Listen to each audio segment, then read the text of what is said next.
Oh, mate, these dwarves pretty cheeky. Yeah, definitely. I said British, not Australian. Although mate would make it Australian, I guess. Last game was 2015. Yeah, that was in that era of stress being all over the fucking place, up and down, left and right. So keep in mind, it's been that's been completely shifted. Also, there's like the guild system, which again completely changes everything because you can train children and like have relatively competent crafts dwarves before they even hit adulthood. And between that and also at the game adding in chores for premium and kids being able to haul and clean is also going to be like huge change. Like there's so many like tiny like Dwarf Fortress is a no more difficult game to learn than any colony builder. That was the barrier to entry. And even that's not that bad. It's just a list of hotkeys. But that is enough for most people to just not even bother.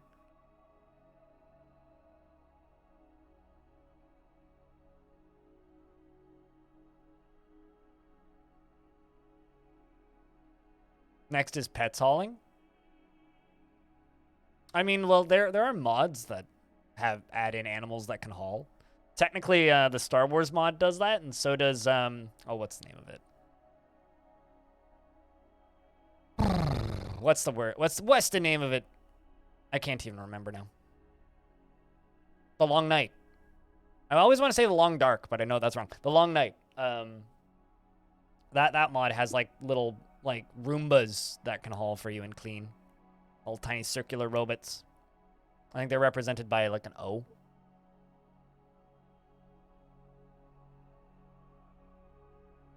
But I think the big like disconnect that a lot of people are going to clash into with Dwarf Fortress is everybody likes to compare Dwarf Fortress to games that are nothing like Dwarf Fortress. Everybody likes to compare Dwarf Fortress to RimWorld, and RimWorld is really nothing like Dwarf Fortress. Everybody likes to compare Dwarf Fortress to any myriad of other games that claim to be inspired by it that gameplay-wise are very, very, very dissimilar. And so what worries me is that you're going to have a lot of people who are really used to RimWorld's mechanics or No Moria's mechanics, and then they're going to jump into Dwarf Fortress, and they're going to be all like, whoa, this is very different, because surprise, it is. And that concerns me.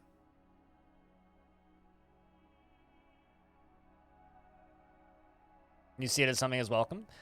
I mean, it depends on the pet. I mean, that's not even like something that's being discussed, so I'm not going to talk about it because then people are going to start thinking that I'm talking about a confirmed feature, which is a problem, by the way. People in chat just start speculating, and then I start speculating next to them, and then 2 minutes later it was just like, so that's confirmed, right? No. So no. You can talk about that if you want, but whatever. That's something for the realms of mods. So I'm not going to say whether or not I think something is welcomed or not because I don't like it when people start claiming that I've confirmed things that I haven't. Monkeys should be able to haul. That would be like the only exception I could think of that because I'm trying to think what else would have thumbs to be able to pull things. I'd like sled dogs, but that's just me being Canadian for a second.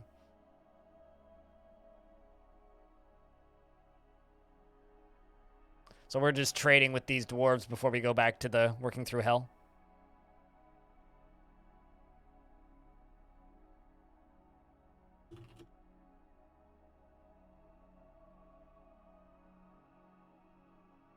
Let me train geese to haul stone blocks. Well, I mean, no, but maybe we could train sparrows to haul coconuts. Or swallows, not sparrows. Birds. Then we could figure out the actual velocity of an unladen swallow.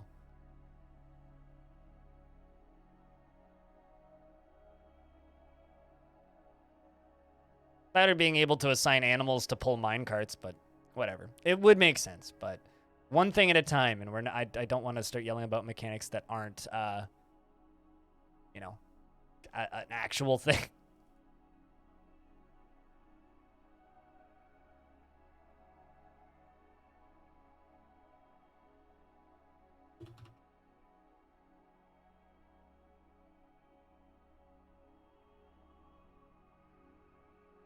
Let's get this stuff sold.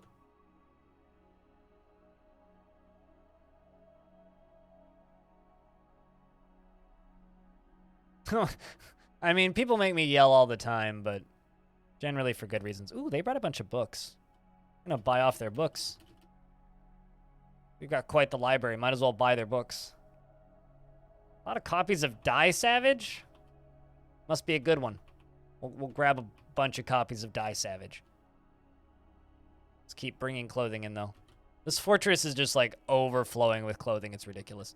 We do have 86 dwarves. We've lost a lot of population, especially in the last siege with Hell. As far as living dwarves in the fort go, the named dwarves are Frog for Hire, Orange, Dragona, Pablo Rasta, Semtaxagon, Ludo Libres, Diamond, Elomino, the Queen, Mapeti. By the way, the Queen has been to multiples of my forts. Tygozar, who's still a blacksmith. Lump, Balfon, Infinity, Wilmer, who's also been through multiple forts. Wait, what? Who I think is depressed.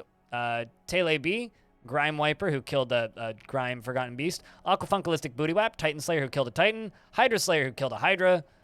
Stone, who recently joined the military. Athros and Belug are Elven Mayor down at the bottom.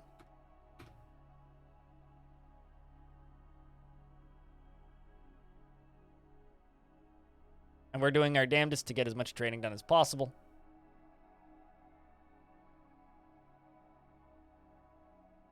As much goddamn trading done as possible.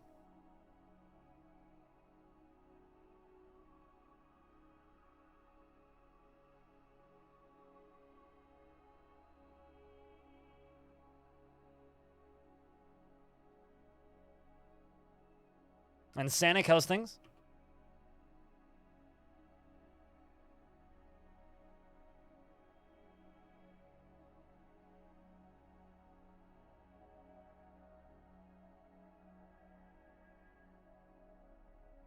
Is Stony gonna fight in Hell? Do you want Stony to fight in Hell? I can make that happen. Like, if anybody wants to volunteer their dwarf or vol in order, I guess, I could definitely make that happen.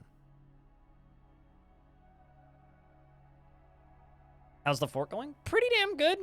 We are just prepping to siege Hell properly. Currently, we're not really doing anything of the sort. We're just simply prepping for it. We have fought with Hell, and we have multiple kills on multiple demons. As far as Stone, seems to be very interested in learning about dodging. Even though she's missing an arm. The problem that we're currently running into is actually my entire military is kind of fractured because I keep losing individual soldiers. And I'm running short enough on dwarves that in order to get stuff done at a reasonable pace, I have to keep taking them out of combat, so... But if we actually jump to some of my military dwarves, like, let's just say Hydra Slayer, this dwarf has several kills. Several kills! 14 notable kills plus 116 others. Several kills, as you can see. And that's just one of my military dwarves. Let's just say jump to Aquafunkalistic Bootywap, 30 other kills, as well as 7 notable. It's like crazy numbers when you actually start looking at them. Absolutely crazy numbers.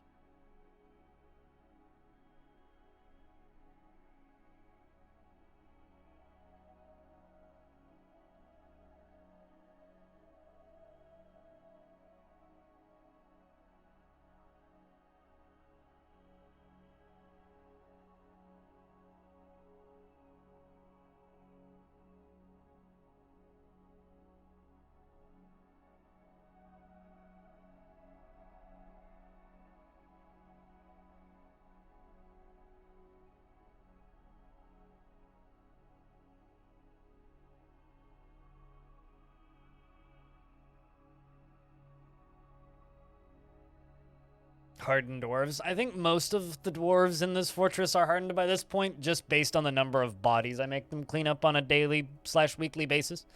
But, one thing at a time. The thing is, it's actually quite easy to make the dwarves hardened at this, in the current version of the game. They're quite willing to be taught the secrets of, intelligent, stuff. Anyway, this guy, Astrog Demon Inc., got 500 something days in prison in this fort, due to, what's the word I'm looking for here? Due to stealing an artifact and plotting to steal other artifacts. So I've permanently locked him in there. I'm giving him a life sentence considering he's dead. Investments are open diamond if you want to invest your tickets. But considering he's dead, I'm just giving him a death sentence. So he's going to be in there for the rest of his death. So it'll be a long time. We've permanently sealed the door and I ain't unsealing it. You can just sit there and I'm sure it'll be fine.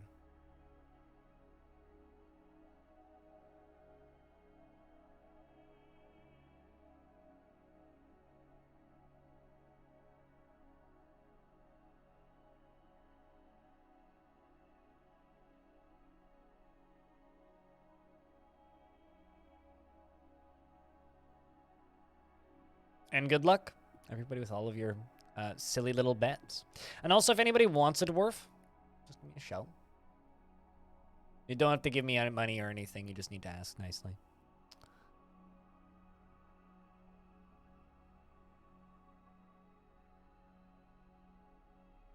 All right, let's see.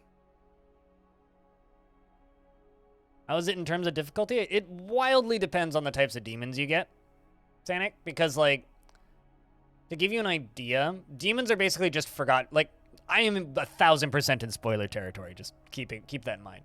Demons in Dwarf Fortress are just straight up. Interesting. Demons in Dwarf Fortress are just straight up forgotten beasts, right?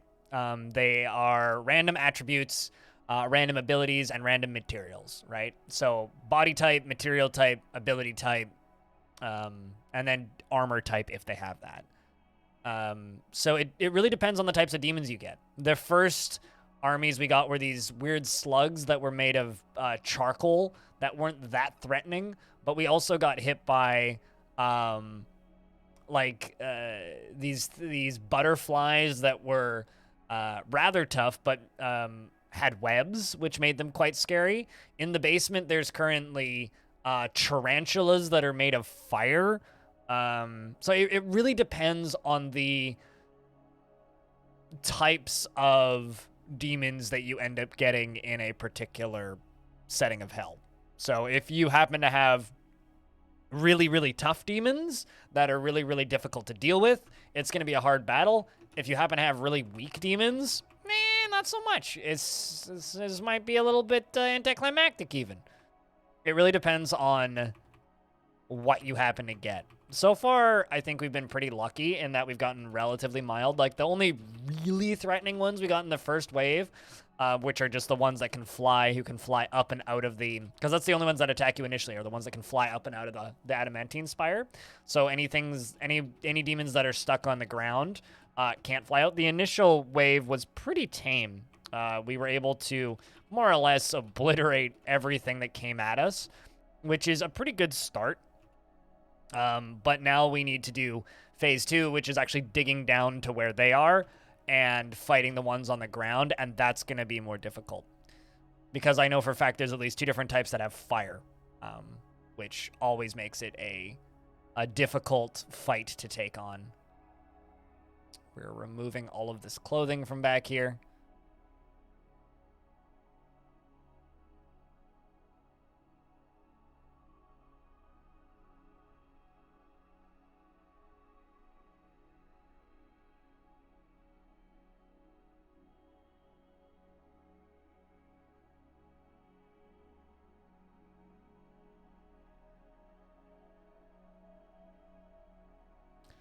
I don't know about all of you, but fire is scary. The scary thing about fire isn't the fire itself. The scary thing about fire is the fact that it blocks pathing, and the fact that they can't actually cross paths with fire. So once there's fire on the ground, they can't walk past it. They can't, like, ignore it and walk through it. They can't jump over it.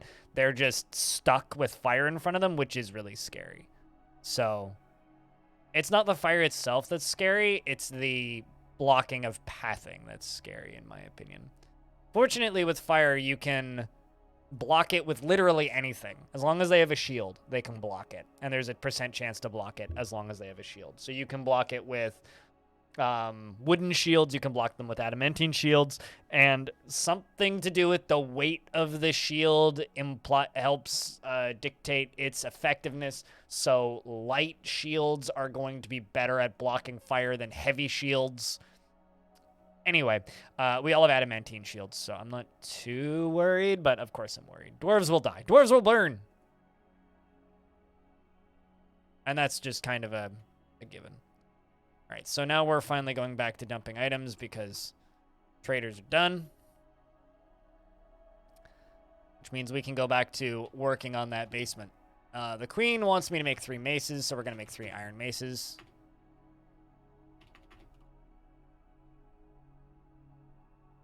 Just because it's an easy material and I have lots of it.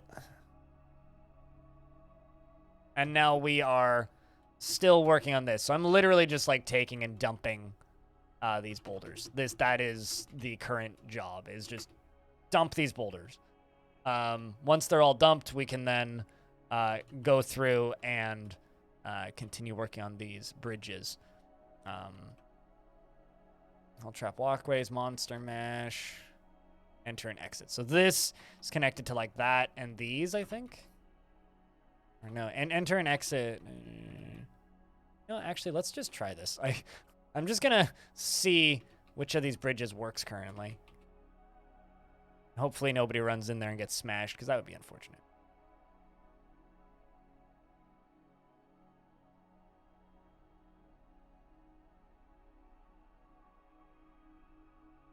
Because I'm not actually sure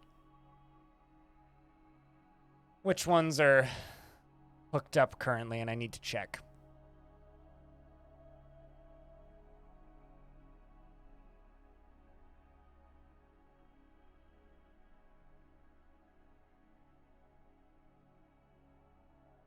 You know what? We should do this after all the dumping is done. Should do this after. But what I can do is I can continue filling this up. Could just make you out of diorite, that's fine.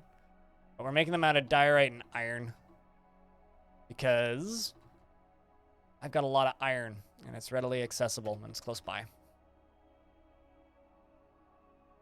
But we're trying to get rid of all this stuff. Got a place for them to put it. It shouldn't take them too long to haul all of it. It's just a matter of getting them down here and getting them to go do it. And once all this stuff's been hauled out, then we'll have free space to check in and see. I'm pretty sure the enter and exit are these right here, but... Ooh, three-eyed monster. What's that? A huge three-eyed lizard, twisted into humanoid form. It is ravening. Its charcoal scales are jagged and set far apart. Beware its webs. Ew. Ew. Okay, that's a sketchy one. And they'll be in like sets of 10, at least. So, that's a sketchy one. Not a big fan of that one. So, stuff like that. Like, that's a demon, right? And because they'll be in sets of like 5 and 10, it's like fighting like 10 forgotten beasts at once. And they're immune to fire, and they can't drown. So, you know, it's gonna be a it's gonna be a fun challenge, shall we say?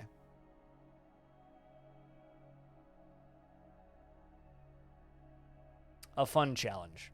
That's one way to put it. Webs, yes. What's scary about webs isn't the webs, actually. What's scary about the webs is giant cave spiders, which is what most people think of when they think of webs. Giant cave GCSs have a poisonous bite as well, so they actually have like 2 powers. But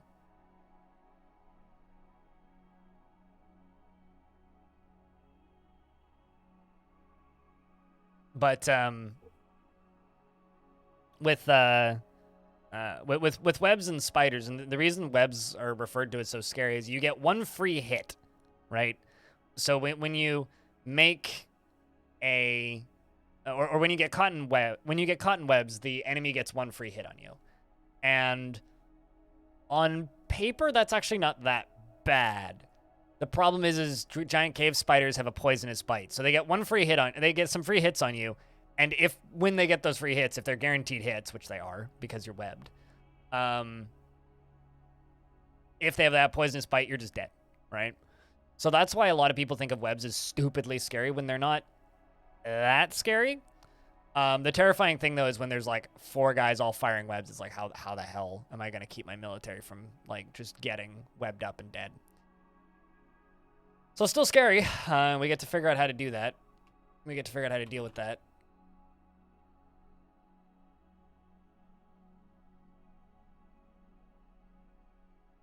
But we're just going to let them dump everything down into here. And this shouldn't take too long. Boulders will get hauled out relatively quickly. Once they're all hauled out, we can test all the bridges. Got more bridges hooked up, and then we're going to figure out how we're going to get stairs built down into hell. There's 3 demons that we're going to have to fight before we can fight the rest of them, which shouldn't be too bad because they're not that sketchy. If possible, I want to send my dwarves down into this spire to collect all that adamantine before I start actually sieging. So Forgotten Beast, Leech with webs.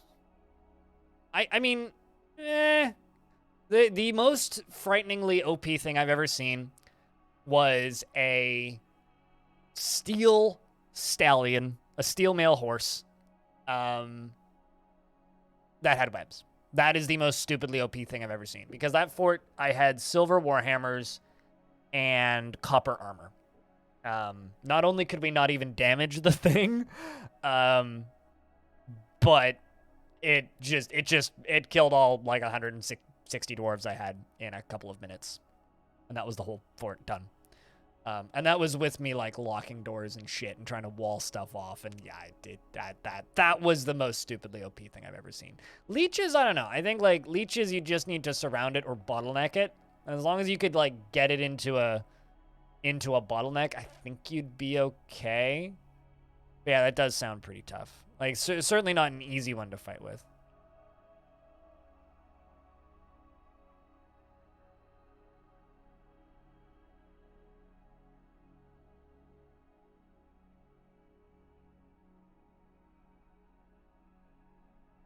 But I can't wait to actually see, like, sprites for these guys, you know? Like, that's one of the things that I'm stupidly excited for.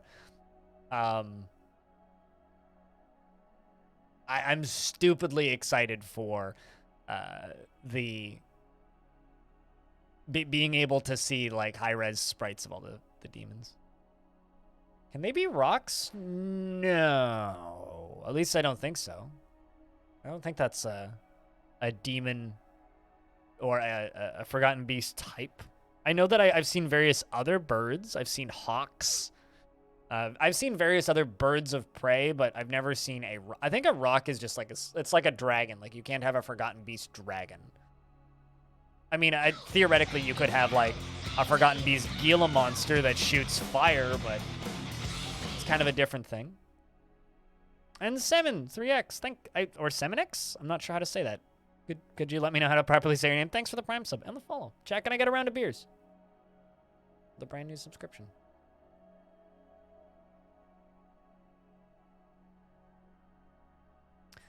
The one hawk that I saw actually did do a lot of damage to the fort, but the reason it did a lot of damage to the fort wasn't because it was a hawk. It was because we had no ranged weapons. We were in a very, very, very high-ceilinged cavern fortress with an open ceiling design. And it had deadly dust. So it literally just like floated like 5 levels above my fortress, just raining dust on everybody, and everybody just like melted. It's kind of a sad fort, to be honest. I think we did eventually kill it by like bottlenecking it into a doorway, but like, man. 7X, okay. Well, thank you very much for the subscription. Thanks for swinging by the Twitch stream. Cheers.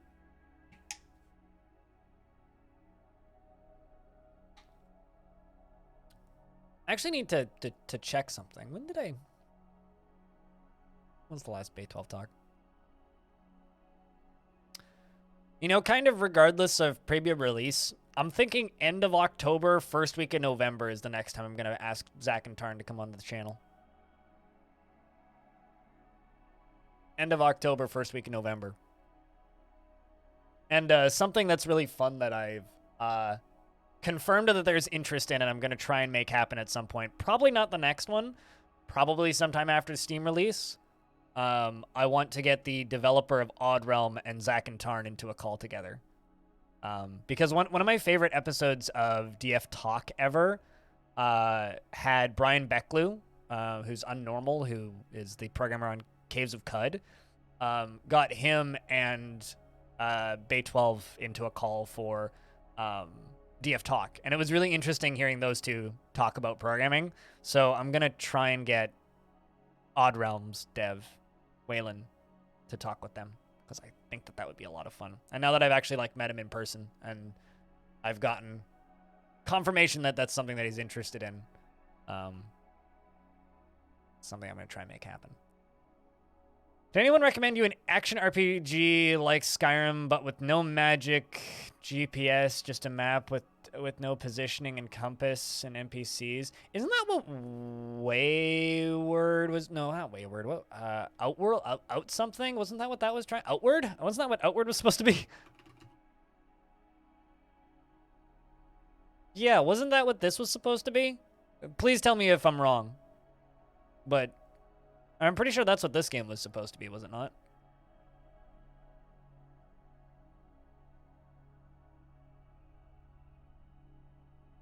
It's kind of pricey, but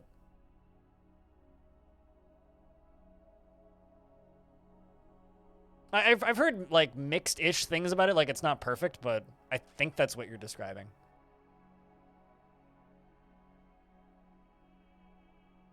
You have a limit of how old the graphics you can tolerate? Yeah, fair.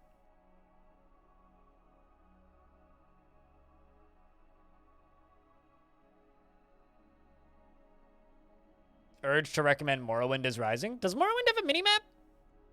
It's been so long since I played Morrowind. You found it crashed a lot for you? Gotcha. Yeah, I never played it. I'm aware of it.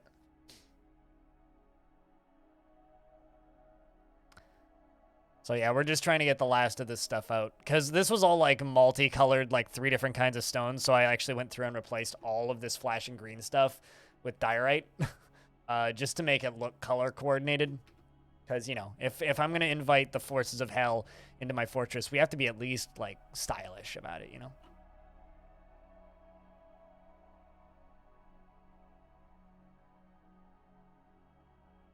We have to at least be stylish about it.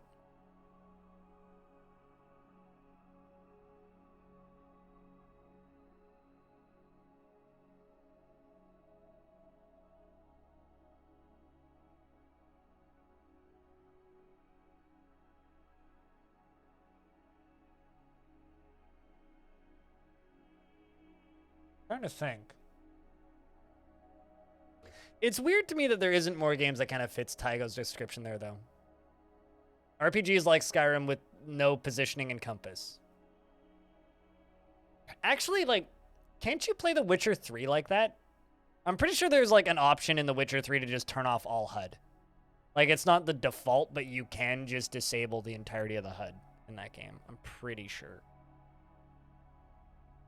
So, like, that would be another response I would have. It'd be, like, Outward or The Witcher 3. Because in The Witcher, you can just, like, disable everything like that. As I scrub away at my glasses.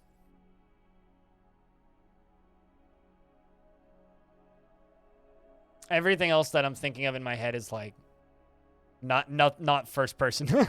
It's like, I could maybe think work into, like, some CRPGs or, like, some top-down games, but first person makes it's the part where you're like Skyrim that makes it difficult.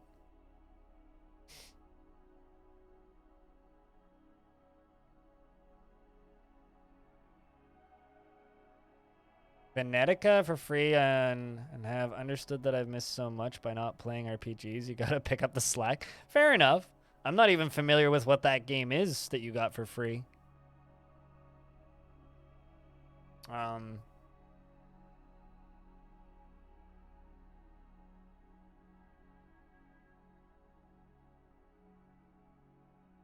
also just kind of like skimming my own game library to see if I could recommend something.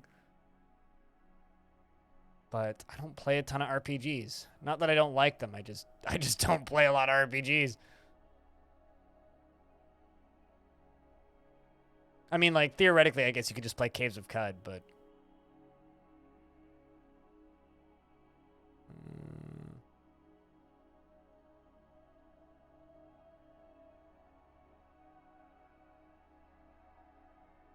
I guess you could also just, like, mod Skyrim. And that's also an option.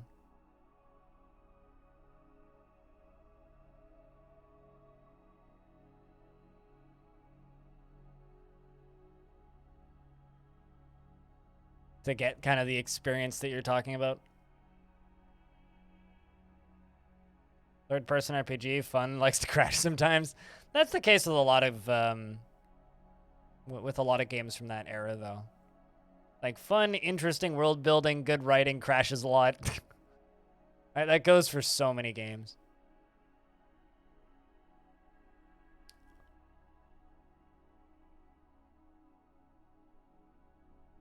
Yeah, I don't know. I don't really play a lot of RPGs, so... Like, all the games that I play that are, like, could be classified as RPGs also could just be classified as roguelikes, generally. Because that's, like, the particular brand of role-playing game that I enjoy.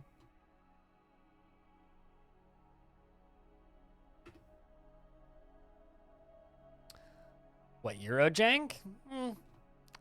I don't know how necessarily accurate Eurojank is for old games. Purely because, like, games get more broken as they get older. Have I done Disco Elysium? I haven't streamed it, no. It's a bit too long. That's, like, my big issue with games like that, is I don't like streaming super long, wordy games. Like, I streamed Citizen Sleeper and fucking loved it. But Citizen Sleeper is, like, a 7-hour game, like, tops, whereas Disco Elysium is, like, a 40-hour game. So I probably won't stream Disco Elysium. I'll probably just wait until I take a week off streaming and then play it by myself. Like, that's actually, like, a large reason that I have issue with streaming RPGs, is, like, the first stream of it, it's fine, and I have a good time, and then the fourth stream of it, chat's just bored as shit and wants something else. I don't generally stick to RPGs for that reason.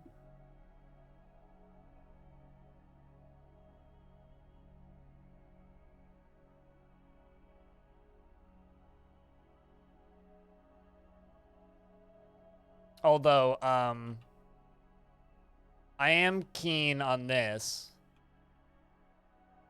which is a ways off, I think, still. Although it's slated for 2022. Hyperstrange publishing a, you know, FPS dungeon crawler, which I do actually quite enjoy. This is a genre that I quite like. First-person dungeon crawlers. I like your Legend of Grimrocks of the world. Skullstone, yes.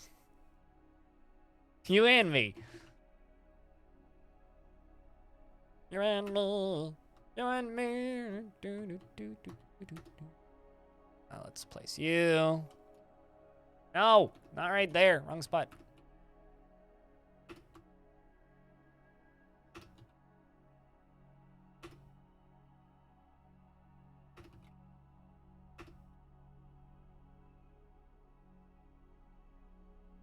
Okay, well, oh, there. I was gonna say, I lost my diorite. I played Bard's Tale a bajillion years ago. Don't really have much interest in the new one, though. Heard bad things about it.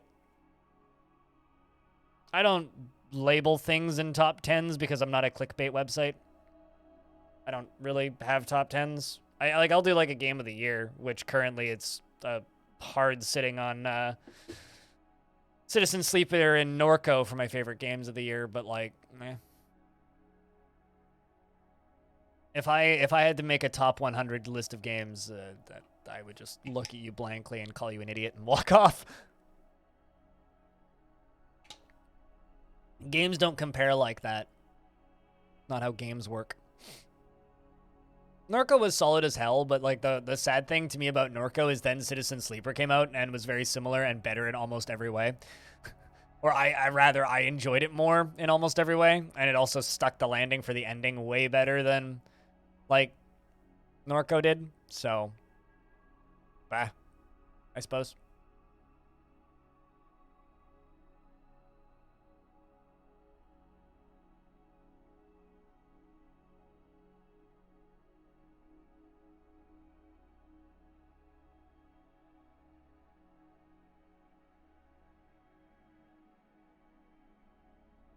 But I did enjoy Norco. I think that the setting and the music were particularly special. I'm still considering buying that soundtrack. Haven't done it yet.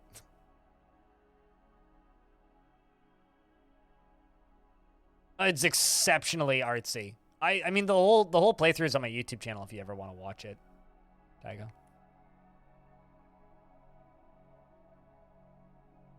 But yeah, it's exceptionally artsy. Hopefully you will enjoy it. I'm a little bit torn on Citizen Sleeper just because my ending I was so happy with it, and then they announced a bunch of DLC, and I was like, so I'll have to go back and play it at some point, but I'm not going to stream the DLC.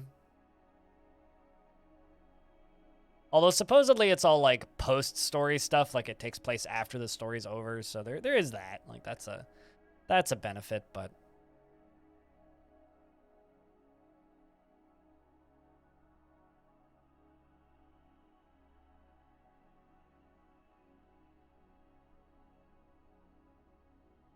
hiccups apparently.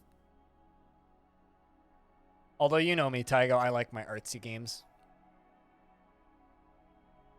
Considering Dwarf Fortress is literally in an art museum, I guess this also counts as an artsy game.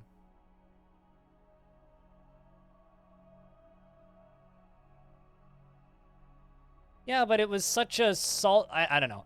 That's actually like Citizen Sleeper to me is one of the few games where I'm just like, man, I really wish that they like it's free updates. It's not even DLC, but it's like I wish that they didn't do DLC because it's like what's the word I'm looking for here?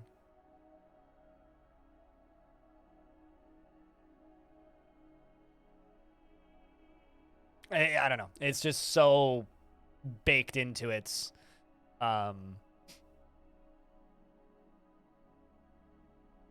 its story is so built into the game, and then you add more story stuff around the fringes. It's like, unless you play as a different character, which you don't. So like that's not a game that I could really replay until I've forgotten a large chunk of it. Oopsies. So I will probably wait a couple of like 6 months to a year before I play the updates for it. As good as that game is.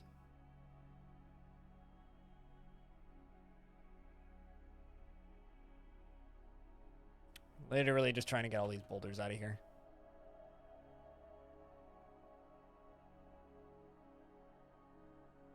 But we're past halfway. We are, in fact, getting there.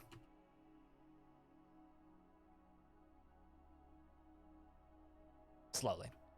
Then over here is where we're actually going to park the military to fight with anything that makes it through my traps, which hopefully some will, but hopefully they'll spread out enough that not everything will. We doing something today? We trying to do something today. We trying to finally finish our long-standing siege of hell. Game is saving. It's a large world, so it's going to take a while. Not too long, but long enough.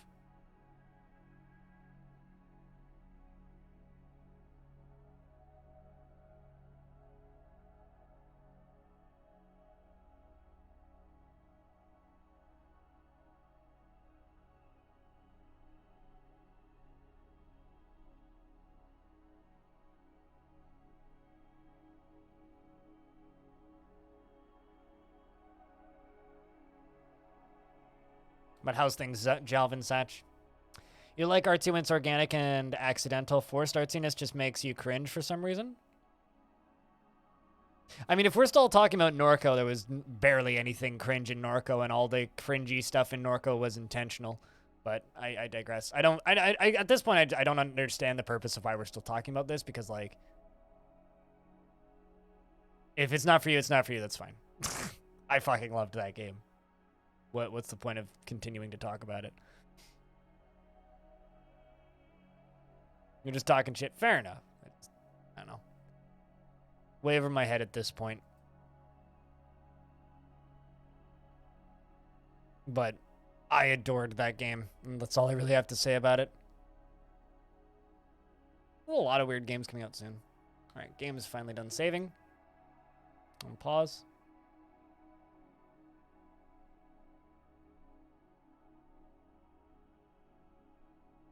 Yeah, that's just what I said, Jovan.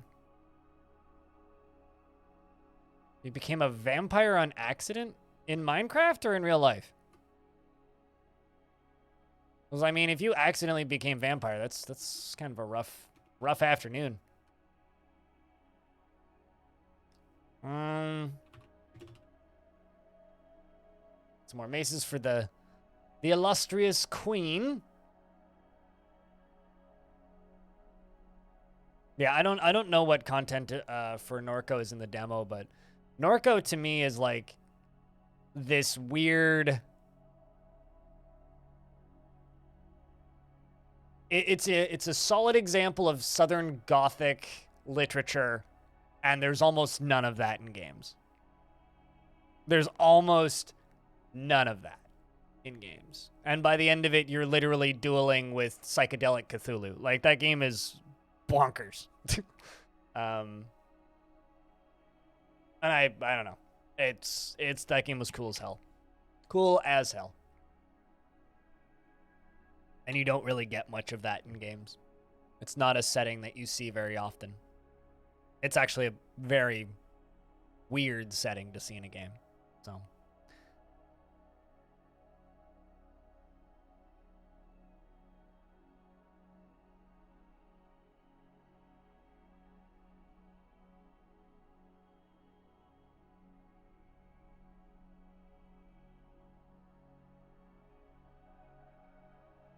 Water and Wine? You mean where water turns to wine? I think that was the name of that game. No, where water tastes like wine. I have that game on itch. And that was the most boring first hour of a video game I've ever played.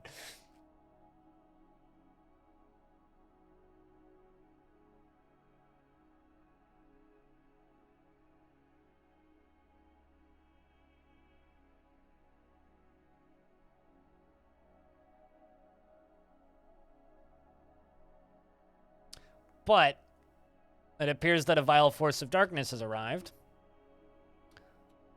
Checking engravings on helms. It's the Curse of Earning. An image of a tetrahedral tetrahedra, which they haven't actually attacked me that much, because they're still pretty new to the whole conflict. So we're going to slam that door shut, slam the drain shut, and lock all of the dwarves inside. Let's see how many goblins show up here. Free stuff. Free time wasters. Free distractions. I'll walk in from the side.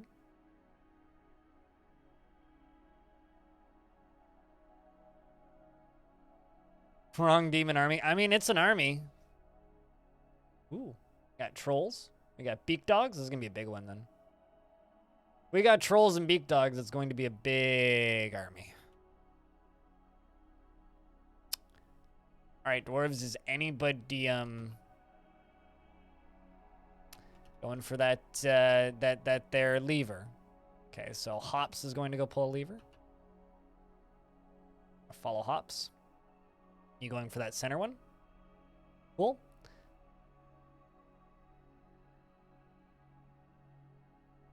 We ordered an army of demons. Yes, this is true. We didn't quite get the full Calamity army that we were expecting just yet. Okay, sweet. That's done. Although, oh shit. They sent ogres. Those are pretty rare. You don't generally see ogres. A giant humanoid monster found stomping about evil plains.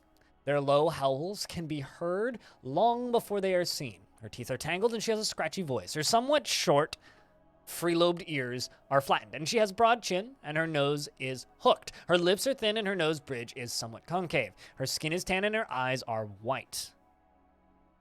Hey, now you're an all-star. Now, if only they'd send some donkeys. Because, you know, ogres, they have layers. They're like an onion. And we're going to find out about all of the different layers of an ogre when we set them on fire. More ogres are still walking into the map. Not a bad siege. Some ogres and ogre-esses. Beak dogs, trolls, and a bunch of goblins. Yeah, and ogres have layers, just like Dwarf Fortress Z levels. You are totally correct.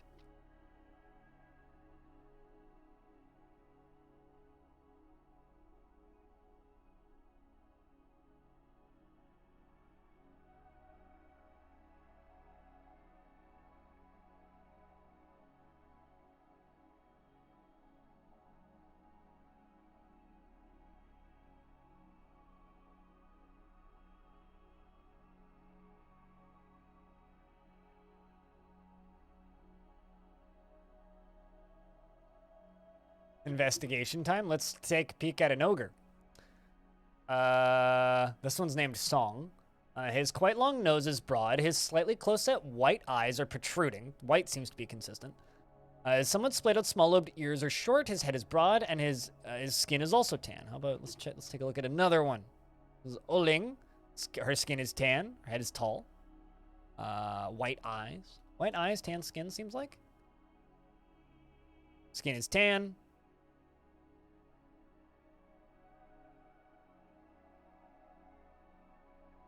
White eyes.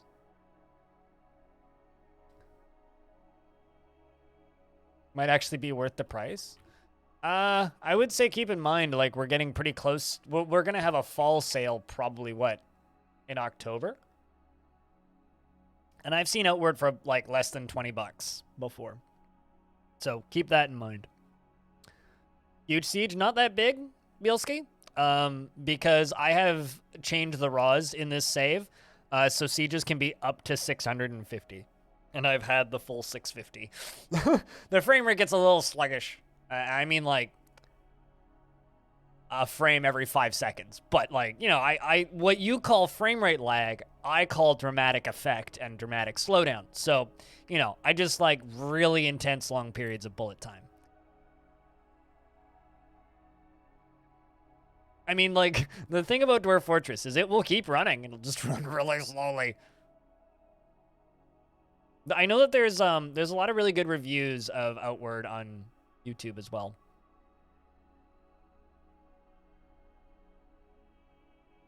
You wouldn't want to grow your backlog to stupid proportions now anyway? Yeah.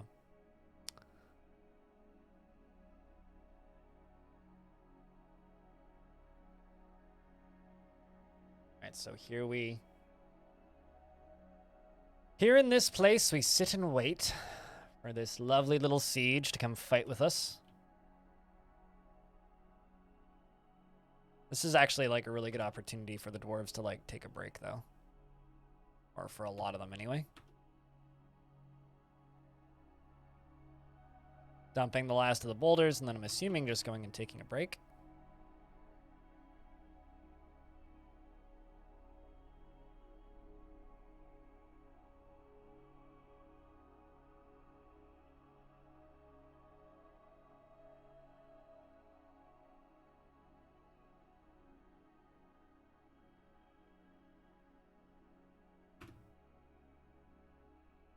Got a stuck dwarf here.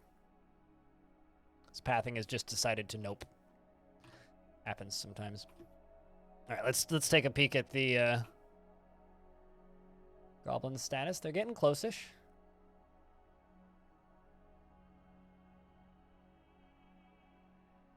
I'll set all of my squads to go stand right there.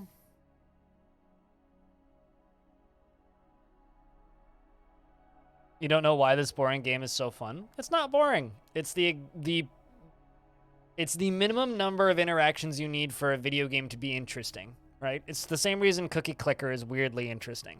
It's because it's the minimum of interactions that you need to keep entertained, right? It's the minimum number of interactions that you require.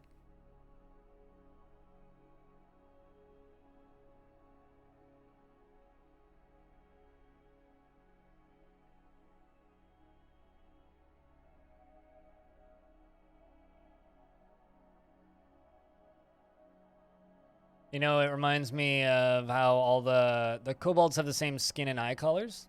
Yeah, it kind of reminds me of that too. To be honest, kind of does.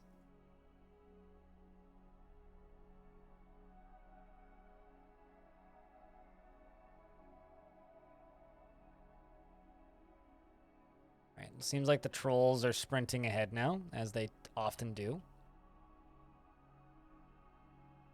Got this guy who is either running ahead or trying to murder this wombat.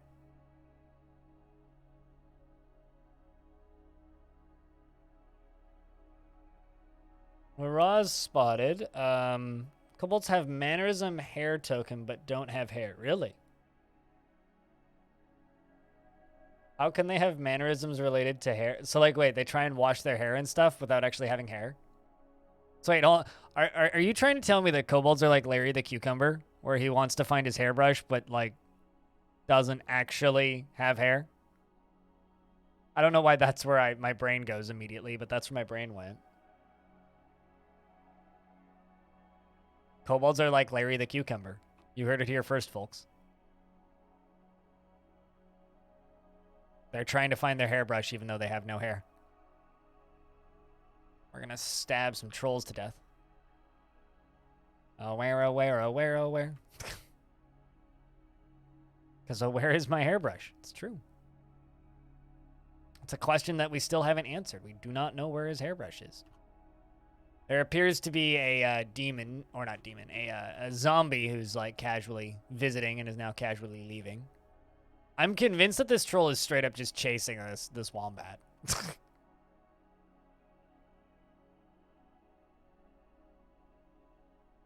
Okay. So what mannerisms are related to hair? VeggieTales is like a staple of my childhood, so it's like impossible for me to not like reference VeggieTales at least like once every couple weeks. And frankly, it's usually Bob the Tomato or Larry the Cucumber. Also, fun fact, did you know they have a Netflix series? Big Idea or whatever has a Netflix series of VeggieTales. It's awful. So, but it exists.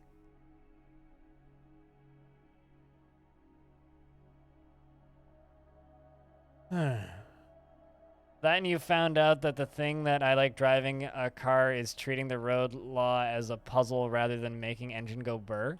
Oh no, I mean you want to treat the you got to drive the way my dad drives, where you try and save as much fuel, energy, electricity, or whatever like your vehicle power is powered by. You want to save as much of that as possible. And there's a dwarf in a fey mood, so. We'll just let him do his thing, and after the siege is over, we'll release him to go get stuff that he needs. But then again, you know, I would almost say that original VeggieTales is probably pretty bad. But, you know, it was a time and place thing.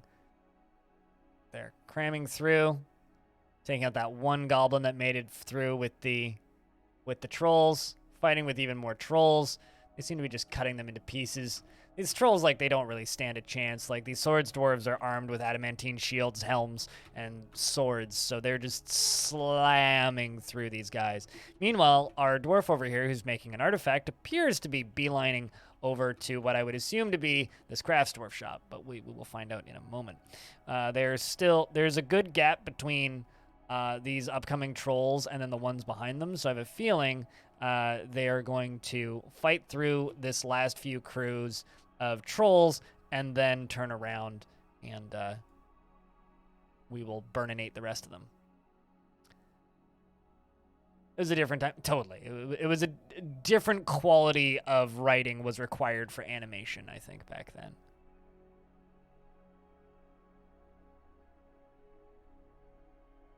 All right. We'll just fight with these last three. They're just kind of standing over the things that they've killed, and it looks like Saigon here is a little bit enthusiastic and is going to go deal with these two trolls, maybe that third one as well, and then I will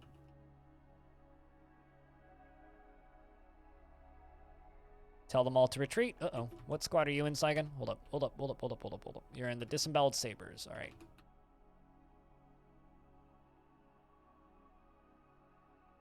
Runs, sprints away real fast. Well, that's pretty good.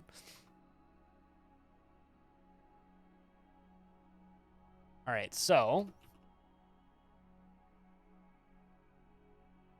we're going to restation them all right there. Majority of them seem to be in.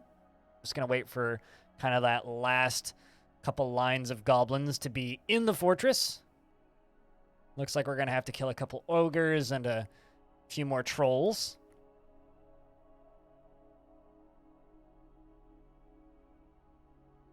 I have to look at dwarves to find dwarves with mannerisms and start mapping out how many mannerisms if we wanted to find out. Mannerisms are hard-coded and otherwise not otherwise placed in raws. Huh. So what does that mean if you just found a mannerism in a raw? They're going to go deal with that ogre real quick, which for an army of dwarves isn't too bad because they're not heavily armored. And there goes the last of them, I think. So we're going to pull this lever and pull this lever.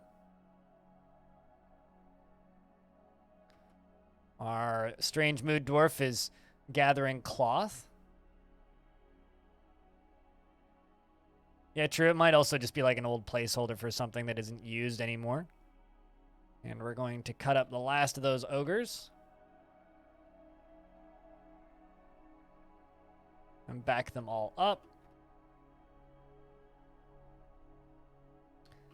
And it appears that Ops is sprinting past that line of goblins on the other side to go pull the lever and slam them inside. Top side hasn't been pulled yet, but will be momentarily. And to anybody who hasn't seen this trap yet, you may want to look up because it's about to be pretty dramatic. And slam. And it's looking like Erdim here is going to go pull the lever.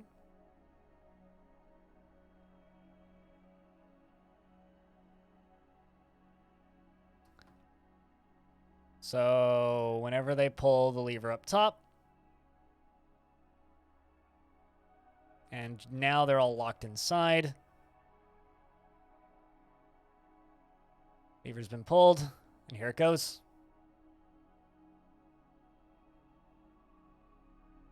And that's how you deal with a siege real fast.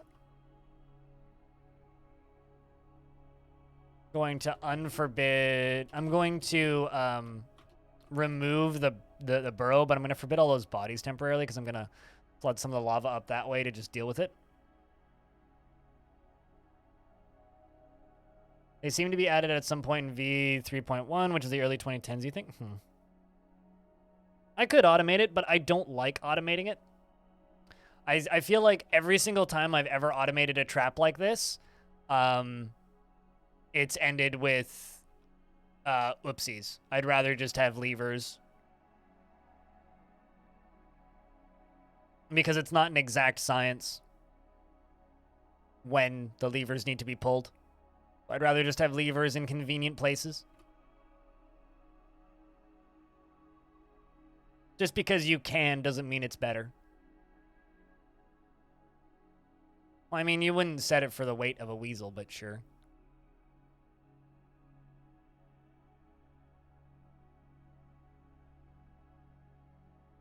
But we've taken out more than half of them already.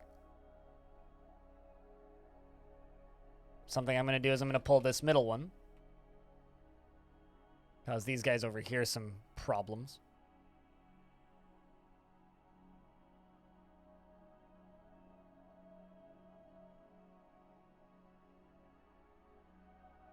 There's all of these goblins just outside, and this is going to block off their exit escape up top, briefly. This is going to release some of this out here. And now they're all running.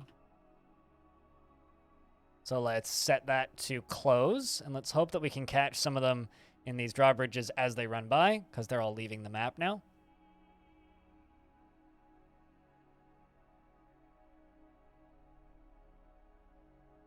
A weapon master? I don't know what that is. Like, I've never heard of that before, so I guess not. I've had particularly... Oop, got one. I've had particularly strong goblins, sure, but I just train my dwarves so well that there's no issues. Like someone with a good weapon? Is that like an actual title? Because I've never heard of that before. Stoneworker has created Nabil Otem and a lignite ring and claims it as an heirloom in the name of the family ancestor, Ashen Fernrod. It's worth almost nothing. Eh, it's fine. An axe lord? Oh, I've seen plenty of those, but those aren't particularly noteworthy. I've had like expertly trained goblins before, and we crushed them almost always. So, but I've never seen one referred to as like a master.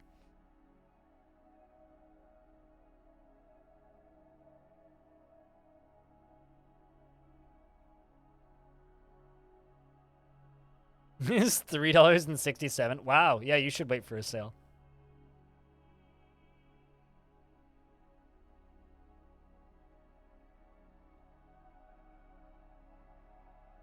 And there goes all the burning.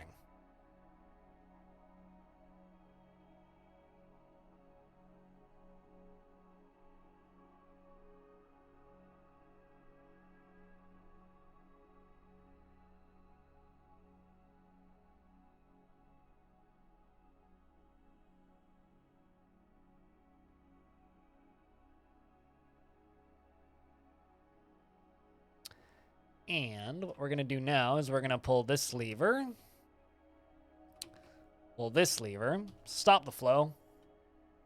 Begin the drainage. And also pull this lever to burn some of these guys. So we're going to let some of it flow back into my fort. Just to kill the ones that came in. It's a nice smelling fortress, I bet. I'm sure these dwarves are like immune to shitty smells at this point. So those are going to start flowing. That's going to continue flowing. We just need someone to run over here and pull this lever.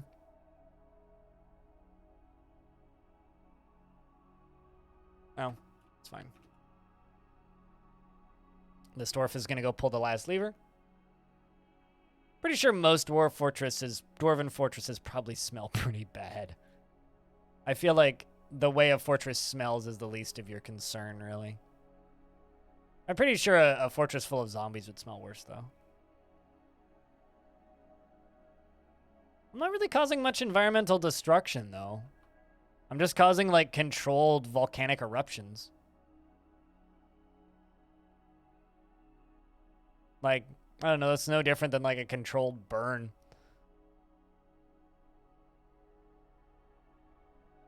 I mean, I did at one point accidentally burn the whole map down, but, I mean, I don't know if I'd necessarily call that environmental destruction. Certainly making it sound worse than it actually is. So now I just need one dwarf to come over here and pull this lever again.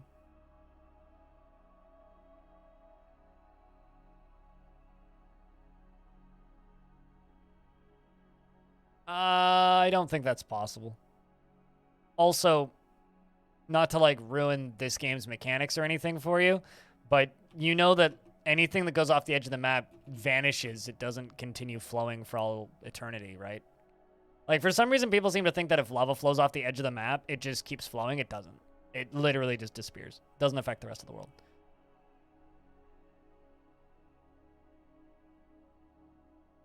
And most of that is from, like, storytelling mechanisms in, what's it called? Storytelling mechanisms used in legendary fortresses like Boat Murdered, right? Where they talk about, oh, you know, stuff's melting, blah, blah, blah, stuff's dying, and the lava's flowing for all eternity. It's like, yes, but no. What's up, Smexy? So it's like, no, that's not how the game works, fortunately.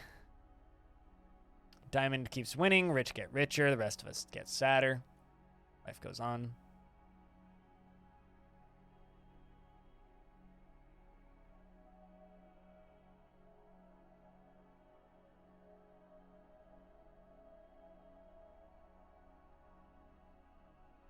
I mean, it is.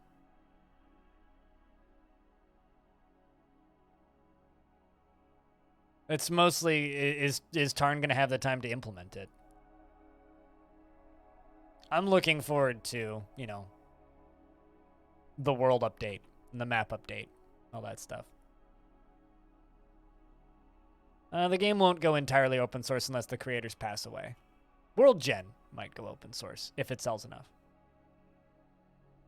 When am I not, Smexy? Let's be honest. When am I not?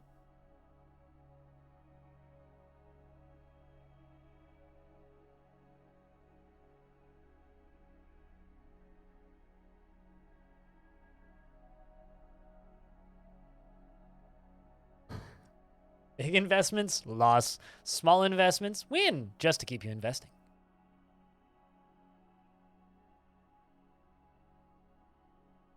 All this logic checks out, in my opinion.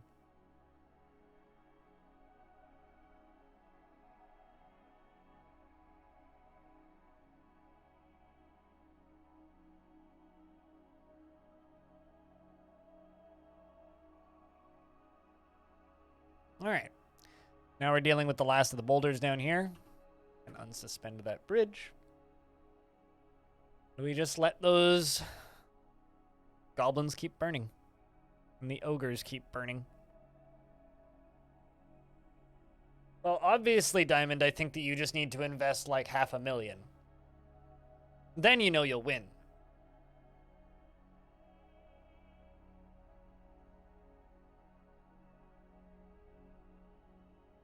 Or like 2 times $1 million. Like just all in at some point. What could go wrong? Yes, and you won. Don't you remember you won like 1.4 million tickets or something?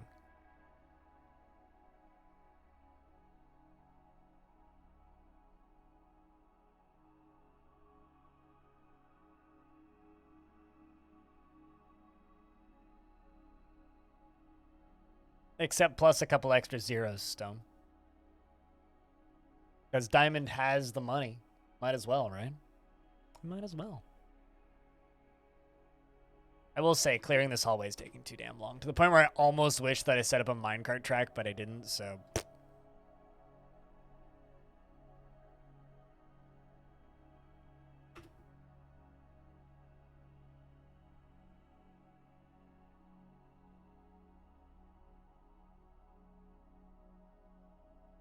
Well, I mean, you don't invest dollars in this chat. You invest tickets, which are imaginary useless points, which have 0 monetary value. But, yeah, no, I agree. I mean, I'm over here with my small sum of 20,000 tickets, and Diamond over here is over a milli.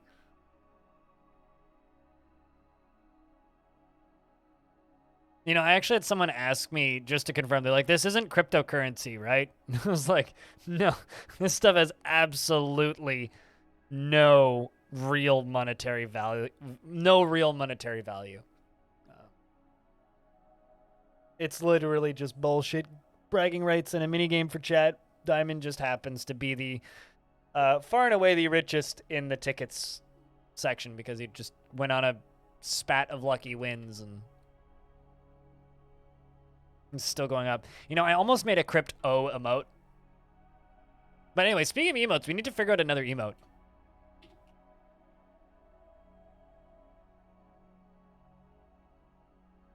So we need to come up with a 4th emote because we're getting a gremlin emote, a ghost emote, and a puke emote.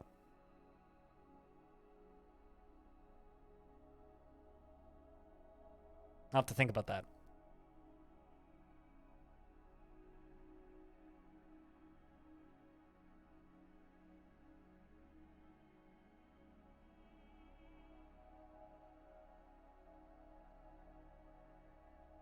I'll have to think about that. A 67 emote? Yep.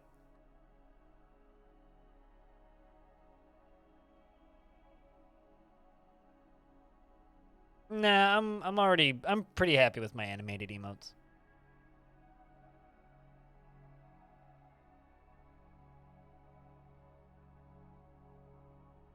In seriousness, a goblin?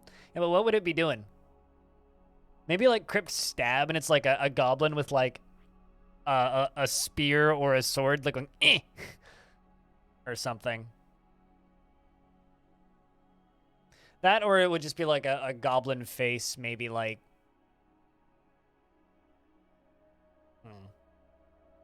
Master Chief Dwarf? What? Hmm.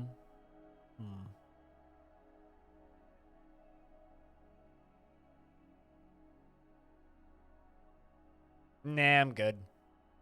Diamond.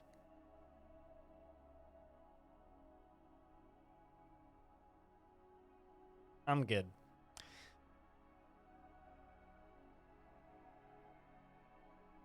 Maybe like a crypt mancer, and it's like a necromancer or something. Because we've already got crypt zombie. We need a necromancer at some point.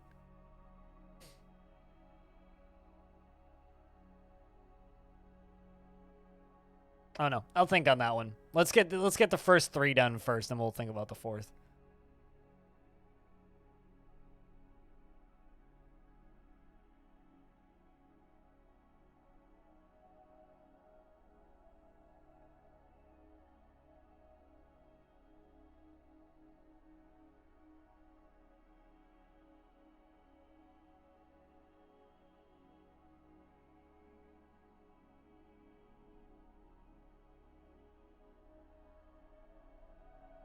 All right. A final set of boulders to be thrown away. But like a crypt wizard? I mean, I don't know what that would be, really. But like a goblin emote wouldn't be a bad idea. I just need to figure out what emotion it would be. Maybe a goblin emote would be like a derp emote. Or a crypt kobold. Kobold like stealing something. I don't know.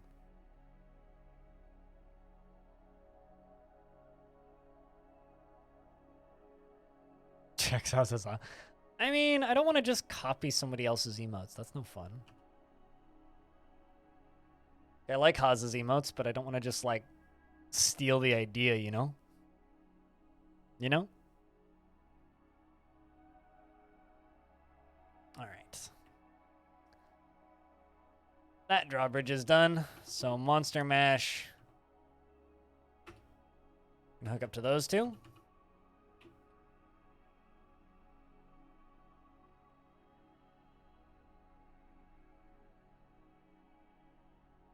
Gonna raise it.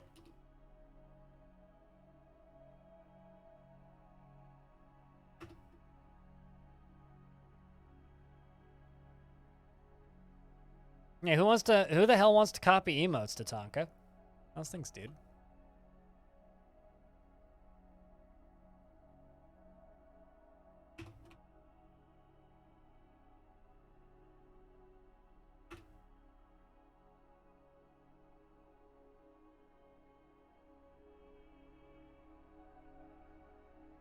Absolutely preposterous that somebody would do such a thing.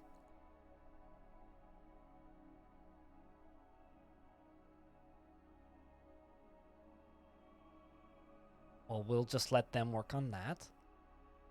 4 things left for them to haul out. Oh god. Have you slept in the last 6 months? Or since that happened?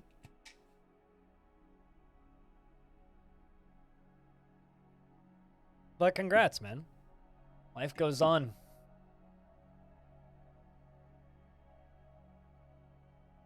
I'm barely hanging on, but alive? Good to hear, dude. Good to hear. I gather that means, like, no time to, play games whatsoever. Outside of, like, you know, most expensive, complicated, suicidal pet you'll ever get. So, Which, as somebody who will never have kids, that's how I describe kids. It's like just the most expensive, complicated pet that you'll never get, that you'll never get rid of once you have it.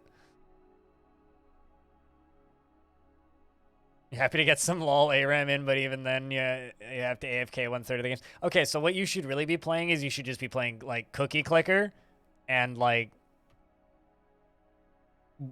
War Sim nonstop, because War Sim you can play with one hand, so you can hold baby with one arm and play War Sim with the other arm. In fact, like, I think it was Dwarf Comic, who's a member of the Dwarf Fortress community, very long-time member, commented on, I think it was the trailer of War Sim, where he's like, I love this game because it's got a lot of depth and I can just play it indefinitely. And I only need to play it with one hand because it's all on the numpad. So I can hold my baby with the other hand while playing it on the numpad. He's like, it's great. This is a great game for stay-at-home dads. Not that I would know, but one-hand games. You see, that would just get dirty real quick because, like, what are you doing with the other hand in a lot of instances? A lot of games with one-handed mode are suboptimal for that usage. For those of you who don't know, Tatanka the Bison used to stream quite a bit. Used to watch his streams all the damn time.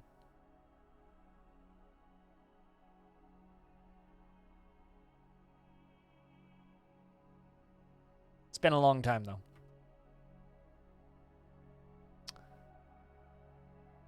All right. I think we're just gonna continue going all the way across here with bridges. So let's just set up bridges.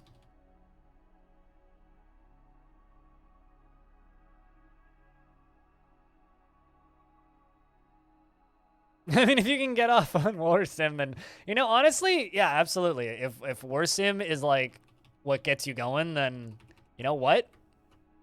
I didn't realize the bards played music that good in that game, but you know what? Whatever floats your boat.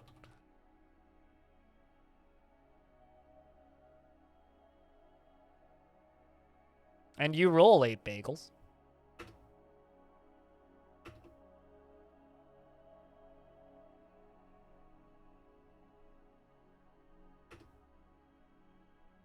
Where's the, what, the other 4 bagels? What? All right. So we got these bridges up the side, those bridges over there. Gonna be connecting them all. And we finally got all of the boulders out of here, which is kind of a feat, I'll say.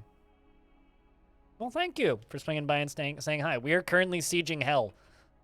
This is a stairway that goes to hell, quite literally. So we are working on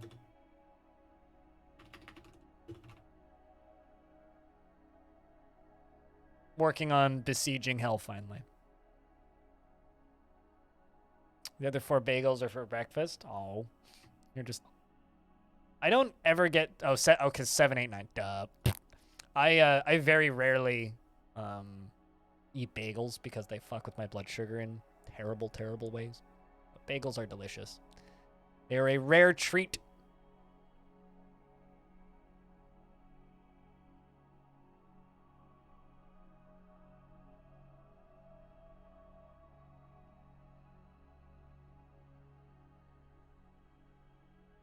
What are we making now? We're making a bunch of drawbridges to separate and crush demons, so I don't need to fight them directly. Could also do the old-fashioned drop them in a pit design, but Going to the underworld? Already down there. Someone hasn't been paying attention. I mean, the underworld is literally right here. So we're going to be fighting with these Leech Demons. Ooh, those are new. A gigantic scaly leech. It has wings and stretched skin, and it is slavering. Its violet scales are small and close set. Beware its deadly. Beware its webs. I think we actually fought some of these already.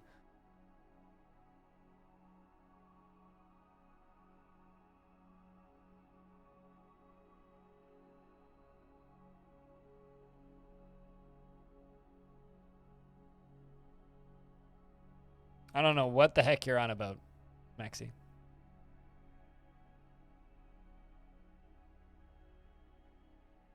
Sounds more like what now, Hex?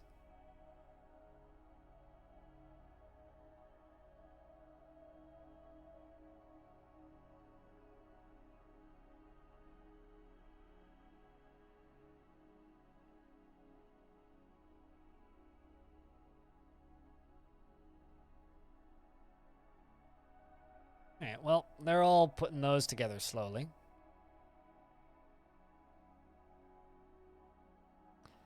Background animation, membrane structured, stretched skin. Oh, true. Yeah. Bat wings. Makes sense. I didn't realize they had a specific term. You and your it's once again, Hex Wrench is speaking in my chat. I need to reference my thesaurus.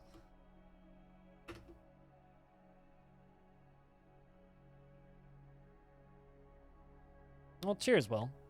Thanks for the kind words. Appreciate you stopping by. So it's likewise. Cheers. Thanks for the follow.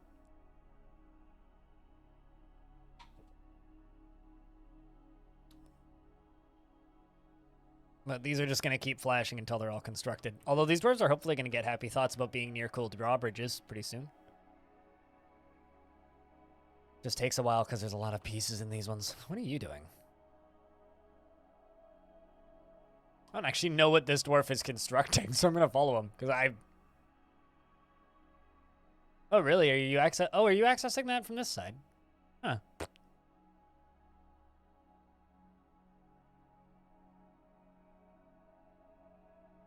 Did I learn of their release goals? All I know is stuff that's public, right? Like I know what their merch is gonna look like, but like that's not really release related. Aside from that, they're going to have merch at some point. But really, no. I mean, what I do know is that Jacob is going to be moving sometime in October, so there's going to be a period of time where he can't draw art. So if the art isn't ready entirely by mid-October, odds are good it'll be early next year because they don't want to release in December. That's all I know. That's it. I don't really have any inside scoop outside of that. I know what hamster sprites are gonna look like, which haven't been shown anywhere yet. Shh. And like I saw these new workshops that were just shown.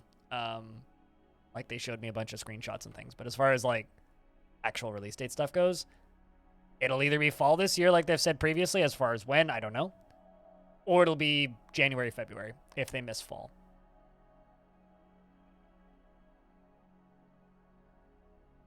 So you mean like sugar gliders and stuff like that, Hex Wrench, too?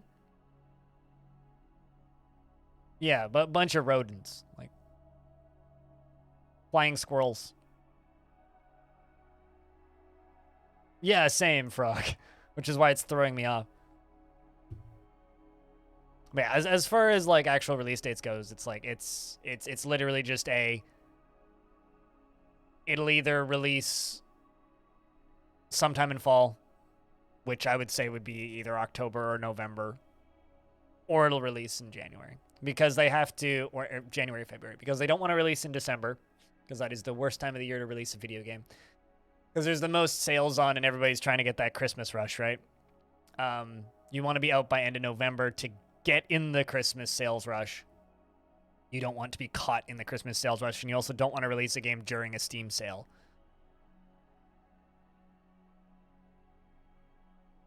No, it's got nothing to do with... I got $5 from M. Bison. Mr. Bison. Thanks to Tonka for the $5. Cheers, man. No, it's... the most game... So, games that are trying to compete for Game of the Year awards want to release in December, because that's when all the Game Awards happen, is in December. So December is a bad time of year to release games because every single major platform has sales in December, which means you don't want to release your game because it's not going to be surfaced in a sale if it's a new release. And I mean, I can definitely put it towards the beer fund, the Tonka. You don't want to release games in December because it then doesn't go towards the You don't want to discount a game right after it launches, right? So you're not going to show up in any of the big sales unless it's been out for like a month, and then you can do like a 5% or 10% discount or something. So you want to be out by November, because December is terrible for game sales, because that's when everybody's spending money on big things, and that's when all of the big games, like, to give you an idea, Callisto Protocol, which is like one of the most anticipated games this year, is releasing like first week of December. So like there's just going to be the most competition with other games in December. Even November is kind of a bad time to launch a game, but Dwarf Fortress is like kind of a big enough game that I don't think it'll matter that much.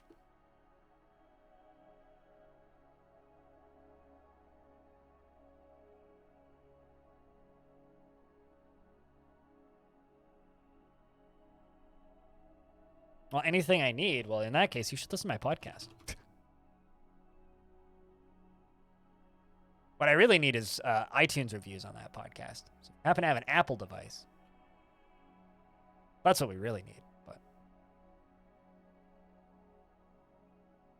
But yeah, and then by the time like mid-January rolls around, sales open up a lot. Dwarf Fortress is the most popular unpopular game, right? Like, it's a lot of people know about Dwarf Fortress, but very few people have actually played it. You know, and Dwarf Fortress will do very well when it releases. It will. Yes, that's an old question. This is what it will look like when it launches.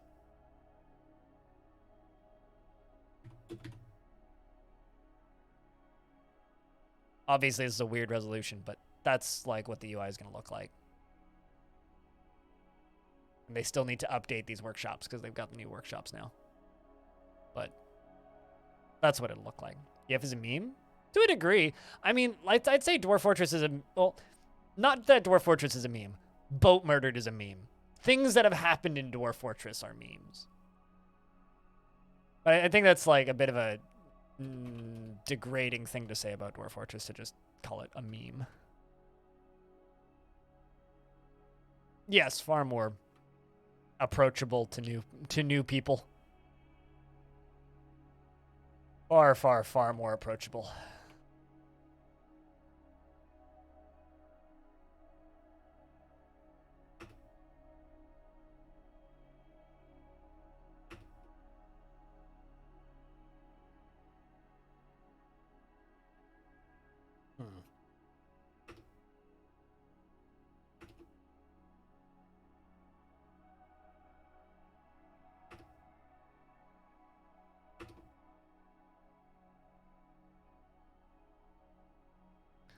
So best case scenario, we kill a chunk of them and then trap the rest. That's what I'm designing this trap function to do, is do a combination of murder and trapping. So hopefully we can do both of those things.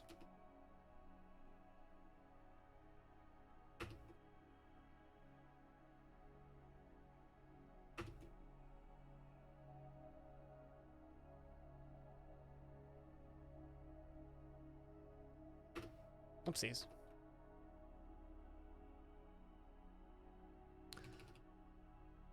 But I don't know. The most recent comparable release to Dwarf Fortress was The Wandering Village, and that thing sold 100,000 copies in a week. So I am pretty much expecting Dwarf Fortress to do at least double that in the first week, and that'll be a huge growth. And then after that, it'll just be overtime sales. One thing that like Tarn said when I was at PAX that I think is really interesting for people watching this stream is Tarn says in order for them to, for this entire endeavor to be worth it for them and sustainable, the game needs to sell 20,000 copies a year.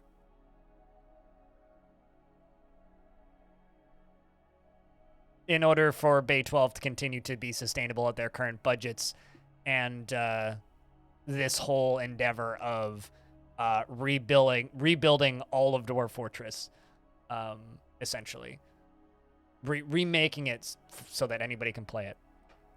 DF Matt. So there's about 4 different people that have tried to mint Dwarf Fortress Worlds. Please don't even joke about that, because you'll just get your shit taken off of OpenSea by Kitfox, which is what's happened in every other instance of that. So I wouldn't even joke about that because people have already tried. And yeah, like I said a minute ago, it's a really, really, really good way of just getting your paid for gas fees lost on OpenSea. That was a thing, unfortunately. People are stupid.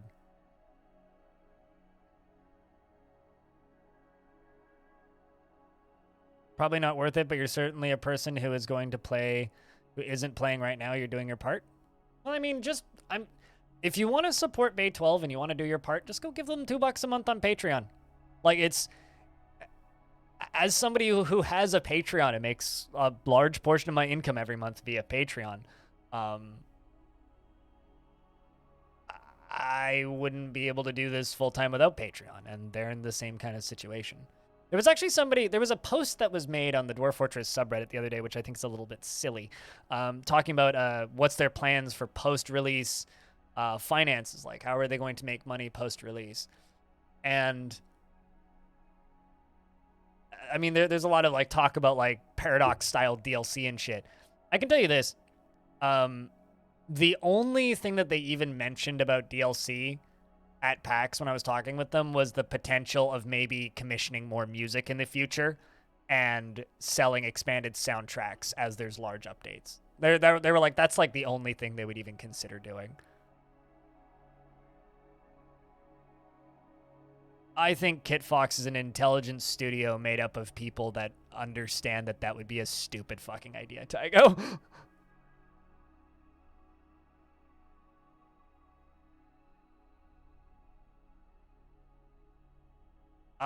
We know that workshop integration is confirmed, and they want it to be as expansive as possible for obvious reasons.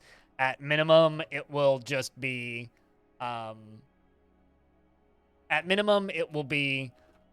save sharing, like world save uploading, and world gen parameter uploading for advanced world gen. At most, it'll be a full modding suite. We don't know the full extent of it yet. But that's also something that they've said that they will be, and they've said this in the Future of the Fortress stuff and also at PAX to me, that if it doesn't have all of the features at launch, they will be adding stuff as time goes on.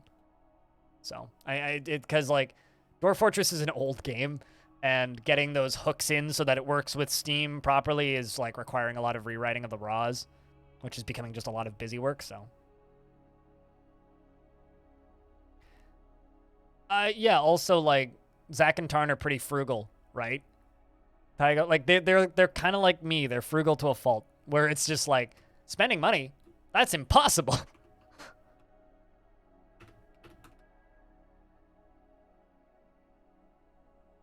You can finally release your mods to the world.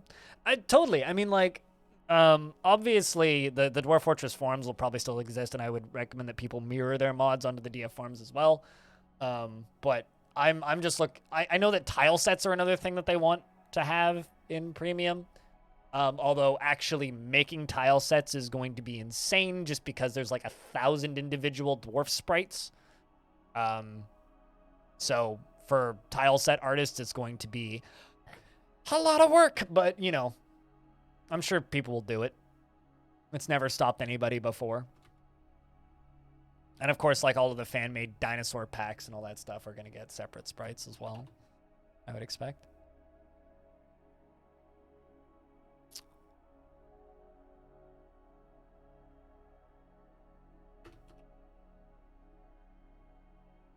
You have faith in the community. I do too. I mean, I'm sure Vetelinger will probably port his tile set. Also, yeah, that too. What mods have you made? I know that there was somebody on the DF subreddit working on a cannons mod for premium.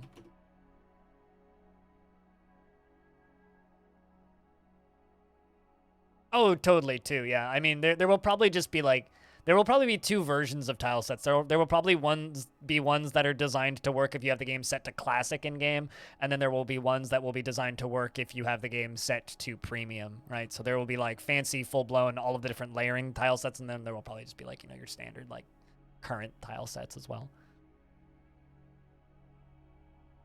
I mean, the person that makes the Star Wars mod updates it, so it wouldn't surprise me if they did. I hope it gets a tile set. to go with it.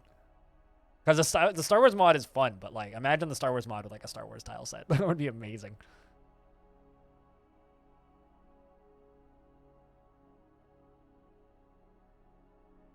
Just adds a bunch of random stuff. Gotcha. Yeah, I mean, like, I know Tekkit has his spiders mod that adds a buttload of variety to like vermin-sized spiders. A bunch of real-life breeds and stuff, you know? Actually, I want a mod that I really, really, really want is I want an arachnophobia mod that just turns all of the spiders into a picture of a cat. Maybe like take a good photo from Scamps, rest in peace, and take his face and just like make all the spiders into Scamps' face. That's a mod I want. Anything that could possibly be a spider, just make it into a cat's face.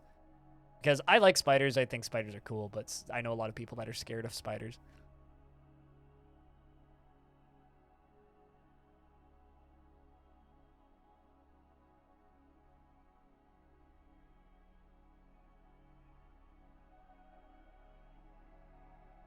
What about magma crabs?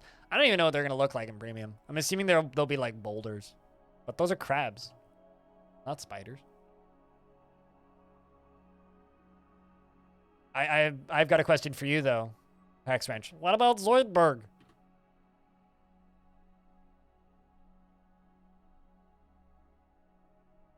I don't know what they're going to look like in premium, so I couldn't tell you.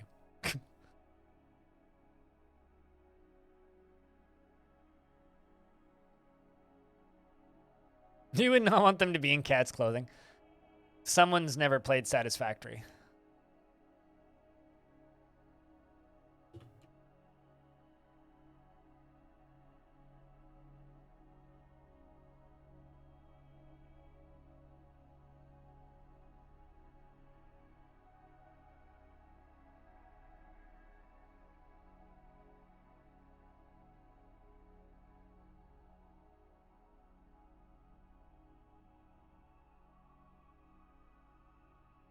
Are there crab animal people? Yep, and spider people. There's crab people and spider people.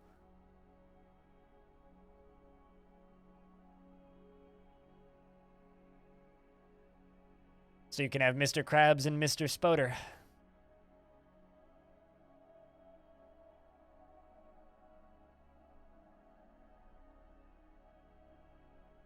Everybody's gangster until Mrs. Krabs shows up, though.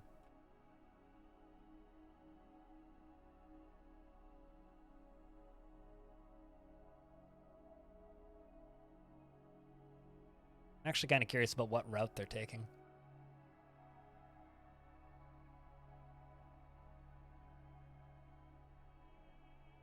Who happens to be a crab person named Zoidberg? I mean, you could make that adventurer, yeah. You could, in fact, make that adventurer.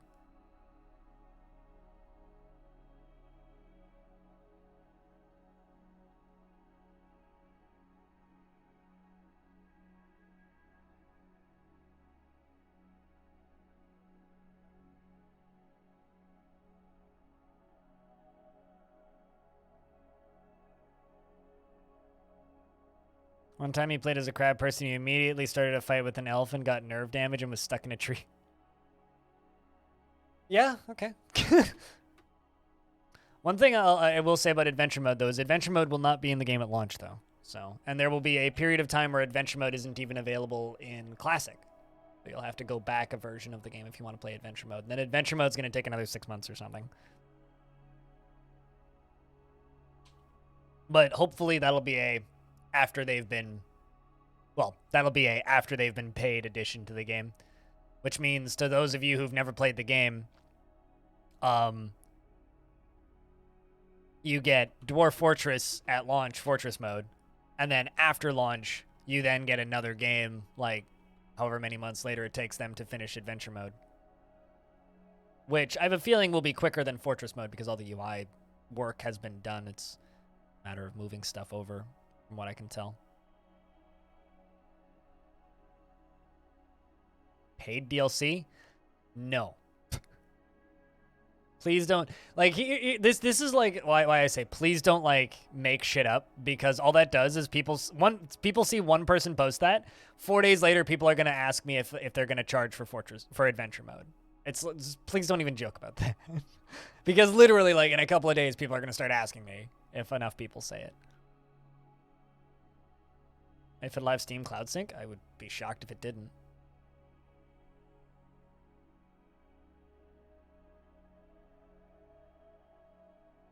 What I wanted to, what I think would be neat is the local streaming, so you could stream it to your TV.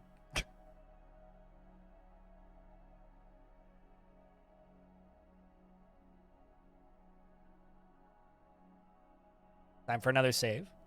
But now we wait. Spring has arrived, which means old things can die of old age.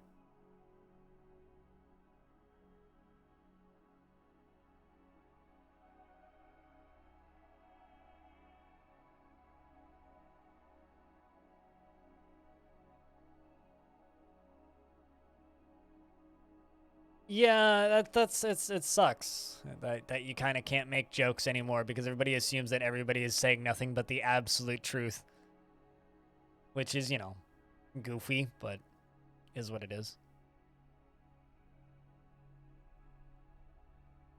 On remote play is an interesting idea. I never did get to ask Witcode what it was like playing current Dwarf Fortress on a Steam Deck, because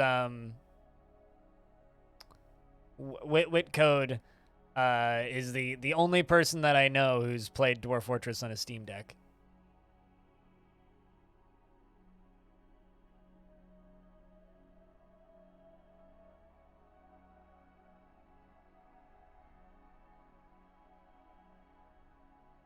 You could do that right now with Virtual Desktop, Calvin.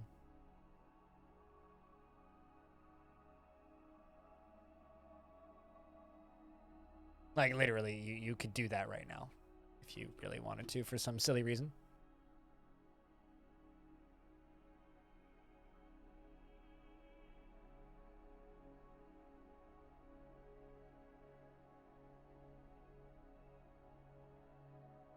I mean, you could solve that problem by simply not buying an Oculus headset, but...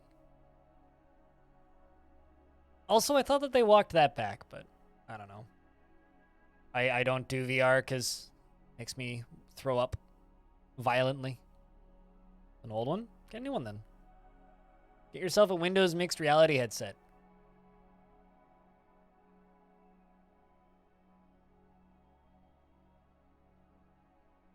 Don't be tied down to one specific platform.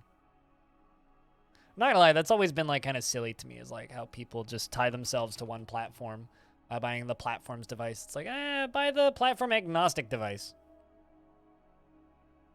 To me, that's always seemed like the wisest way of doing things.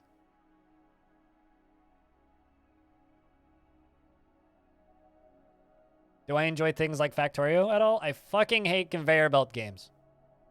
Fucking hate them. Do not like them. Will never play them. Do not enjoy.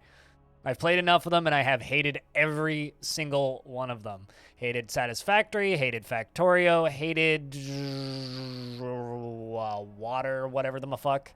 Hydroneer, I think, and I hated Factory Town. It's just not for me. No, I'm not a Mindustry fan. I never even played Mindustry. I saw it pop up on itch and then sent it to a friend of mine. A vile force of darkness has here arrived, and I'm going to pause. Hey, shit, look at this. A mace troll. You don't see those very often. They've got mace. Get back or they'll spray you. We're just going to go back down here for a real quick second. And I'm going to make this thing that I'm building into part of this zone. Just so they keep constructing it. Who could have seen this vile force of darkness? We're so surprised. All right.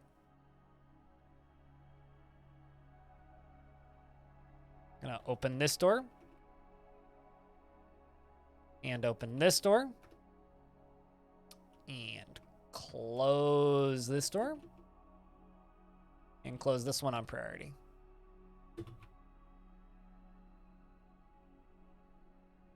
I mean, I am at war with like 5 goblin civilizations, so that's got something to do with it. This is the Occult Seduction, a different goblin civ. So this is the second faction we've seen today.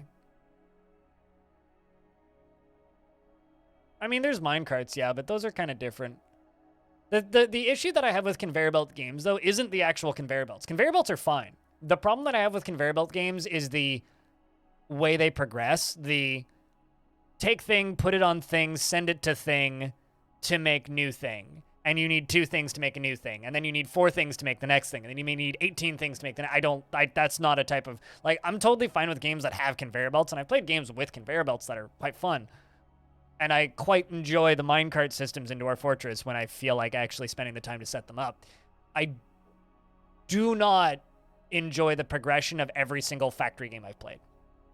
Every single factory game. It's always like... It's the part of crafting in games that I don't enjoy, which is the need 2 things to make 2 more things to make. It's like I look at that and I go, that's effort. That's work. That's not fun. That's work. No. And that's why I don't enjoy those types of games. Trump should also volunteer to be shot into the sun. But, you know. Dude's desperate for attention, so.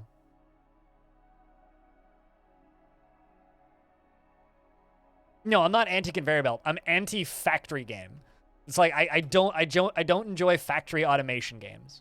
Like if I cared about factory automation, I would just go get a job in that industry. I've literally never enjoyed that type of game.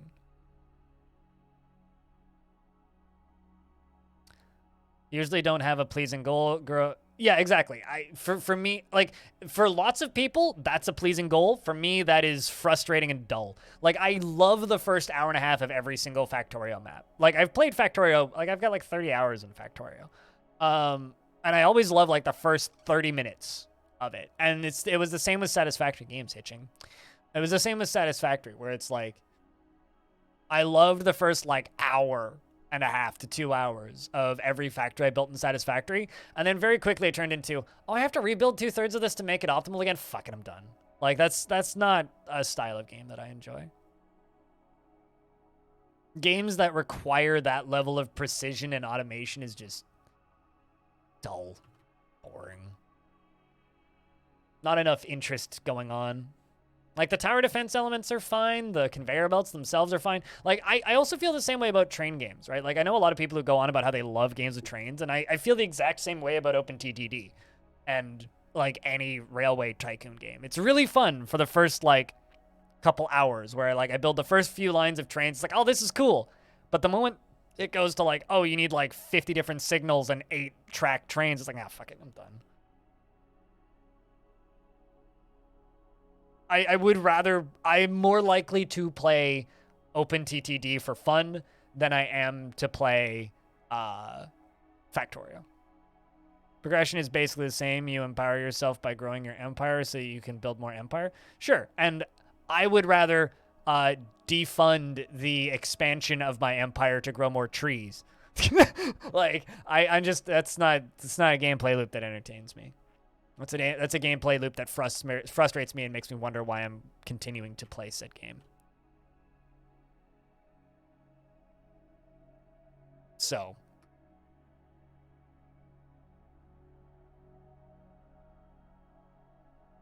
What, defunded your empire growth and instead, like,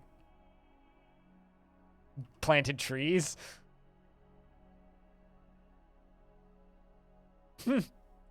Yeah, I like games that have similar-ish mechanics, but I just, bleh.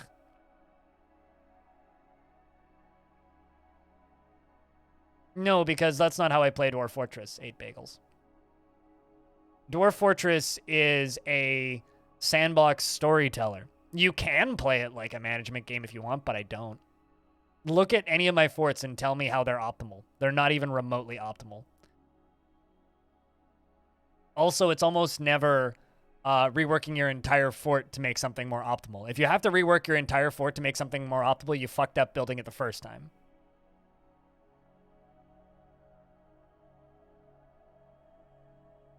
Sure. There you go. It's like saying, isn't Minecraft a factory builder? It's like, sure, you can play it that way. That wouldn't be how I would play it if I played that game. But I don't play that game, so it's not how I play it. At the end of the day, I don't feel any similarities whatsoever with Factorio and despise Factorio. That's just kind of the be-all, end-all for me.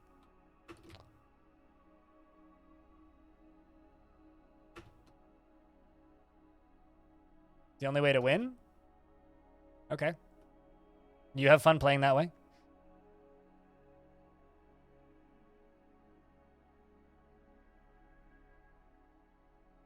Why? I have a question.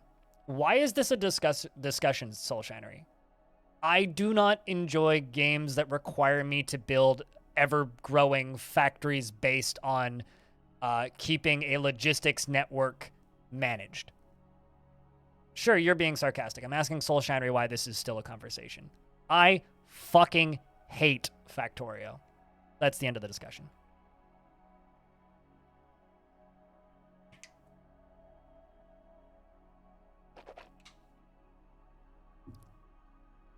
Then respond to Dadrick. You didn't. You just typed. So, I just... Not on my screen. Maybe Twitch bugged out, but... No, you didn't.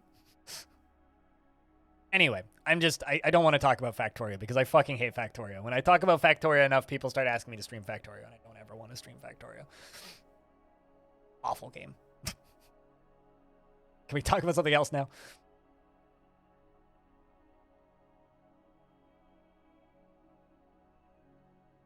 The thing that, like, I think Dwarf Fortress needs to be, like, the Factorio crowds will pick up Dwarf Fortress because it will interest them.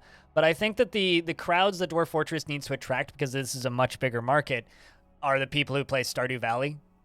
Because Dwarf Fortress has as much appeal to those types of people as it does to the Factorio types of people, as it does to the people who want to, like be murder hobos in RimWorld, right?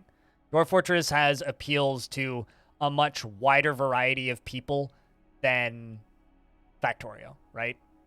Factorio is a very narrow type of game. It's one specific thing. You do that one thing. If you don't enjoy that one thing, don't play Factorio. RimWorld is a pretty narrow thing. It's a very heavy combat game with a lot of tower defense elements, with a little bit of colony management. And if that's your thing and that's what you specifically want, fine. Dwarf Fortress has both of those, but it also has, I'm just going to run a chill fort on a desert island with no adversaries and not really manage things and just kind of watch my dwarves' relationships evolve, which is how I enjoy playing Dwarf Fortress generally. Like, lower combat forts with less adversaries, he says, as he's fighting with hell.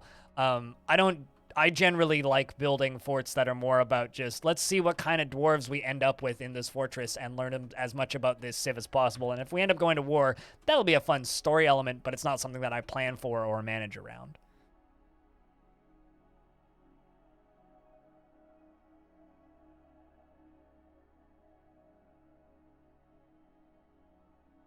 I don't know what you mean by crop down the multiplier for Steam release. What? No idea what you mean. Just send him an email. Or comment on the Future of the Fortress posts. Literally, like, Dwarf Fortress has the same appeal as Stardew Valley. It's a casual base building farming sim if you want it to be that. That's the advantage that Dwarf Fortress has, is it has... Oh, he's not changing farming at all, period. Because he doesn't want to break things. Not until after Steam release. Like, that's been stated and, like, people have asked, but he's stated he's not changing farming until after Steam release. He doesn't want to risk disbalancing stuff. It's like, yeah, we know that it's not a perfect system, but Dwarf Fortress isn't a perfect system. And if we talk about, like, fixing every single half-made, half-broken mechanic in Dwarf Fortress before Premium, like, then it never will come out. I've never played Stardew Valley, so... I've watched enough of it, though. My ex used to play a lot of it.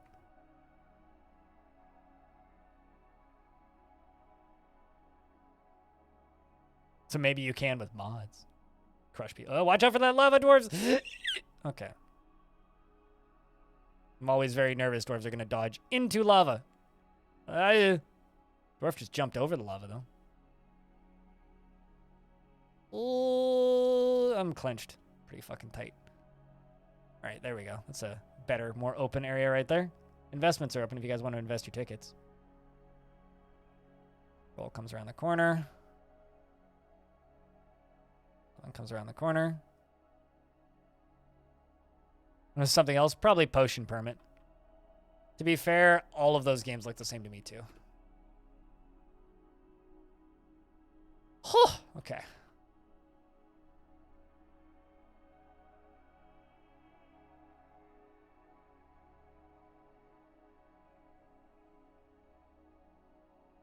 All right, well.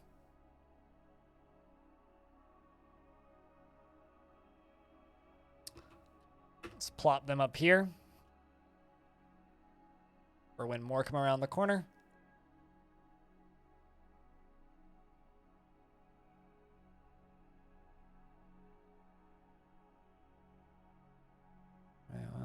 We're just going to wait for that little crew right there to kind of come around the corner, and then we'll lock them all in and burn them.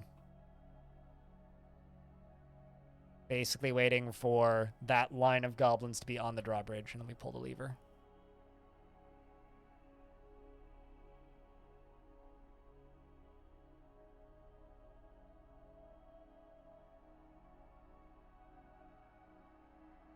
Blame it on the ADD? Baby? It's a 50-50 like chance to win. There's absolutely no strategy to it. It's just like crypto. The numbers are fake and it has no actual real world value.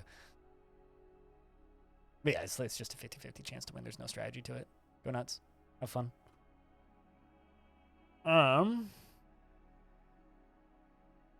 Killing a few more goblins. Okay, I get really nervous when they're fighting goblins right next to lava.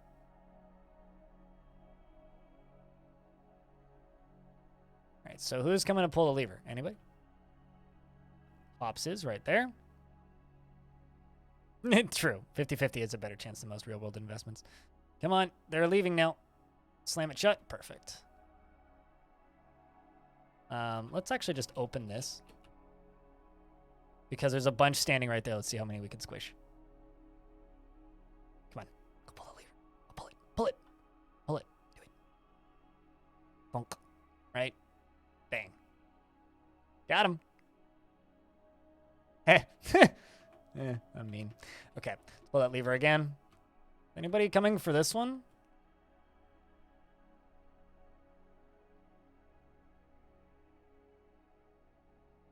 We're getting that middle one. I'd really, really need those done. Thanks for the penny 8 bagels. Yeah, it's like the points in Who's Line. The rules are made up and the points don't matter.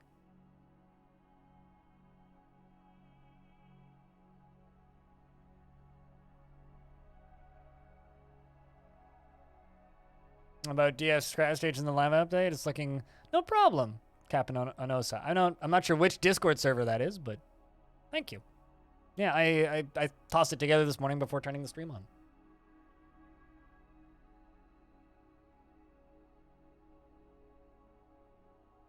I've got over 100 videos about Dwarf Fortress Premium now. It's getting a little ridiculous, to be honest. And slam. Perfect. Come on and slam, and welcome to the splat. No. There we go. Okay. Wow, they all got across. Let's just send the dwarves down this way and just shred up the last of these goblins that made it through. Just watch out for the spicy water. It's a little hot. Ah! Okay, somebody just got burned. Zas, the Swordmaster. Rest in peace.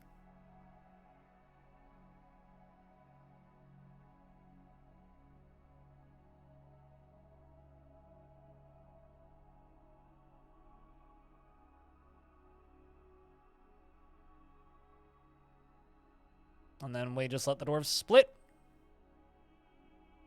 I'll get caught in smoke, though, unfortunately.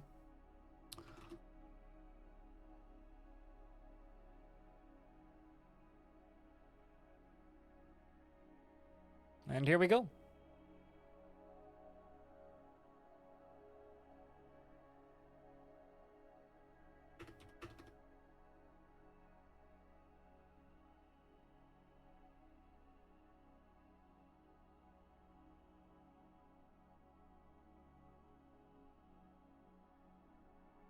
not quite double that you win back if you win in the ticket gambling. It's actually, you get what you invested plus 70%. It's not quite a 100% payout. Just to make it a little bit harder for people to get filthy rich, although Diamond seems to have proven that it's not impossible. Just gonna forbid all this for a little bit so I can use lava to deal with it.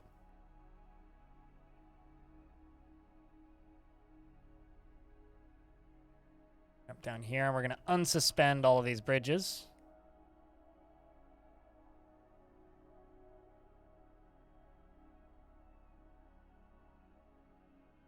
Okay, we're gonna pull this lever briefly, which is gonna drain some of the lava over to the left.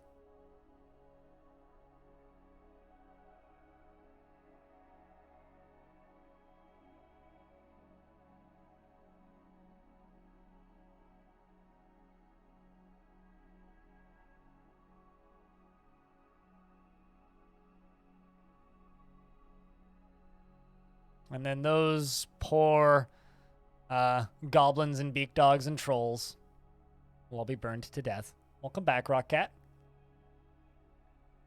We're just going to dump some lava over there to the left to save us from having to deal with those bodies. Let's let it flow for, 5, 4. Yeah, this should be fine. Let that spread out and take out as much as it can, because that's probably pretty deep, yeah? Yeah, it's quite deep. They try to. They don't really have anywhere to go. But yes, they will run away from lava if they see it.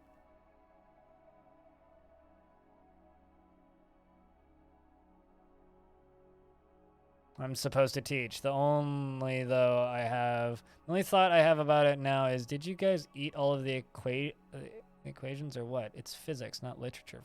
Oh, is it just like a written book then? Your games of the floor is lava were never this intense. Yeah, the kids at the playground were a little bit less burny, I would say. Although I did once play like a floor is lava style game, but on these rocks that would sit in the sun, and you jump on the rocks out of the water, and they would burn your feet, and we'd see who could stand on them the longest. That was a fun game that I used to play when I was like 11. It was just like, let's just burn the bottoms of our feet for fun. ? It's probably the most intense equivalent of the floor is lava that I ever played.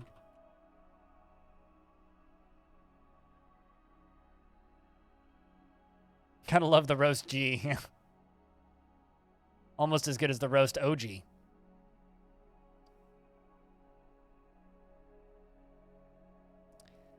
And that's how many are currently burning.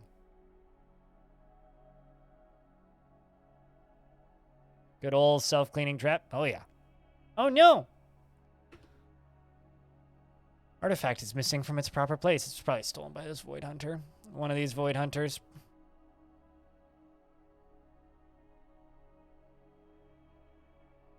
Definitely the one that's in the fort currently.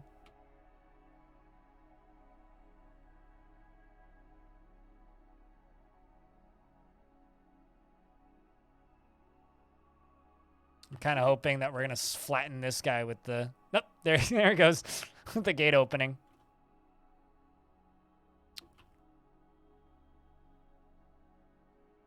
And I can pull this lever,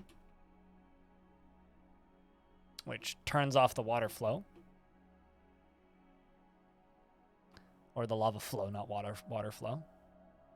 And then this idiot here is clearly trying to get around the lava. Will he? Will he? That's the question. Our little indigo hair-colored, green-skinned boy running away from this wall of lava. Will he make it? Will he thread the needle? Probably not. Highly doubtful. Very much doubtful. Will he vault the corner? Nope, but he will turn around. Whoop, not dead yet. Making it away. Well, if you set up police in your fort, captain of the guard, and have like ample watchers and people that would see where the artifacts are, and they spot it, you can actually arrest them using the interrogation system, which is pretty fun. That's how I have one in prison permanently.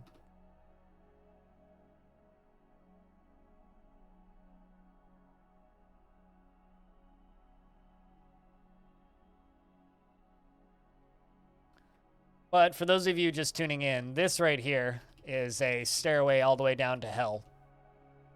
And what we're working on right now is building a defensive structure that could combat hell.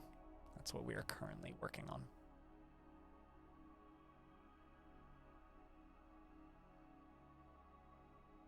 Yeah, but that doesn't actually make the dwarves happier. Put them in prison first, then execute them. If you put them in prison first, all of your dwarves get a happy moodlet first, because a criminal was punished by the law is a happy thought that they can get, right? And you want those happy thoughts, because happy thoughts are good thoughts. So give the dwarves the happy thoughts, and then you can just, like, you know, lock them in there permanently, or, like, dump lava on them or something. No, there's no credits in Dwarf Fortress. Dwarf Fortress is the original make-your-own-fun game. I guess, like, the goal for every fortress, in theory, would be to become the mountain home, like, I mean, naturally, you make them pay out their sentence before you cut them in pieces. Come on!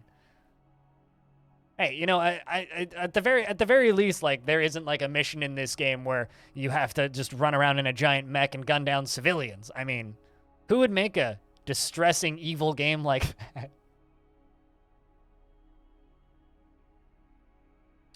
It's more like a really fast slide than a stairway or a highway, so.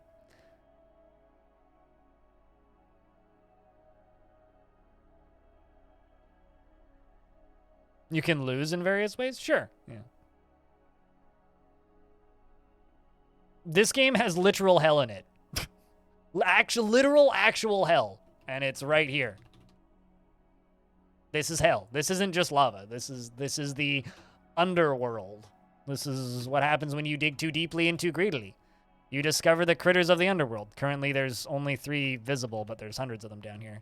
These guys, these phantoms and various demons. Yes, we are going to fight with actual hell.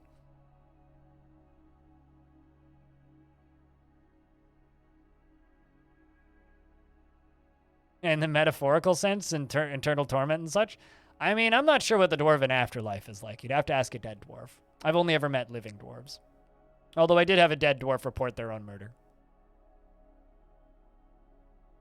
They became a ghost and then possessed another dwarf and then informed the captain of the guard who murdered them.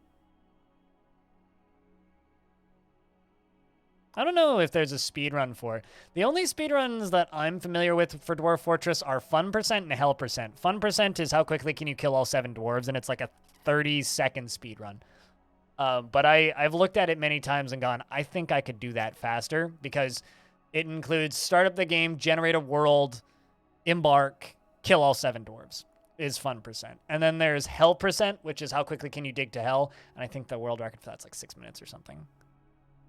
There's speedruns for anything. Doesn't mean they're entertaining or good.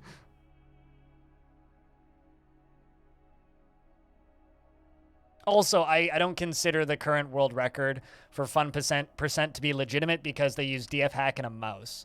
For me, that's almost the equivalent of a tool-assisted speedrun. I think that the current world record for fun percent is an illegitimate fun percent.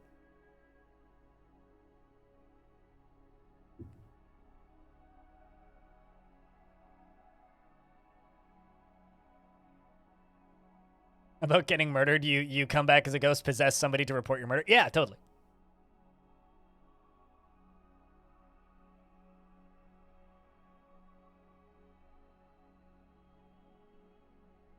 Huh. I've never looked into adventure mode speedruns, but I mean, here, I'll show you the fun percent VOD.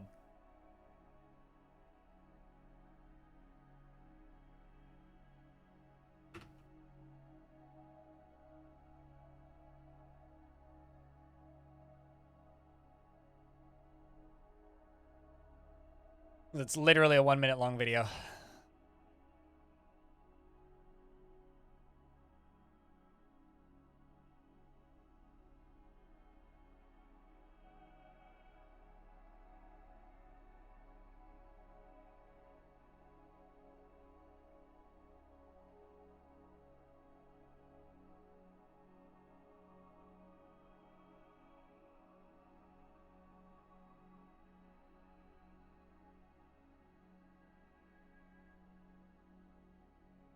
Like, look at how slow they're moving with the mouse. Or with the cursor. Like, come on. You can do better than that. That's 1%. So.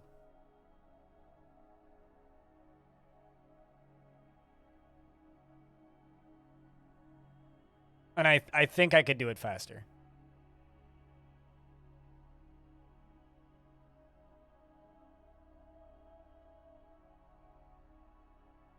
That was the most unfun video on YouTube. Yep. Yep. No, that's not sped up. I think they've increased. I think they increased the frame rate. Like, I'm 90% certain they increased the frame rate.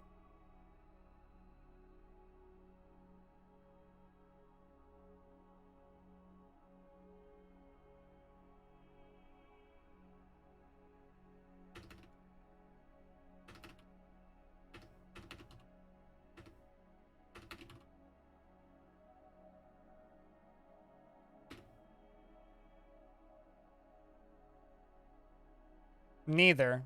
It's a world simulation sandbox. Adventure mode is rogue-ish, but it's not a roguelike because the world's persistent when you die.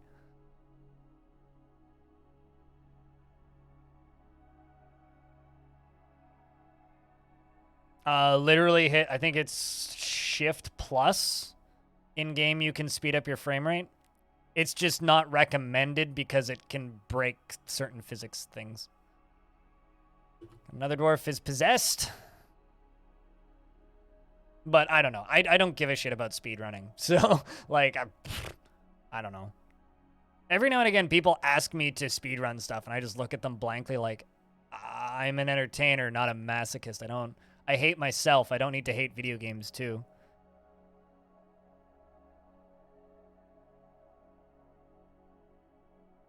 So if you guys want to go speedrun shit, go nuts. I'll stay over here. I like video games. And hate myself. I don't need to hate games, too. I like this game a lot. Yeah, I don't play League of Legends. Hello, son.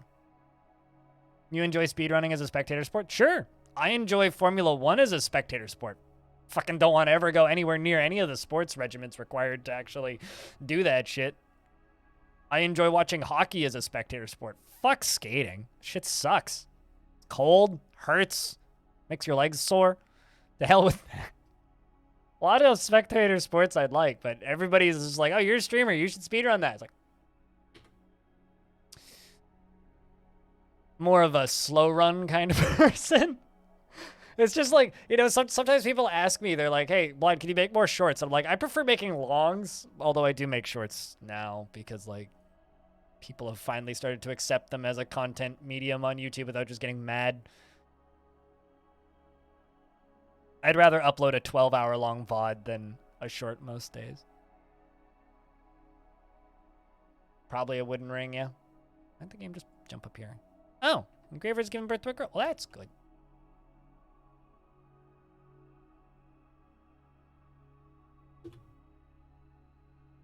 Going for adamantine? Damn right.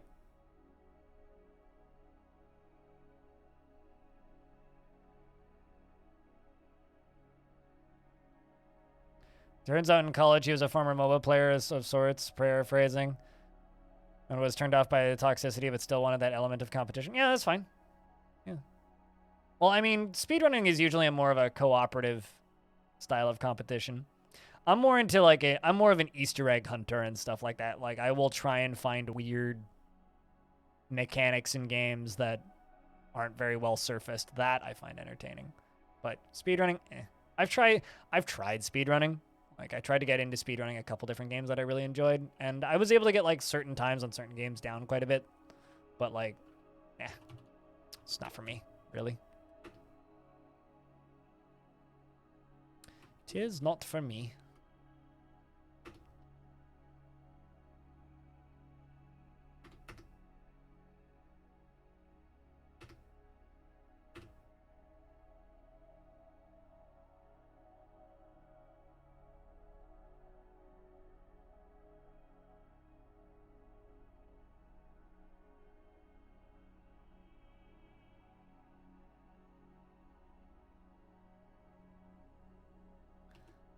You like to think that the dwarf is sniffing out the best candy for the craft? I mean, sure.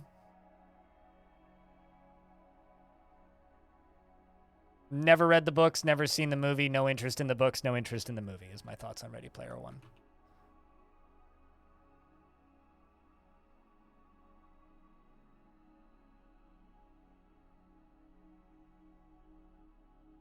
It just kind of looks stupid.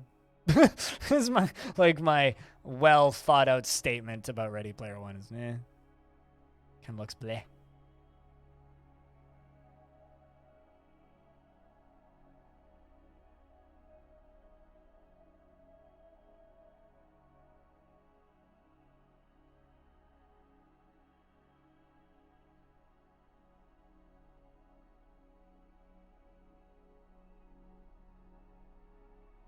You headed out 8 bagels? See you when we see you. Appreciate you for the penny. Procrastinating? Procrastinating what? I'm procrastinating lunch right now.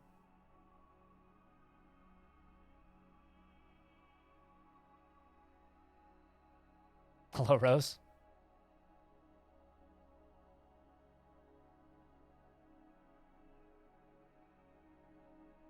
Life? Why is that? Life's fun and entertaining. You get to do all sorts of fun things in life.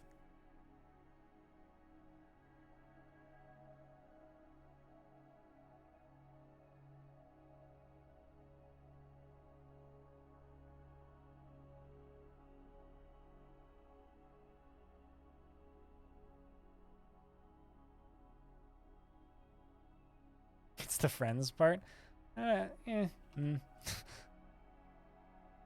Smile and shrug on that one. Because there's people that have still found the stream for the first time today, you know? Just because, like, 500 plus subs were gifted in the last 2 days doesn't necessarily mean that that's every single person who could possibly tune into the stream. And you also need to remember that I've got, 15,000 followers on this channel, so there's plenty of potential people that the algorithm could throw the subs to. So, it's not that surprising. Found an interesting game on Steam? Go on. Hey, Narvicious. How's things? Terra Invicta? Ah, yes, I know the publisher of that. Never gonna play it, but looks cool.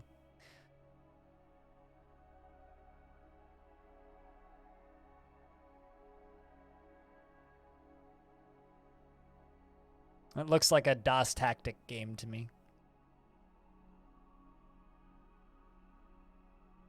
Should be the good stuff to eat during the Wind and Rain event. Hell yeah.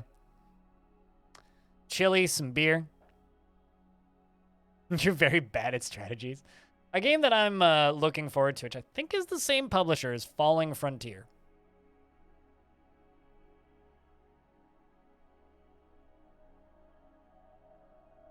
Yeah, Falling Frontier.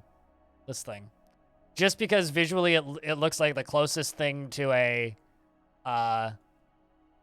Expanse game that I'll get without being an Expanse game, and I don't really want to play the Expanse game. I just want a game that takes place in the Expanse world, and this looks rad. Hooded Horse, yep. Yep. I had the community manager of Hooded Horse on my podcast. Cormacker. Cool dude.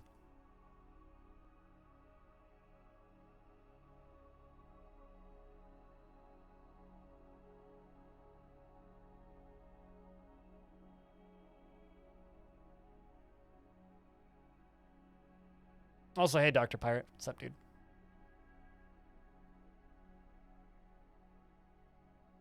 you need to upgrade a feature in software you professionally maintain that's going to be a bear to deal with. So at this point of the day, you think it'll be tomorrow's problem, but yes, this stream is very entertaining. Well, happy I can help.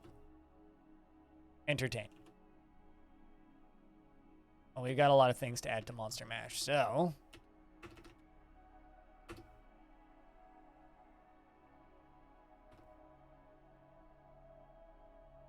let's let those finish up slowly.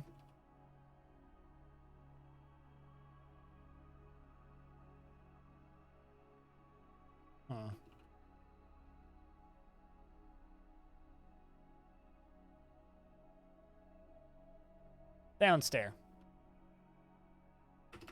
And upstairs.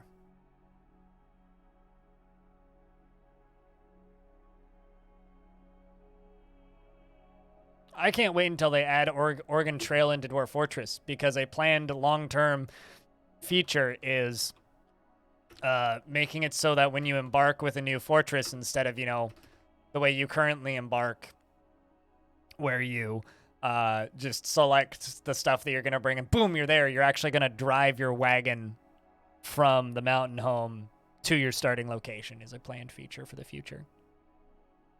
And then all your dwarves can die of scurvy before you even, like, start your fort. It'd be great.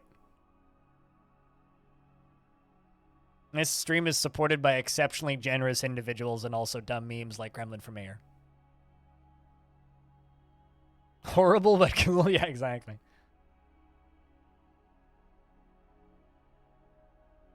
You know, it's kind of funny because I'm in a very similar spot to that, where it's just like I've got really good hearing and my ears are like easily bothered by loud sounds, and then like I hang around family and they're just like constantly shouting. It's like, can you guys just shut up for please?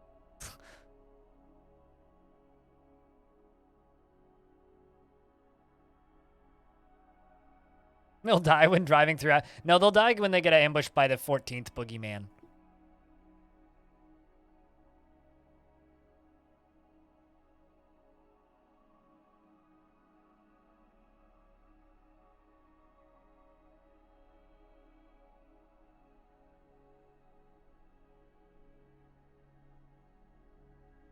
I mean, Crypt Burr is the best free beer equivalent that you could possibly ask for.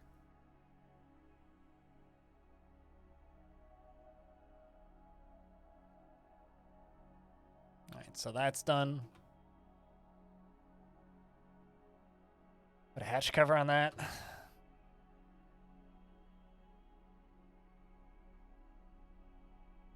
Okay. Dwarf has begun to work on an artifact. So 2 pieces of copper, cushion cut onyx opals, spider silk cloth, alpaca wool cloth, onyx cut opals, oval cut opals, and 2 pieces of raw adamantine. Best of luck there, Dwarf. Make something cool for us, please.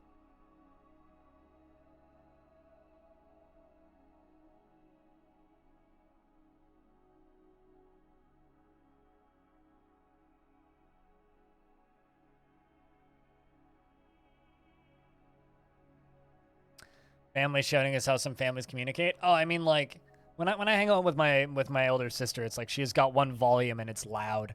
And as somebody who lives in an apartment, I talk quite quietly, especially like when I'm alone in my apartment. And it's really hard having my older sister in here because she just shouts. It just kind of is how my family is. It's part of the reason I moved out and will never move back in, because I'm a quiet person. I like it when people are quiet. I don't like it when people are loud.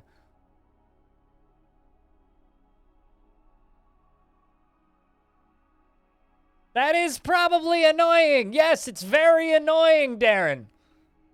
Gosh.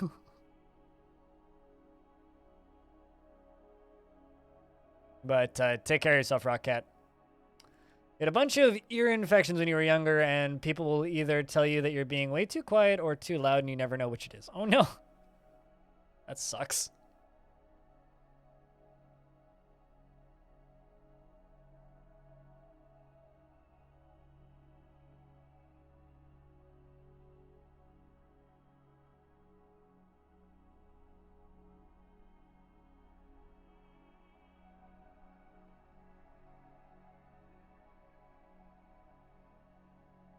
You know, it's kind of funny because like half of the chat just wants me to be like, this is when Dwarf Fortress is coming out.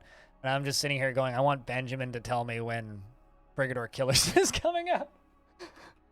Because like I when it comes to like hype cycles for games, it's like I'm not that excited for the hype cycle of Dwarf Fortress because Dwarf Fortress is already out and I can already play it. And I can play Dwarf Fortress whenever I want. And premium isn't going to change the game that much. It's just going to suddenly make it available to a lot more people, which just means I have to do a lot of work in a short period of time.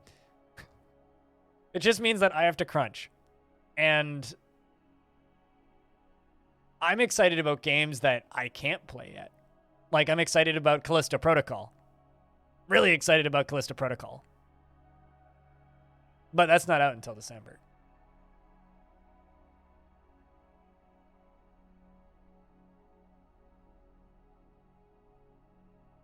Told you last time we want to put something on 2023? Sure, but when? When in 2023? Erdem, the engravers. But it's okay. I'm using you as an easy example because you're right there.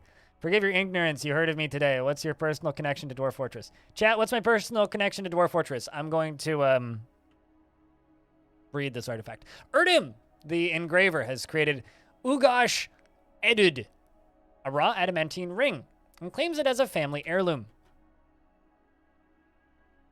I do have a business email. It's on my Twitter and also in the description of this stream. But Discord's fine. Holy crap, that's expensive. 943,200 Zathal. The Hollow of Obeying. This is a raw adamantine ring. All craft store ship is of the highest quality. It is encrusted with radiant cut onyx opals and decorated with alpaca wool and encircled with bands of copper, and this object menaces with spikes of raw adamantine and onyx opal. On the item is an image of a square cut raw adamant... Of a square in raw adamantine. Okay, I misread that. On the item is an image of a square in raw adamantine. On the item is an image of a bride tooth, the malachite bracelet, in cave spider silk. On the item is an image of a square in copper. On the item is an image of a toad in onyx opal, a square.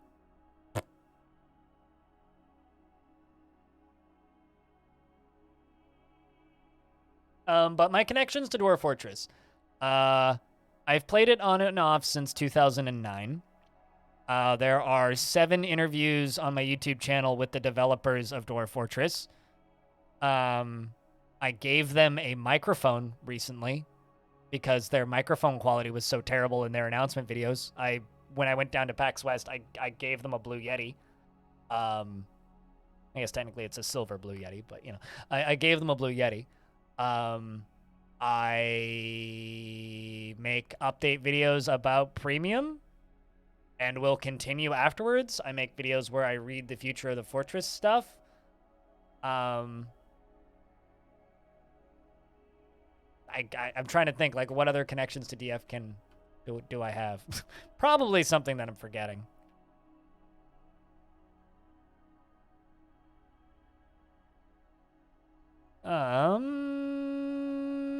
Need to find that ring.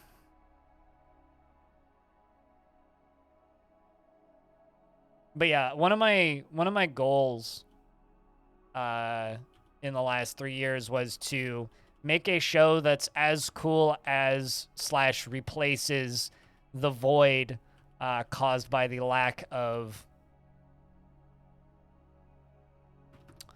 DF Talk, which was that little podcast that Bay 12 and Zach and Tarn put together with Rainseeker and Captain Tastic a number of years ago, right? Like, that was for anybody who was part of, like, I guess, old school Dwarf Fortress community, remember those coming out monthly. And they did them from, like, more essentially monthly throughout, like, 2009 to about 2014. They were pretty consistent.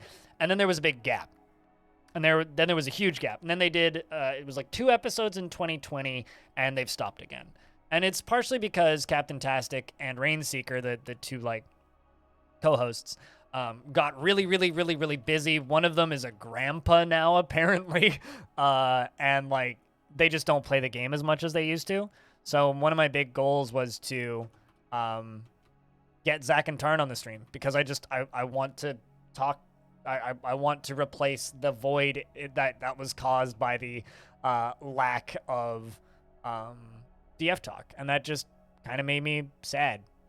So I set things up so that Tarn Adams would join me on stream, and I did that by going to PAX West and introducing myself to him in 2019. He was already aware of me at that point because of the videos that I made. And then after the pandemic happened, there was a point when I was hospitalized, not because of the pandemic, but I was sitting in hospital. I'm just like, I need something to be hopeful for about the future. So I asked Tarn if he wanted to come on the stream, and he said, yeah. And now, like, every 4 months, we do quarterly community Q&As. And the last one I brought Tekket on, who's made a bunch of Dwarf Fortress tutorials. You know, it's kind of funny, Orion. I think I've seen every single talk on YouTube featuring Tarn, and it always bothered me that there wasn't more of it. He's just an interesting guy to listen to. He's a very interesting guy to listen to.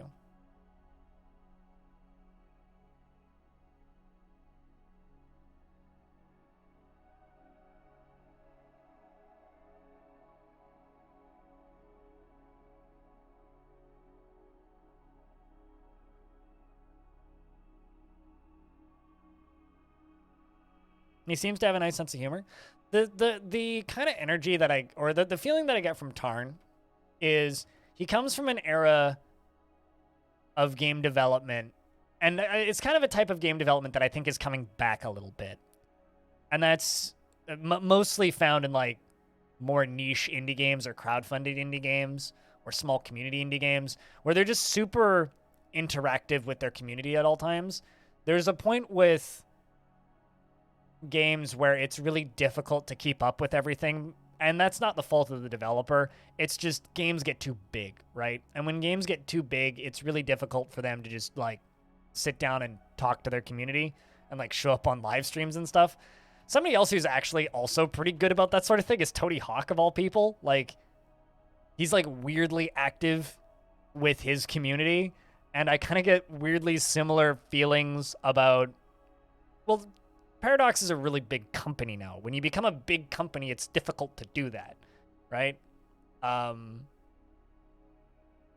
Yeah, Tony Hawk is like one of the... He's a good example of a celebrity who still does a really good job, like, reaching out and talking to... Like, he shows up on weirdly tiny podcasts on, like, a weirdly frequent basis, right? Just to talk about, like, Tony Hawk games. Like he's shown up on live streams with, like, a couple hundred people watching. Just to... I feel like Jack Black is just friends with everybody, though. But, like, it's difficult to find people in the games industry that still do that. And when you do find somebody in the games industry that is willing to do that, you kind of have to treasure them. Because most games are just too big to a point where you really can't do that. I mean, another kind of weird example of this is, like, Cliff Blazinski, Cliffy B, still retweets. Like, if you get a Gears of War tattoo, he will retweet you and quote tweet you. Like, little things like that. Like, there's not a lot of major game developers out there that still do that sort of stuff, and that's cool.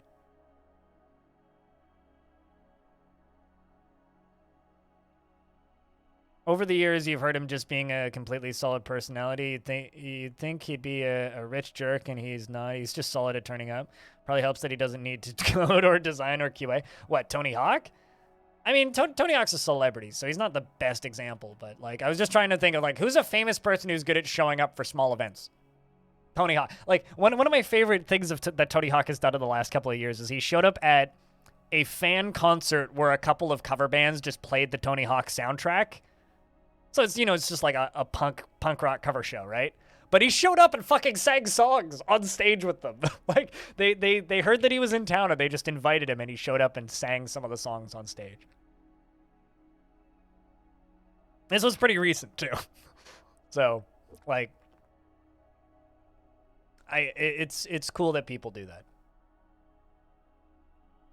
Just like, you know, when I went to PAX, it's like, Zach and Tarn totally could have just gone back home at 2 p.m., but instead they stuck around until like 9 and went and did touristy things with me and Kit Fox's community manager and then went out for dinner. It was fantastic.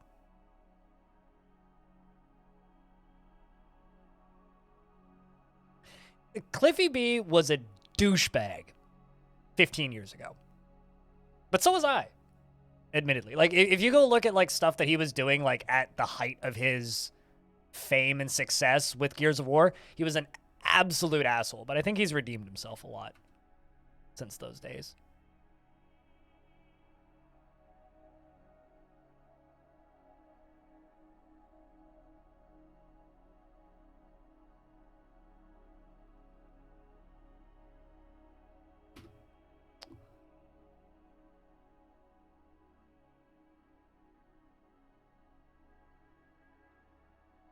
Another person who's like weirdly famous, who does a strangely good job communicating with his community, also gets a lot of shit because he's a bit of a dick. But Jonathan Blow, you know, like the guy streams like 5 days a week, and you can just go ask him like weirdly obtuse programming questions, and if he's doing a programming stream, he'll just like explain what he's doing, which is kind of a neat stream to lurk in because he's just sitting there like talking about it. But you know, it's also partially the games that I cover, right? Like, I am of the opinion that if a game hits a certain level of popularity or fame, I don't need to cover it anymore. Dwarf Fortress is kind of the one exception, but like, I enjoy playing games that most people haven't heard of. I enjoy playing games that most people haven't played because it gives me the opportunity to kind of show people something that maybe this is something that you'd be interested in, but you've never heard of it, right? And kind of a good example of that is something like Songs of Six, right? Very similar dev to Zach and Tarn, where he will, like, you can just send him a DM on Twitter and he'll respond in an hour. Like, the guy just talks to everybody, like, and very, very good at communicating with his community and working with them and like figuring out what they want added to the game and what they don't want added to the game, and really, really good at taking blunt feedback. Odd Realm is a similar situation where, again, like, the dev is really good at communicating and working with his community and talking to people. I think that this industry is so secretive, it just kind of lends itself to you can't speak, you can't talk. You know, it's kind of funny, right? Like, I always hear this criticism of Twitch, that Twitch is oversaturated. It's like, absolutely, Twitch is oversaturated and YouTube is oversaturated if you're making Fortnite videos. But there's like chat, try and name every single YouTuber you can think of, or every single streamer who plays Dwarf Fortress. It's like Nucrium, Quill18, Krug Smash, me, Tekid, Salford Sal. I guess you could say Verge Skeletor, but he hasn't played it in like since 2017 or 2018. Couple Russian channels, so we'll add like 5. Das Tactic, Captain Duck, but he hasn't really played Dwarf Fortress in about 3 years.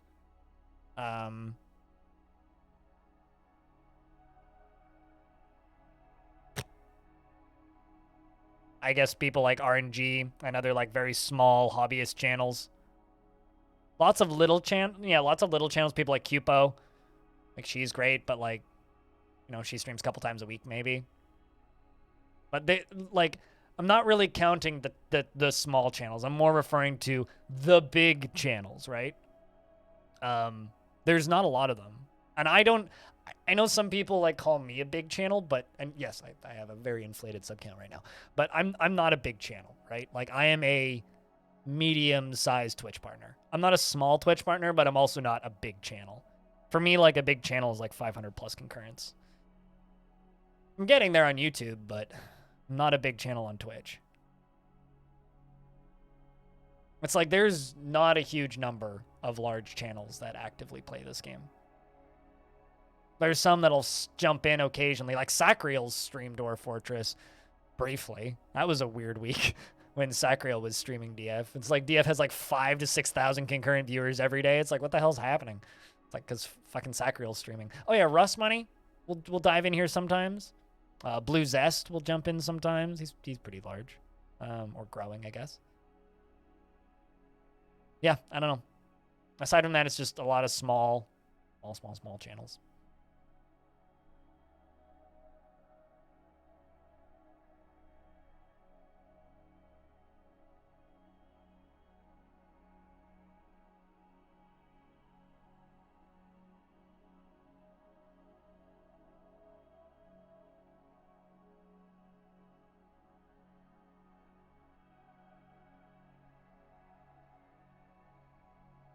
You feel like this game just comes and goes as people... Yeah, no, totally. So this... You actually made it to the fortress. Are you in the fortress? Where are you? I don't see you. The Werepossum Sheriff Cyril Bit, which I nicknamed, has come. A large opossum twisted into humanoid form. It is crazed for blood and flesh, and its eyes glow yellow. Its charcoal hair is short and even. You will know why you fear the night. All right, where the hell are you? Oh, are you... Oh, wow, actually still a were creature. All right, well. This is the first time this were creature has actually made it into the fort. They're just knocking over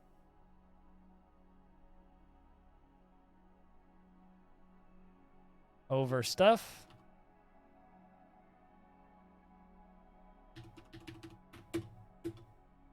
Great, this is not good. So this opossum, this werepossum, has been hitting the outside of my fort for years. Misses the sheriff. Okay, so went for my sheriff, Thalfon, and missed. Bites the clother in the right hand. All right, so Thalfon has been bit.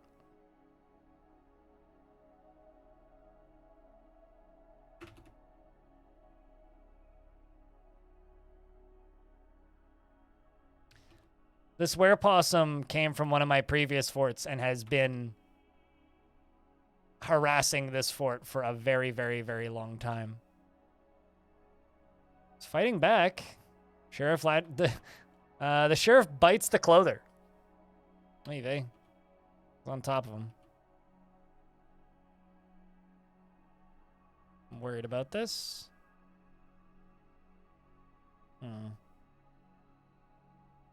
Looks like they're all going to dive onto the fight.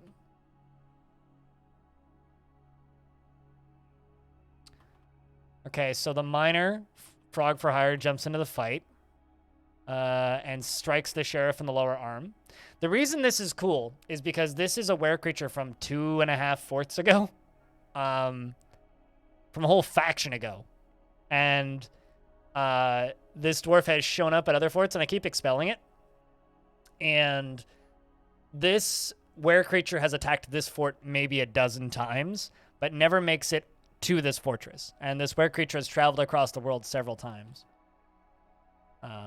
So this is kind of a neat thing. But I think this might finally be the end of this were creature.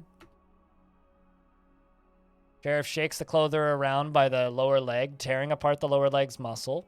An artery has been opened by the attack. And then a miner strikes the sheriff. A manager strikes the sheriff in the tail with her pick, tearing apart the muscle. So it seems like everybody's just kind of diving in. Who's actually in the fight right now? It's the miner, the clother, the manager, who hasn't received any damage. You struck him. Okay, so then that's all the way down to goblins.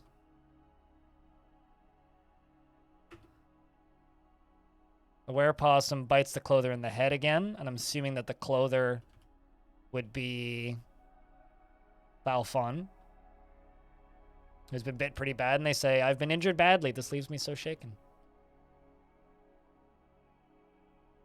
Furnace operator misses. Thalfon, you're good. You're good.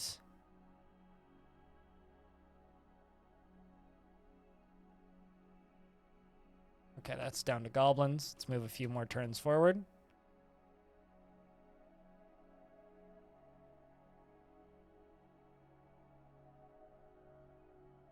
Okay, so he's basically The were creature has bit my captain of the guard in the head and is shaking him around. And the rest are just beating on him from the outside, from the looks of things.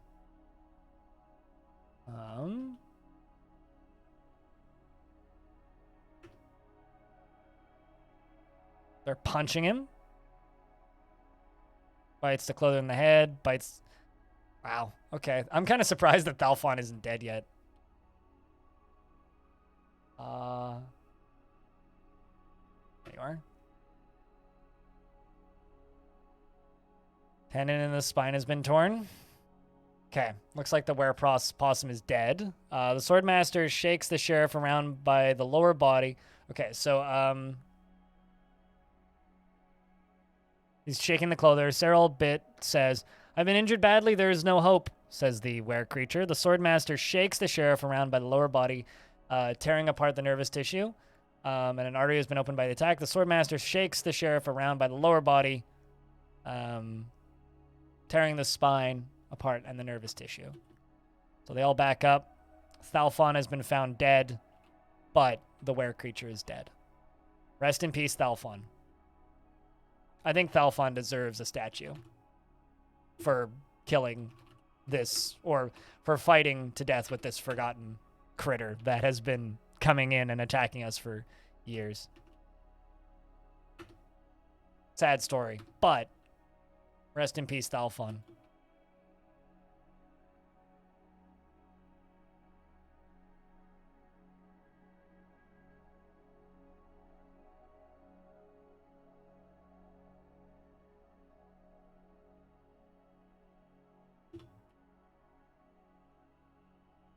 And I need a new... Is it Dungeon Master? Or Captain of the... Oh, no, we do have a Captain of the Guard. Oh, wait, was that one of my squad leaders? No. Spitalier, long time. Hope you've been good.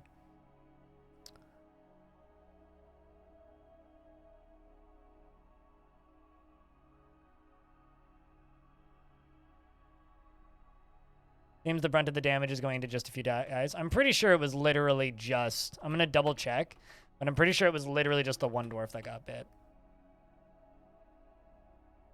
Bites the clother, bites the clother, bites the clother, shakes the clother, bites the clother. Scratches the clother, shakes the clother, shakes the clother around, shakes the clother around, shakes the clother, shakes the clother. First day in 2 months without internet? Oh, good lord. Bites them again.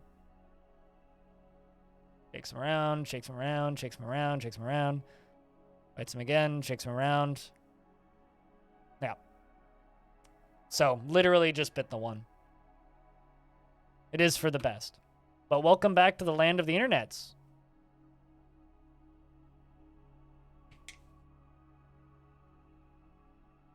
What have you been up to the last 2 months, if I can ask?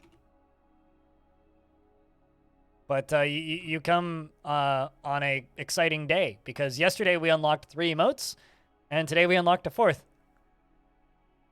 So we're getting more emotes, which is big and exciting.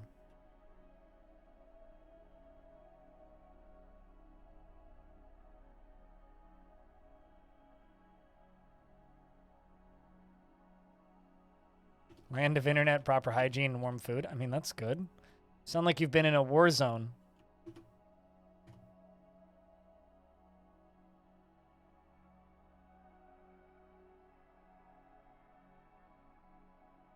I'm gonna dump out all these corpses because we don't need them in here.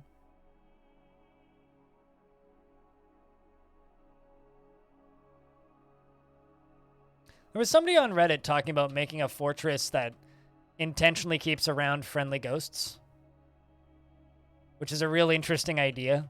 Like, memorialize and remove like the evil ones and then keep around the friendly ones.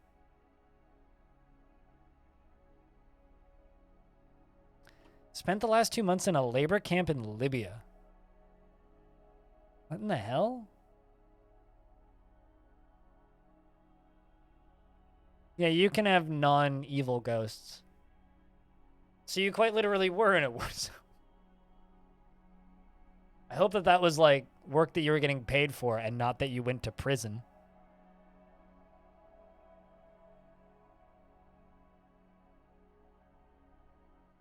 What's best in life? Hot water, good dentistry, and soft lavatory paper. And a toothbrush. I guess that's dentistry.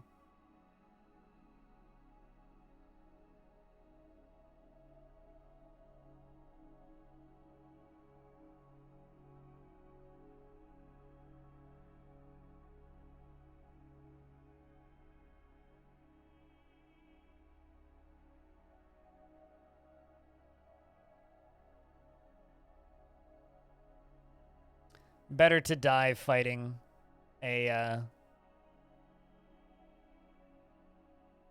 it's better to die fighting a, werebeast that's bit you than to live to become a were creature, in my opinion. Oh yeah, well look at Casper. Yes, Casper's a friendly ghost. It's right in the name. Casper the Friendly Ghost.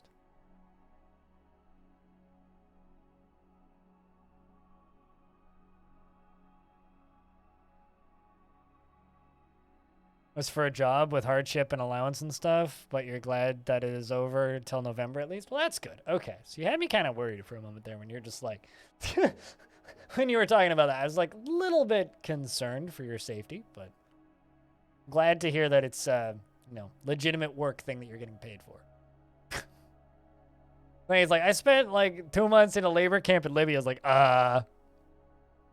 we're live Tuesday, Wednesday, Thursdays, but I'm usually live for like 10 to 14 hours, Captain. So, you know where to find me.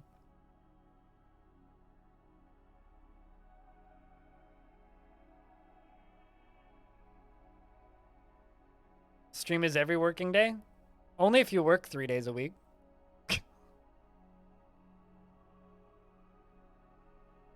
Which every time I mention to my dad, he just looks at me like I'm lazy, and I'm just like, sorry. I like working not more than X number of days a week.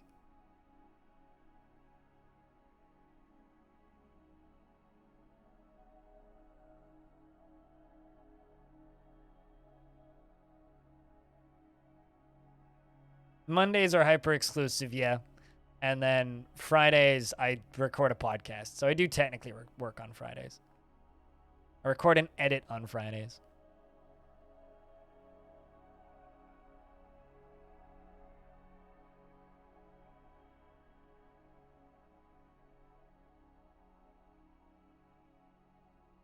All right. We're finally going back to probably working on those ridges.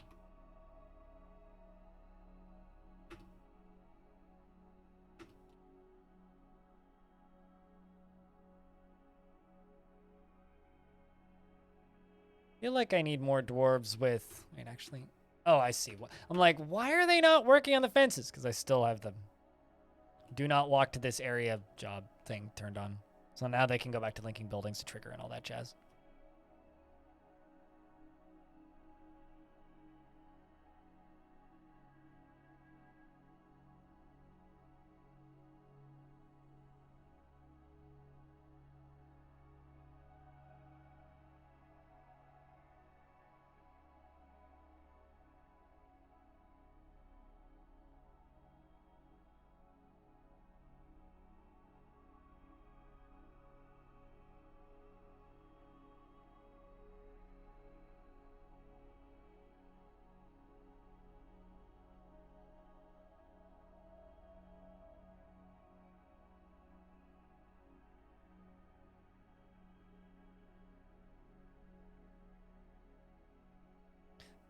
Every now and again, I'll see comments left on like Dwarf Fortress videos that are talking about features, and I'm like, I'm not even sure like what they're referring to. Like this one person leaving a comment that just says, I cannot resist thinking about crafting in this version. I hope that they focus a little more on customization rather than leaving it to the modders. What customization are you talking about? And how is that related to crafting? What? A what? I don't actually know what they're talking about. Also, I don't know how they would like there's very few mechanical changes to premium DF outside of like quality of life things, so I'm not sure how that would change. Anyway, whatever. I don't know. I'll pretend I know, but I don't.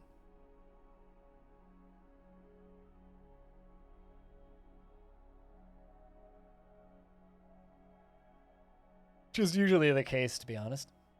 Is that I pretend that I know what somebody's talking about, but actually don't. So, something I need to do is I need to make a new squad.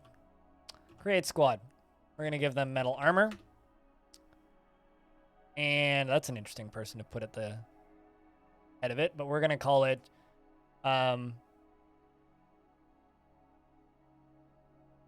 Demon Bait. And Demon Bait is going to be training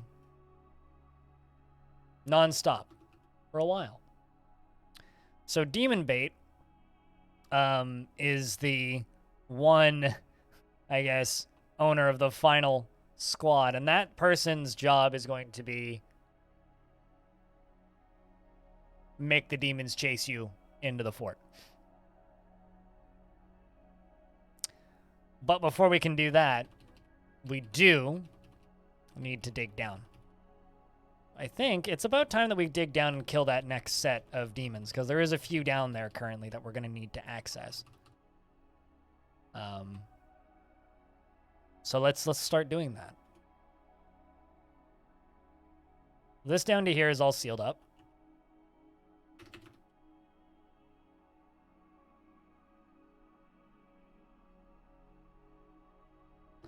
Gonna real quick stack my military down here. Because well, I guess starting here, there are these guys. Now these guys can theoretically fly. These 2 Phantoms of Shadows and a Gray Phantom. We're gonna try and get down to where they are. This is gonna be a little bit tricky.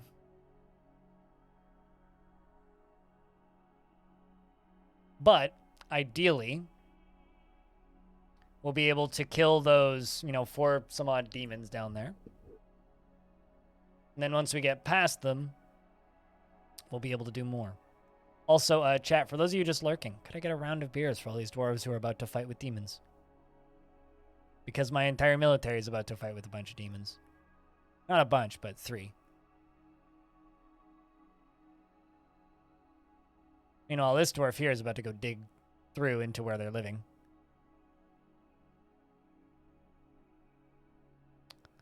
Let's see what this does to these guys. Do they come out? Nope, they seem to be staying still. Okay. So, let's build a downstair.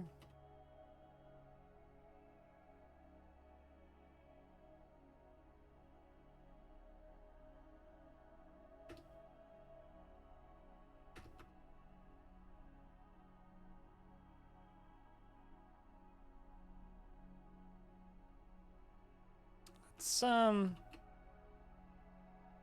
build one upstairs. Out of blocks, it doesn't matter. The material.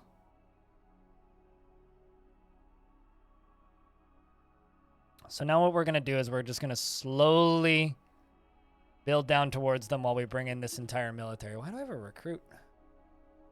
Huh. Right.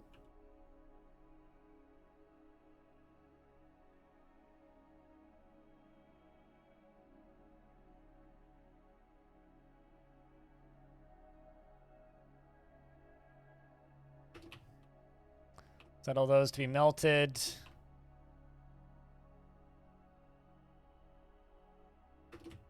Claim all those. They're constructing that. They're continuing to walk up this way. A lot of them are carrying books. Human caravan has arrived. Okay, maybe we should cancel this until we're done with the human caravan.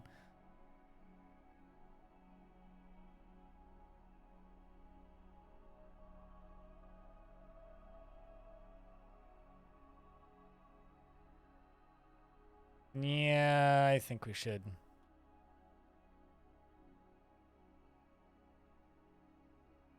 Hold off for a moment. Let's just forbid that. And I'm going to suspend this temporarily. Let's just get up to the top and work on trading first. Then we're going to get down there and do that. Because we've got a lot of crappy clothing to sell. All right, I will be back in a moment. I'm gonna quickly go use the restroom, and then we will finish trading, and then we will continue digging. Back in a sec.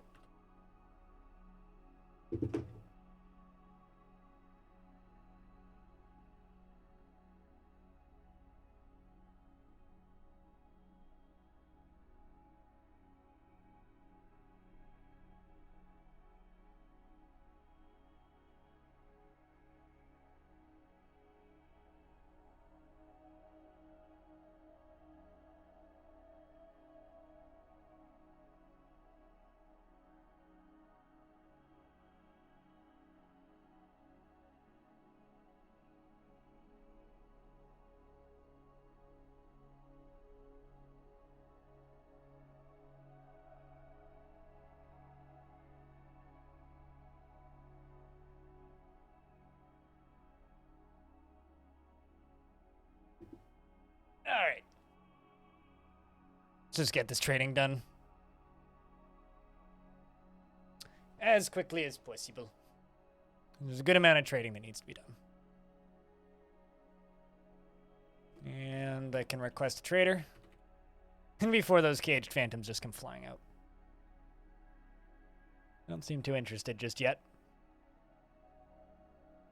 But we've killed a bunch of them already, so I'm not too worried about fighting with them. Nice subpar. Thanks for exposing you to Caves of Cud. I don't know if I should apologize for that one or not. I'm so sorry you have to tolerate Caves of Cud as much as I do. But fantastic game.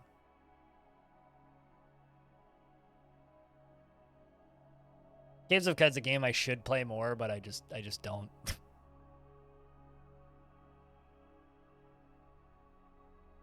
I feel like the three games that I really like inform people of the existence of is Caves of Cud, Odd Realm, and Songs of Six are the ones that I get the most comments of like, thank you for showing me this game. We're trading with humans this time, so tons of stuff that needs to be put away.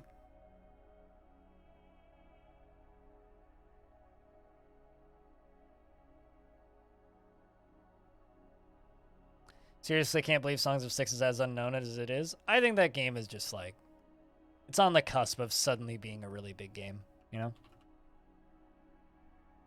It's gonna happen. I would expect either this year or next year. Once its combat stuff is like fully implemented, it's gonna suddenly become very big.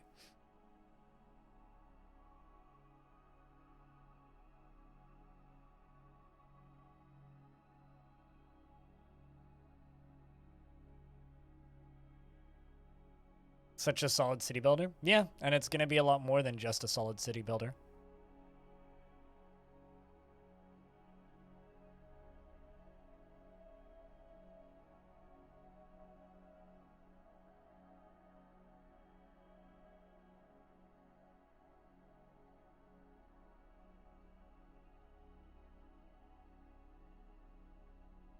See what they need to access and what they want to access. And if they don't have that, give them that thing.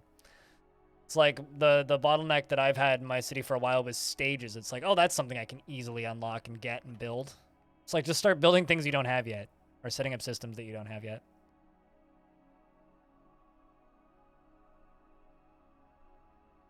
Yeah, true. Although maybe training a military is what you need, depending on your bottleneck. Once you figure out those bottlenecks, you'll get huge influxes of people.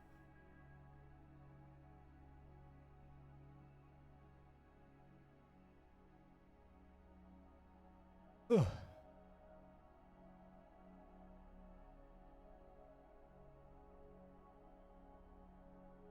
And trying to learn how to do that without slowing yourself down too much. It's been fun. Yeah, it's a fun game.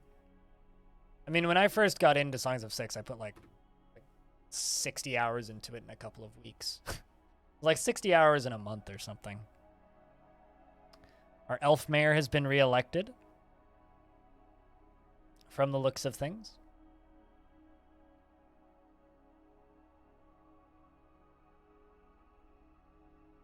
Sounds like it's garbage truck o'clock. I can hear a garbage truck taking the trash out.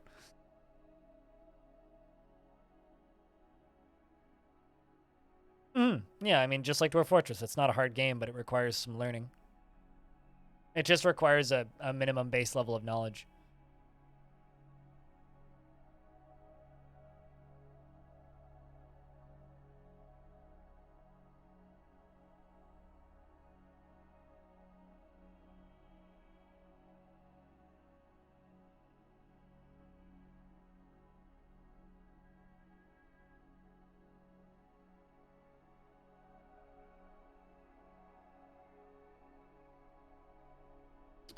Also, hold on a second. Are you telling me my broker is too busy reciting poetry to do their job?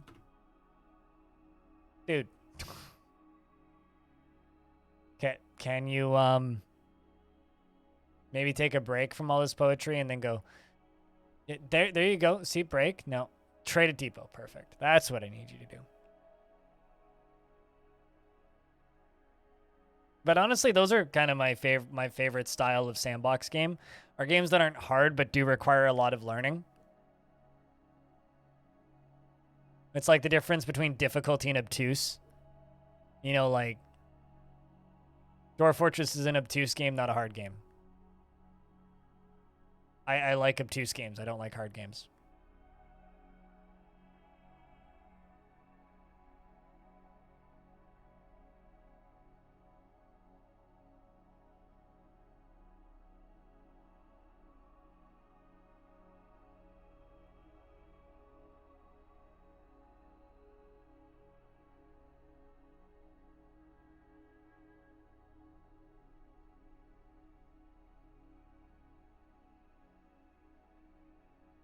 Yeah, sure. I mean, like, best of both worlds is obviously optimal, I would say, but... All right. What have they brought? Bunch of sheets. They did bring some books. We'll definitely take the books. Really care if they're copies or not. I'll buy the cheese.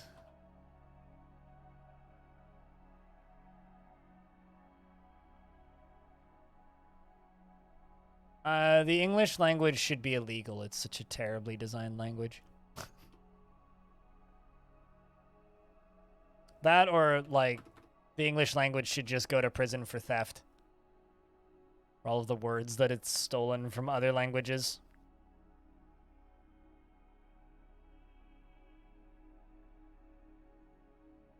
I wonder how these humans feel, you know? Like, these dwarves have just taken a brief break from besieging hell to trade. Like, go to prison and be illegal? You know, if English wasn't, like, the most commonly spoken language in the world, what would be? I think it would probably be Chinese. I feel like Chinese is probably worse in a lot of ways. Or like Punjabi or something. So we'd probably be speaking some dialect of Chinese. If not English.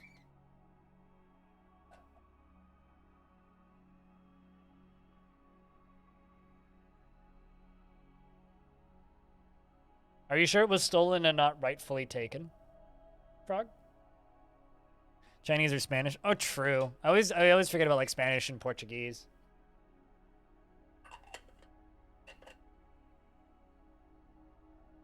It's like saying Romance language. Okay, fine. Cantonese or Mandarin. Actually, it'd probably be Mandarin.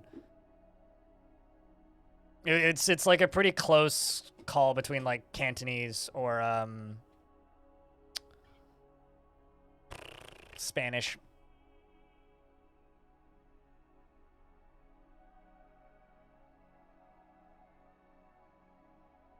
But, you know. It was misused so often that it took over the definition. Boo! Sounds like roguelikes. I hate it.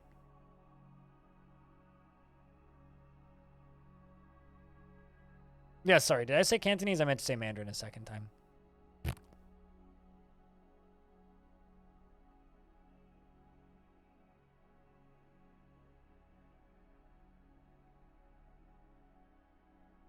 That moment when you're staring at one word and say something else. Thinking about one word and then staring at another word and you say the thing that you're staring at, not the thing that you're thinking. But yeah, man, I could see Mandarin be, like, taking over English, but Not that I'd necessarily want to see that.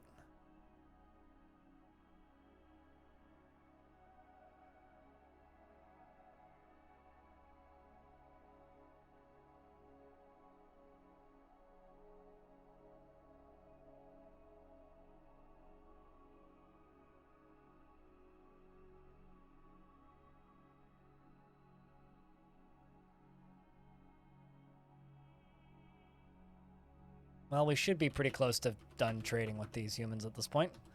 Although apparently we still have tons of stuff to bring to the trade depot, so.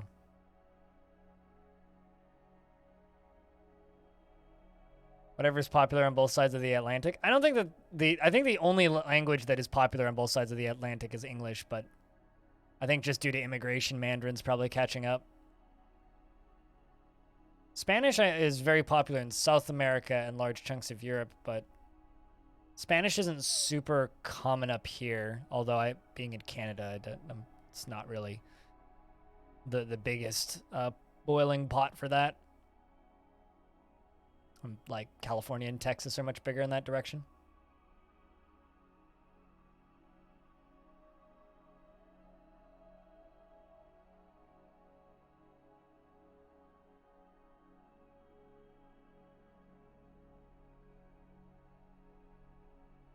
Like most of southern U.S. You love Spanish? I like Spanish food. Don't know, and like, or rather, I like Spanish food and I like Mexican food. Can't like speak a word of it, but just like I love Korean and Japanese food. Also, can't speak a word of either of those.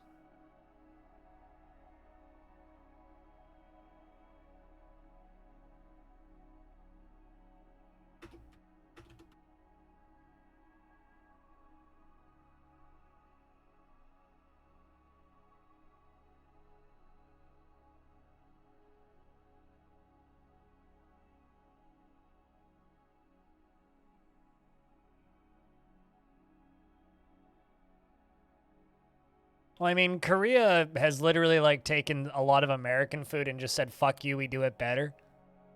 Like Korean fried chicken, mwah. American fried chicken, eh, eh. Sorry, Korea does it better. Korean corn dogs are fantastic. Korean French fries are also really good. I don't know, Korean food's just great. There's something that they do. I don't know what it is, but Korean fast food is best. You're hungry now? I was hungry before this conversation started, which is probably why I ended up talking about food. Okay, the merchants will be leaving soon, so let's just get as many trades in as we can.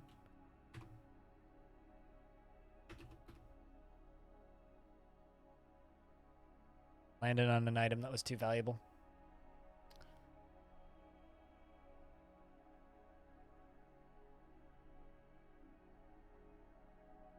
There's similar languages, but that's like saying that you could lump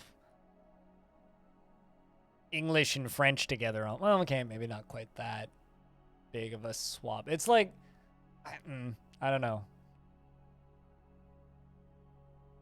They're almost dialects in their structure, but are very different languages. Actually, it's kind of like saying that like the Dutch and German could be lumped together, right? Because like they can kind of understand each other, but also they can't. So they just get mad at each other. That's like the closest analog I can think of. You went to a friend's wedding in Busan several years ago, and it was the greatest trip. Wait, really well the whole time. Cold buckwheat noodles is fun. I make cold buckwheat noodles actually. Like it's a pretty frequent lunch for me. Cold buckwheat noodles with some nice like sesame dip, some veggies on the side. Pretty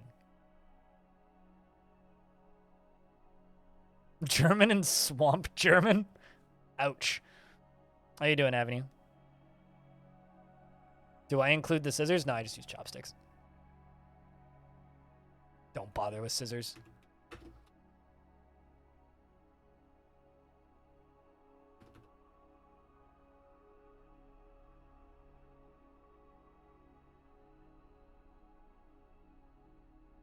Literally just pick up noodle, dip noodle, eat noodle.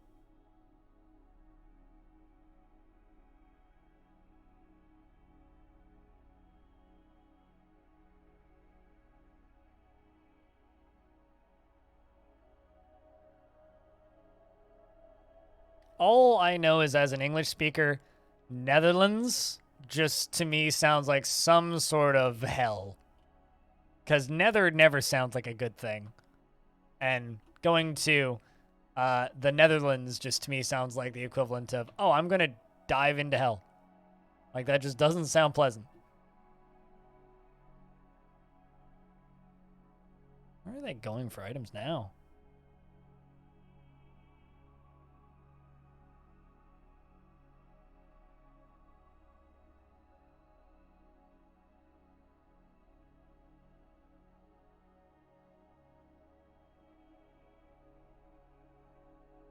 Well, doesn't matter. It's okay, they all speak English. Oh, I know, but... yeah, it's like nether regions. It does exactly. It's either like hell or like an innuendo. Like it's kind of funny. Just like calling Germany Deutschland to me just sounds like calling it Ditchland. But, you know.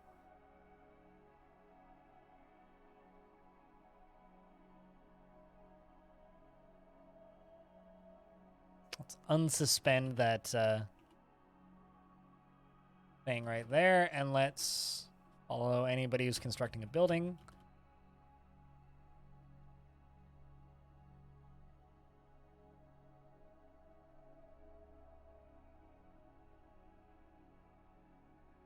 Well, I mean, it's just like there's English and then there's swamp English. It depends on whether or not you're from Louisiana or not.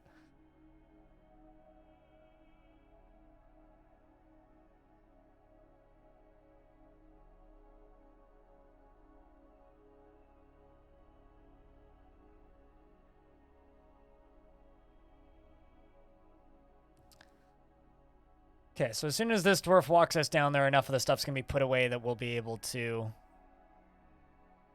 continue what we were doing and actually try and clean out those first few demons. I mean, I know what it means. It's the lowlands, the low country, the low place. The, oh god, if the sea level keeps rising, we'll be Venice lands.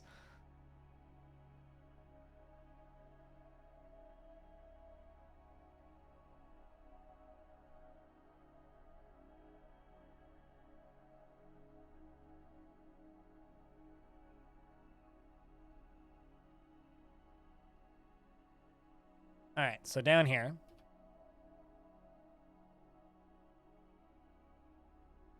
Waiting for this hurricane to blow my house away. Yeah, I saw a picture on, it was the trees subreddit relatively recently. There was somebody just sitting there just like puffing on a joint in the middle of... actually, hold up. I should be able to just... There's somebody just puffing on a joint and you can just see like this torrent of water like going through their basement. They're just like waiting for evac. It's like...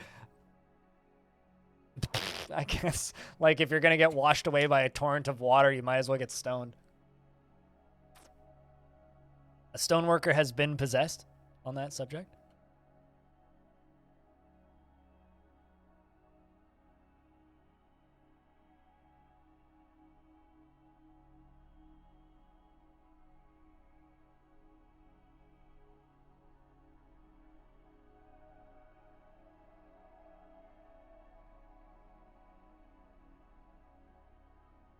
Watching the live stream of news from Fort Myers. I think that Hobo picked like the best time of year for him to possibly just like get the fuck out of Florida and go to like Vegas for a couple of weeks. Because Hobo's currently like leaving the very, very tip of Florida to go all the way across into Vegas. For those of you who don't know, Stoned Hobo is one of my mods, and he's currently on tour with his Tesla, like driving from Florida to Mexico, or not from Florida to Mexico, from Florida to Las Vegas. Going there for a course, and he's going to be there for a bit, but It's just kind of funny. Claims a craft dwarf shop. All right, good luck.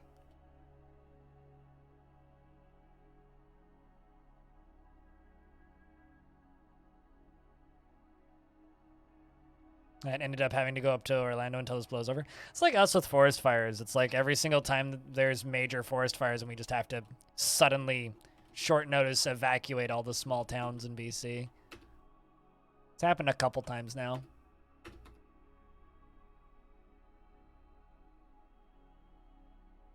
I don't actually need to do this. I'm just doing it because I think it'll look cool.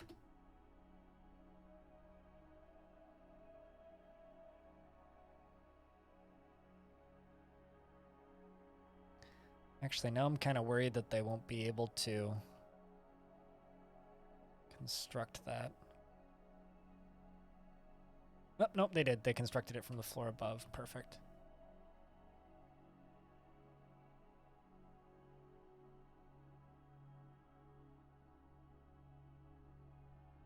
All right, so now I should be able to make...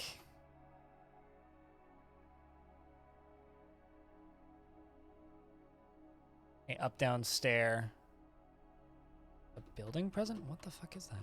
Oh, there's a floor there? Oh, I see. Let's make a up-down stair right here. Let's make it out of diorite. It's the one below that that I don't think we're going to be able to get down to. It's going to be items blocking it. So this is going to get tricky.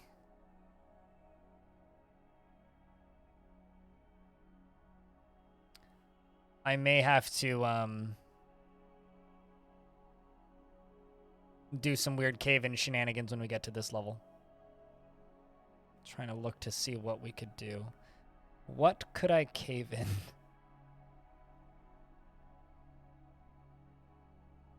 Almost nothing.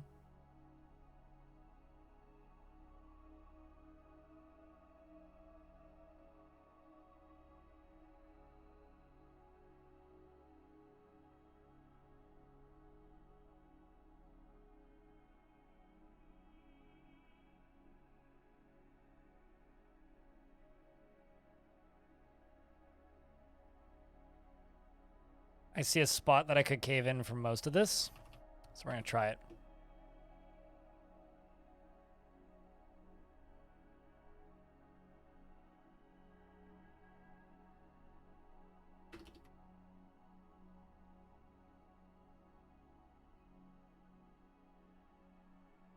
Support, that's what we need.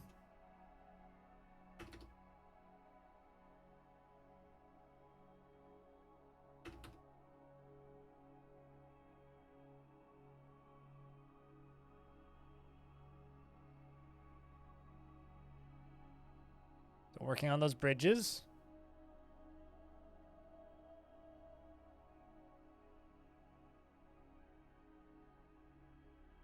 What I'm going to try and do is I'm going to try and collapse through and punch a hole through a bunch of this.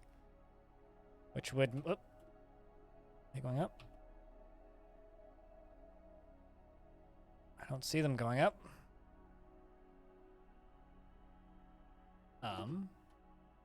What are you doing? You're sleeping.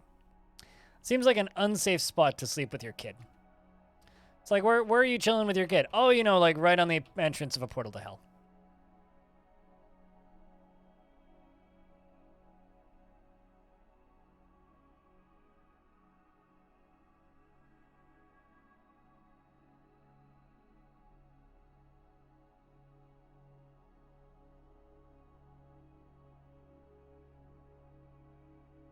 Parents' brains melt? I don't know about that, but we like to live or sleep dangerously. How you doing, Metalhead?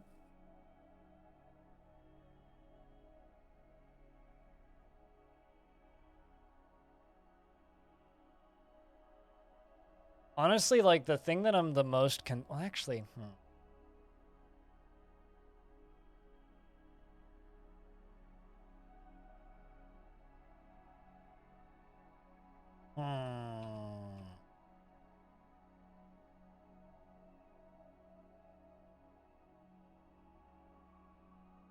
Maybe we redirect this.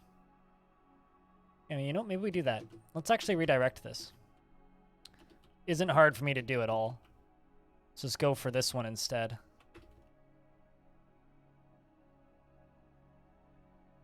Seal this off. It's kind of annoying to seal off. Okay, you know what? Let's actually cancel all this. Let's seal this off here. Doesn't matter what material we use.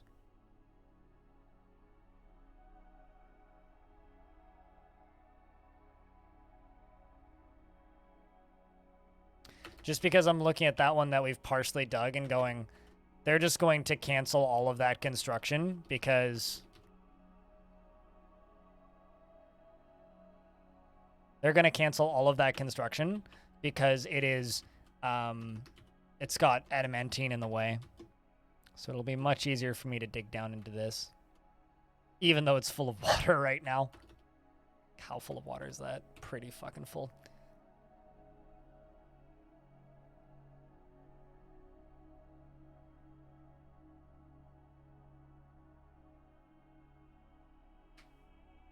They're getting exciting. I mean, the retention and the people tuning in are showing that it's exciting. That part's good. Quite happy that people are excited. It's nice to see.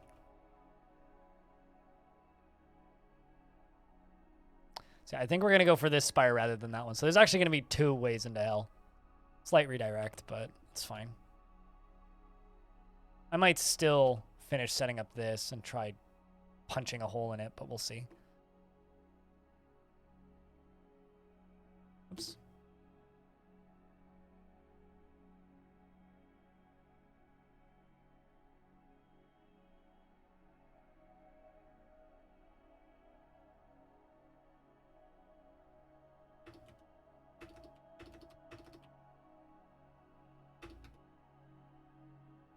Get it higher priority. Got too many jobs happening.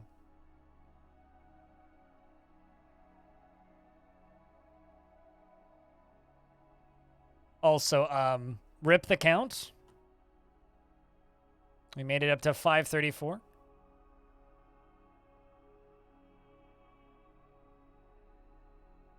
And a dwarf has begun a mysterious construction.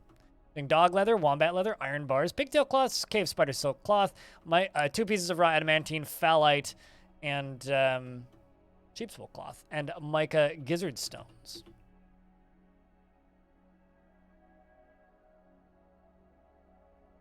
Let's connect a bunch of these up.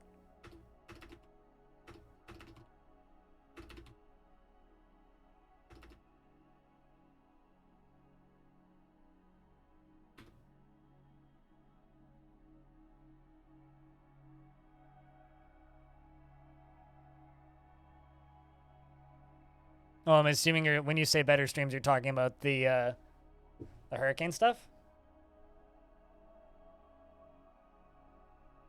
I'm actually gonna go beneath this. It's nowhere near as much fun as volcano streams, let me tell you. Even though I'm sure there's just as much death and destruction in volcano streams, I'm just more entertained by volcanoes than hurricanes, I think.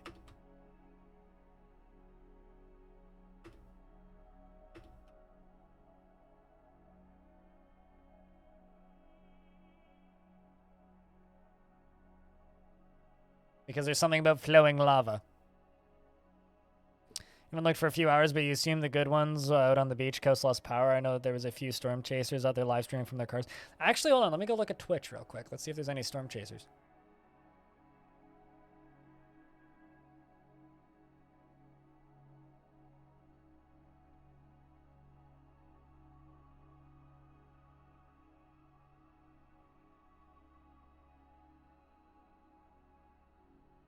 Because I guarantee you there is.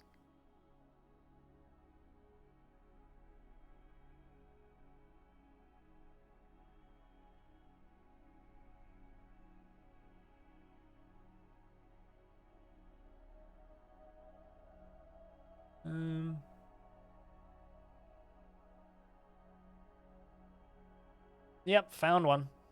Here's a storm chaser.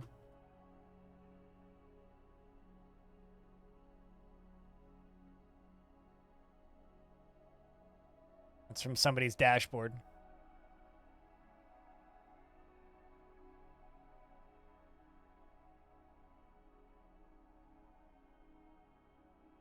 Storm Chaser IRL for anybody not looking at chat right now.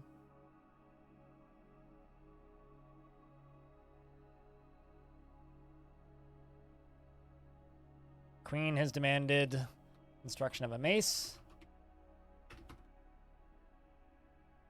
Welcome back, Wendigo.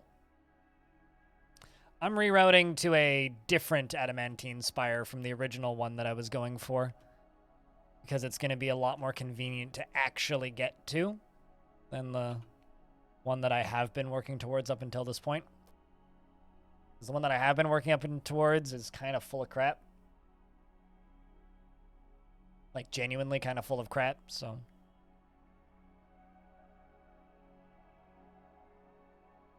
What if you're getting paid like 100 grand a month when it happens? Because that's what happens with a lot of those streams. Is they just make dumb amounts of money. So they buy an old beater and just go out there. Autumn, the stoneworker has created a phalite crown. Claims it as a family heirloom. Well, that's kind of cool.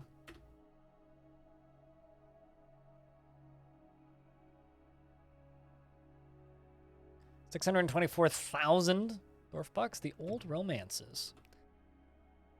This is a phalite crown. All craft store ship is of the highest quality. It is encrusted with round phalite cabochons and rectangular raw adamantine cabochons, and encircled with round phalite cabochons and raw adamantine cabochons, and decorated with pigtail and wombat leather, and encircled with bands of cave spider silk. This object is adorned with hanging wings of mica and beak dog leather and menaces with spikes of sheep's wool and iron. On the item is an image of Kubak Elamino, the dwarf and dwarves in raw adamantine. Elamino Stokdai, surrounded by the dwarves. The artwork relates to the ascension of the dwarf Kubak Elamino to the position of Baroness, a plank of nations in the year 213. All right, well, that's going into the queen's quarters.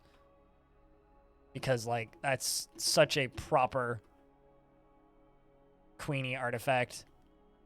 It's even got the queen on it. Too many artifacts in this fucking fortress.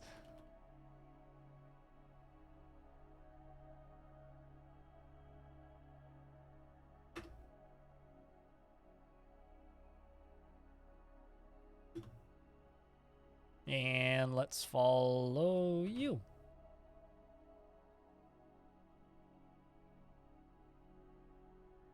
Crowns are your favorite of the decorative options? Yeah. Pablo, hello. It's good to see you. Yeah, they'll let you stream just about anything. On the right platform, you can literally stream anything while doing anything. But, I don't know. I'm quite comfortable, personally, just streaming boring old video games. You know? Quite comfortable with that.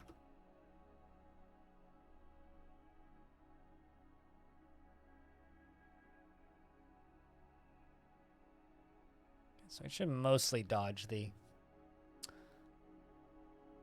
hot stuff, hopefully. Then invest in sleep. Alrighty. Hope you have a good night's sleep when you do go to sleep.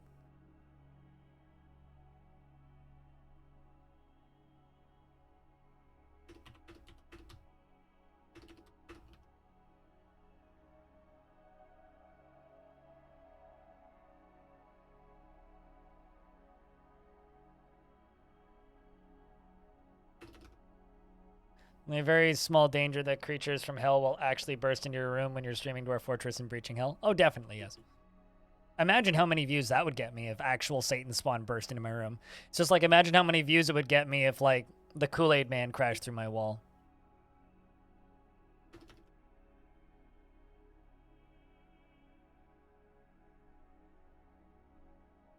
Just like one of my favorite dumb Easter eggs ever on a stream was on Dex Bonus's stream, Dodger. Because she was streaming scary games with, I think it was Jesse Cox. And they had an intern in their office, and they got the intern to hang out behind a giant teddy bear in the backdrop of her stream. And he would just move it every so slightly. You'd like move the hand, and over a span of like 8 hours, the entire chat room became obsessed with the fact that this teddy bear was moving. And the Jesse and Dodger never even mentioned it or acknowledged it until like months later. Jesse mentioned it on a podcast. He's like, "Oh yeah, one of the best things I ever did was that." It's just like there was all these clips like flying around on the internet of like, there's a fucking living teddy bear in the background of the stream. It's like one of those massive like stuffed teddy bears, you know, the ones that are like size of a person. Imagine that being your job for the day. It's like, I need you to sit underneath this teddy bear and move its paw occasionally.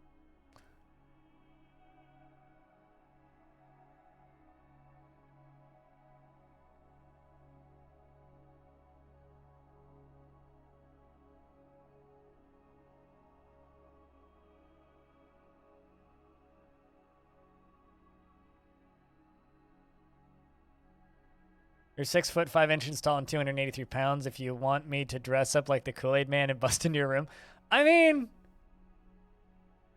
I think my landlord might be upset if I had knocked a wall down. But noted. I'm glad that I have a volunteer in case I need a Kool-Aid Man.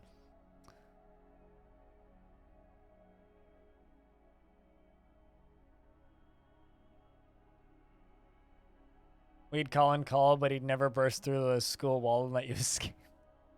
I like how that's your reason for still being mad at the Kool-Aid Man. Not that he was creepy as all hell.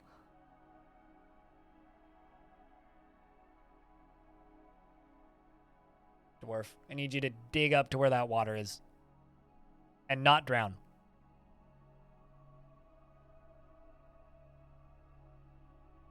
That's the key here, is not drown. Because there is going to be suddenly quite a bit of water flowing into this tunnel, but it's fine. There's not that much of it.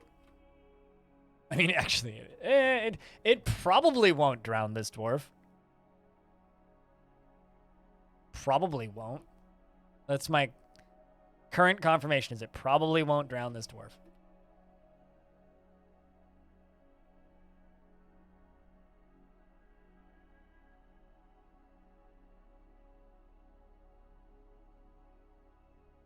Although, I don't know. Today's children seem to think Fortnite's fun to play, so I don't know. I don't know how much you should like jump onto that theory. Actually, they might be smarter. They just have worse taste. There you go. We just need to get the kids playing Dwarf Fortress.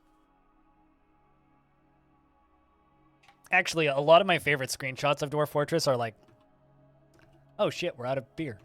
Are when somebody posts a picture of like, my 7-year-old is learning to play Dwarf Fortress. My 11-year-old is learning to play Dwarf Fortress.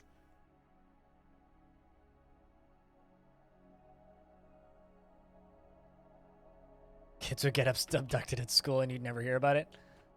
I don't know. I always found the Kool-Aid guy kind of creepy, but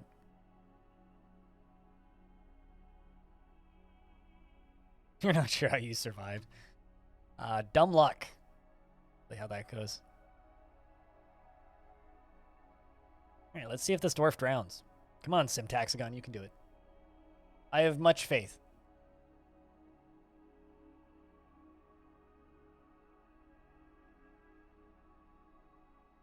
Yeah, but whitest kids you know is like intentionally dumb and problematic in that way. That's the whole bit. They're supposed to be awful.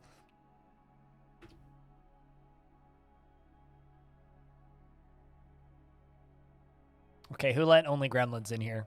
That's a criminal. Get him. He's gonna pull your levers.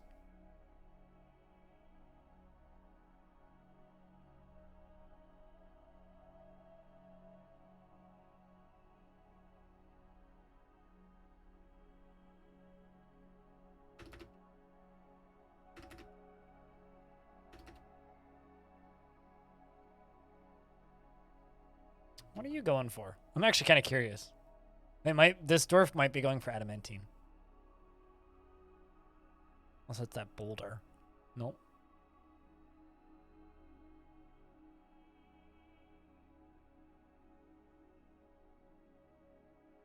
Yep, literally going for adamantine. Right next to a bunch of demons. That can fly, by the way.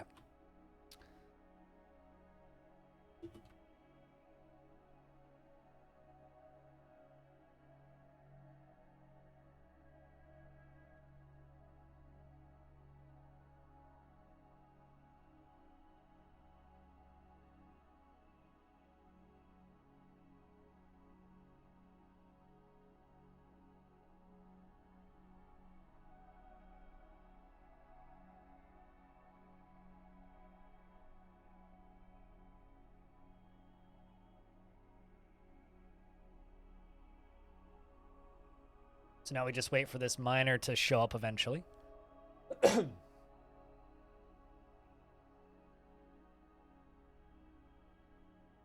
That's currently what we're waiting on.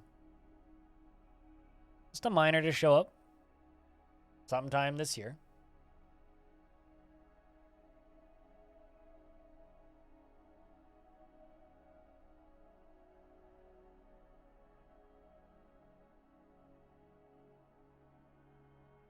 Why do I read that as an oh no? What are we on about? Frog? Also, investments are open. Diamond, you can do your thingy now.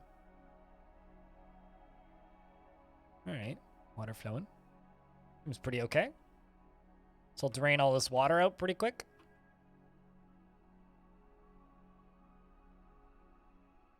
And then once it's drained, we can dig down into hell.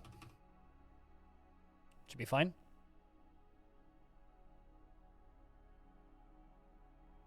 What are they storing? Oh, it's mostly this stuff, right? Yeah, okay. That makes sense. That's all they got, I think. Diamond. Pretty sure that's all they got. Sometimes all you can invest is one.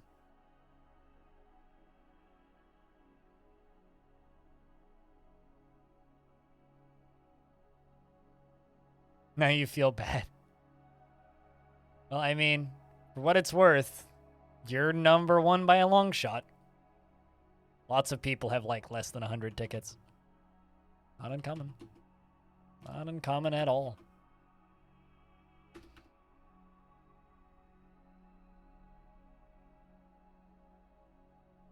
Literally just those few underworld puppies.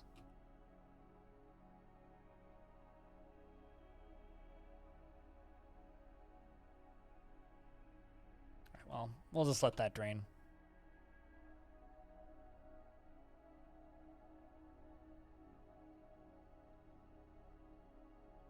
Invest 420.69. Good luck.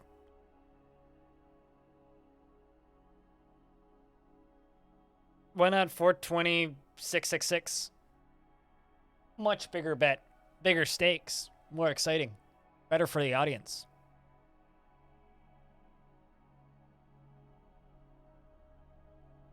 You know, I'm going to read this comment, right? This is a good comment, but I'm going to read a comment from the most recent video from today. You are the medicine to my DF news addiction. Which I understand what this person's trying to say.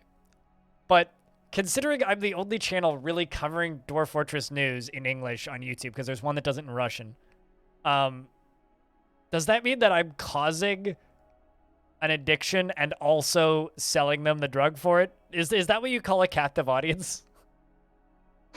Anyway, then they say, keep it coming any chance you could fabricate some more news. Nothing like a big release date, but tell me that the debug creature is now working as an intern at Bay 12, hoping to rent a house downtown or something.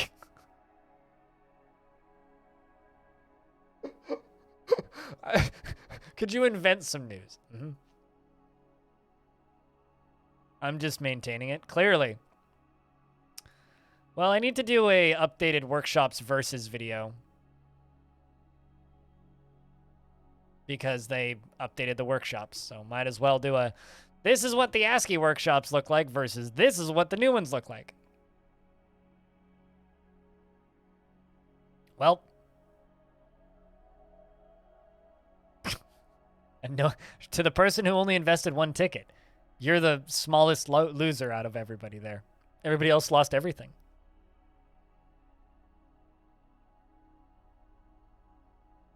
Oh, God. Dr. Fire. I don't know how much I like that comparison.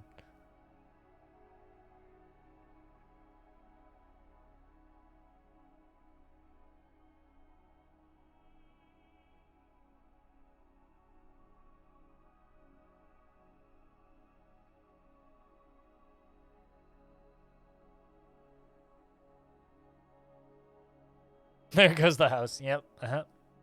Time to mortgage your house to get more fake currency that don't matter. I mean, there was somebody in Vancouver that was trying to trade a bored ape for a house in Vancouver, and I don't think they ever actually got it. Pretty sure most of the housing market in Vancouver went, yeah, that seems like a ripoff.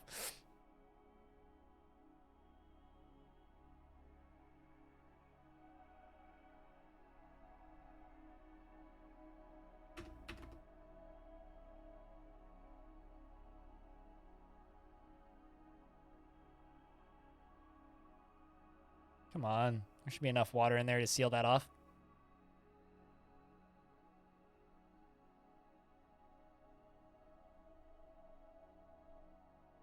Come on. How much water do we have in here? Very low. Just going to wait for it to start actually drying up. Then we're going to go down to here. So probably right there. Yep.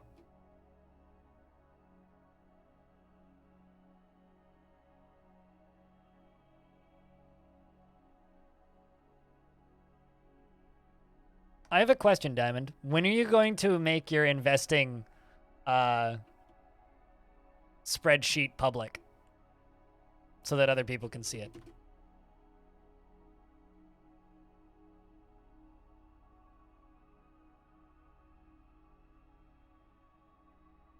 Reading the news and someone escaped from prison and left a dummy in his place. Good for him.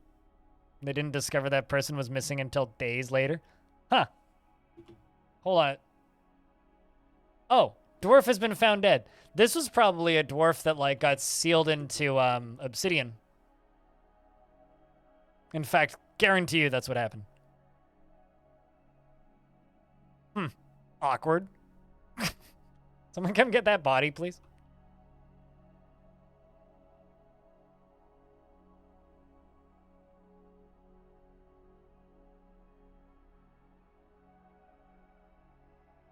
Public in the Discord, I've seen it.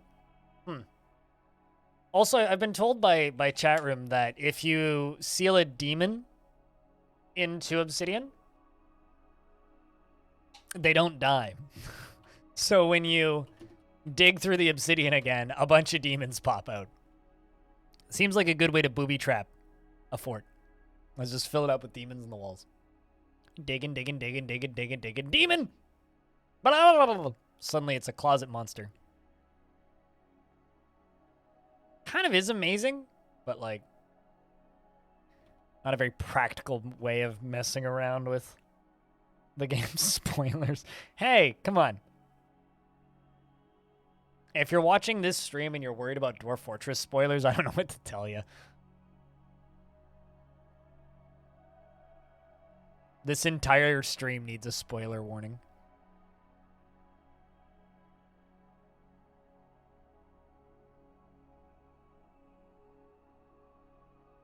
Exactly. The title says it all.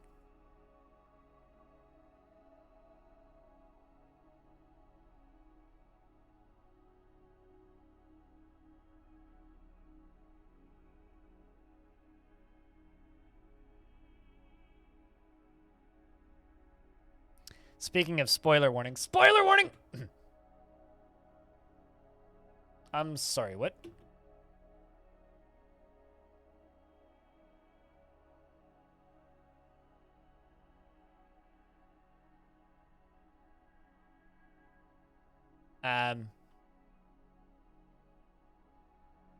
Oh, seems like Orange got tired of having a berserk prisoner and went and executed them. Okay. We've had a berserk prisoner for a while. And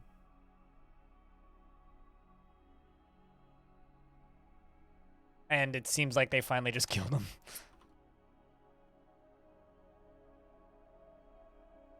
Kind of sucks, but, you know. You have a good night, Diamond?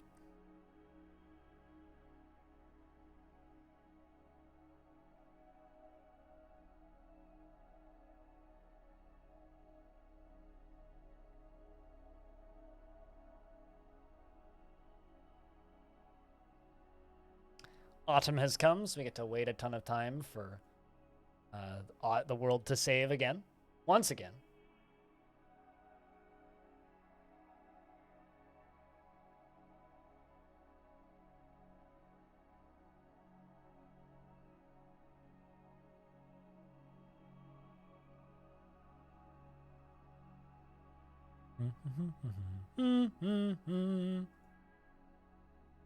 Also, don't ask me why I was looking at the Asphalt Legends. What's it called? Don't ask me why I was looking at the Asphalt Legends Steam page. I was just clicking next on the Steam recommended queue.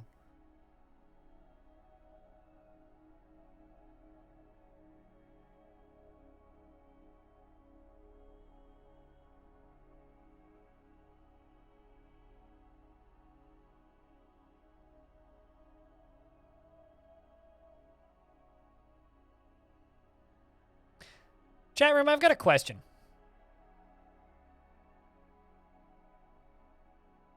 What?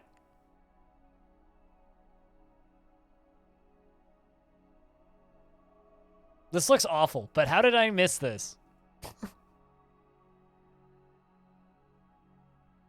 That's all I have to say.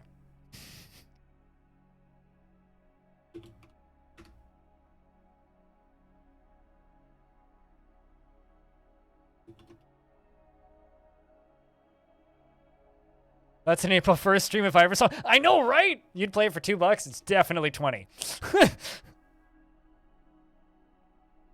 I'd play it for up to $5. I'm not saying it was aliens, but ancient alien theorists believe that the answer is yes. I've seen every single episode of that fucking show. I love it. Fantastically awful show. It looks like a really bad phone port. Also, we've got ghosts.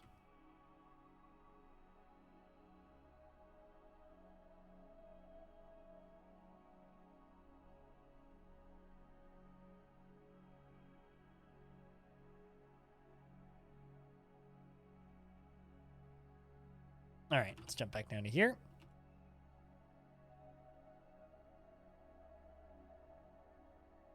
All right, there we go. How much water is in there? Probably not much. Gotta love adamantine staircases. Up downstairs.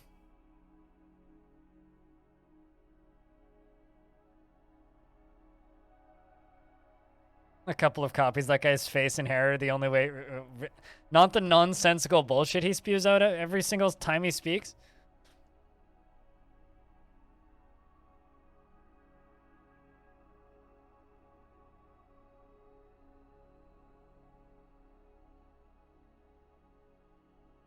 Okay, we're back up to like reasonable numbers of alcohol.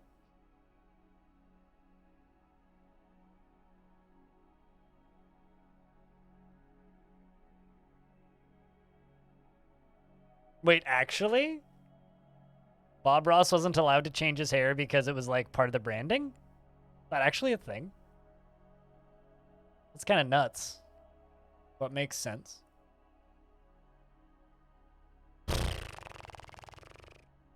Vile force of annoyance has arrived.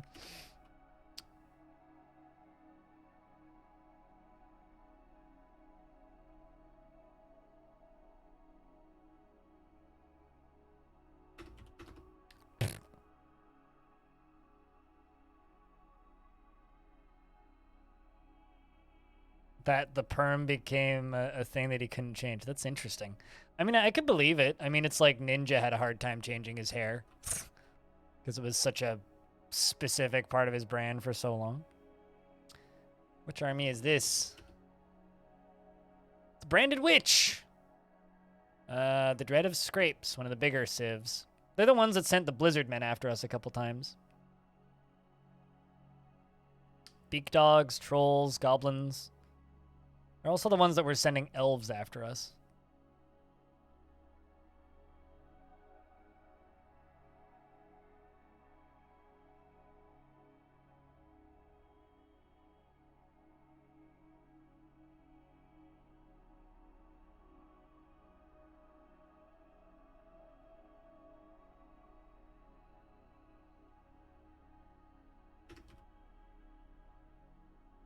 What are you doing? Nothing of value, it seems. Trolls spawning.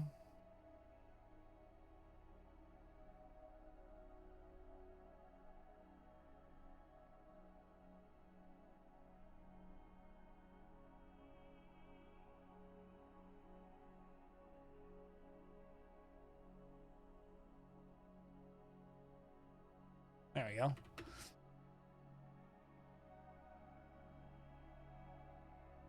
I do, in fact, have an adequate amount of alcohol to invade hell. It's just a matter of getting the preparations complete and not getting attacked by goblins for 5 minutes. So that I can actually finish the preparations without having to retreat back into my base and fend off these annoying goblins, you know?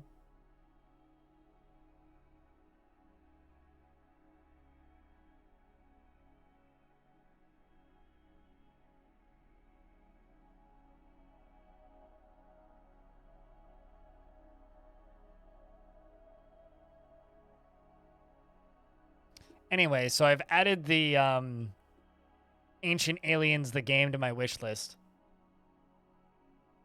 I don't expect that game to be any good whatsoever, but I'm sure I can come up with some reason to play it. Some reason to justify purchasing that video game. Because I do genuinely enjoy the Ancient Aliens bullshittery. You know, honestly,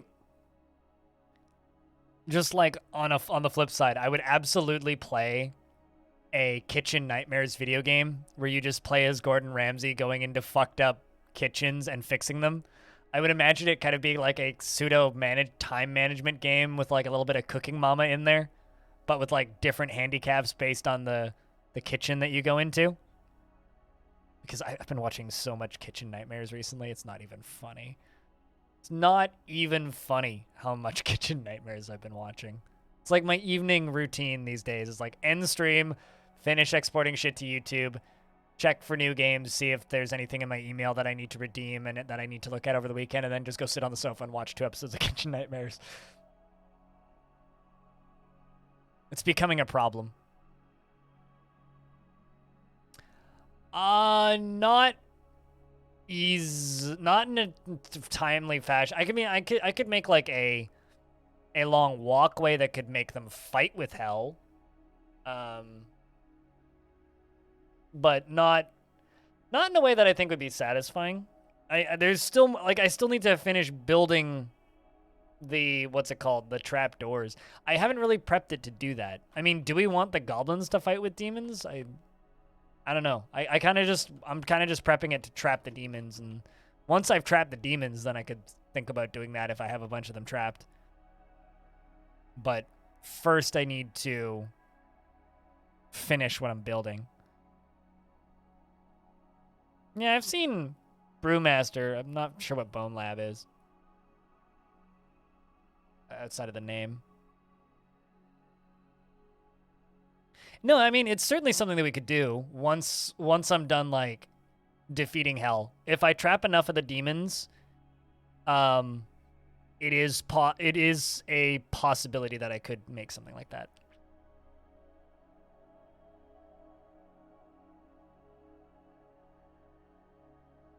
I doubt it. Chups. I would assume it's based on like the few screenshots I've seen of the brewing simulator, it's like House Flipper and all those other games, but just brewing.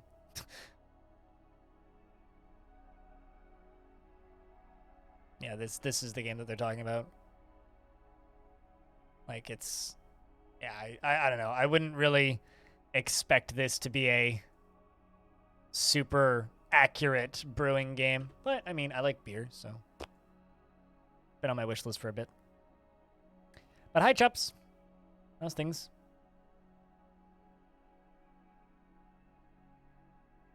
Oh, is that what Bone Lab is? Okay, I was wondering. Yeah, I can't play VR, so, but I can see why people would be interested and excited. I was unaware that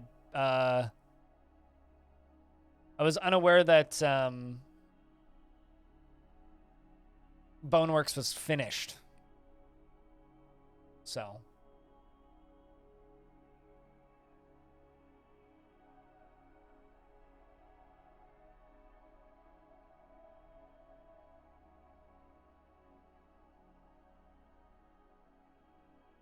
But yeah, right now, all that trapping a whole bunch of goblins somewhere to fight with demons would do is just wreck the frame rate a little bit. Love watching them dodge over that trap. That's just funny to me. All right.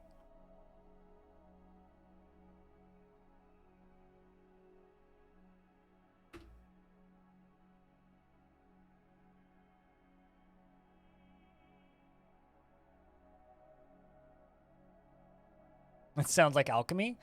You know, fun fact, cooking is chemistry and brewing is alchemy. It's like I did not enjoy chemistry in school, but that's what cooking is. It's literally just like actual real life alchemy and chemistry.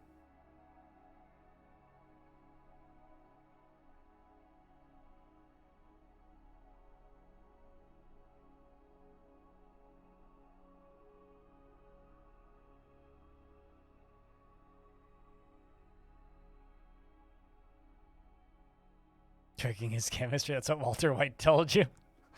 Different kind of chemistry, but yes. Speaking of Walter White, I'm blanking on the name of his actor. Him and I'm also blanking on the name of Jesse's actor, but Aaron Paul, that's his name. And what other name of the actor who plays Walter White? They have a Mezcal distillery now, so they're actually like in the alcohol trade now, which makes me sad because I can't actually buy it up here, and I totally would go buy a bottle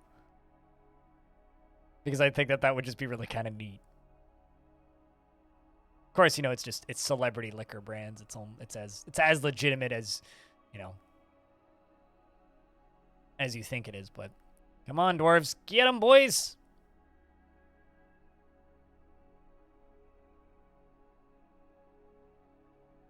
It's 1, 2, 3, 4. Not bad kill count so far.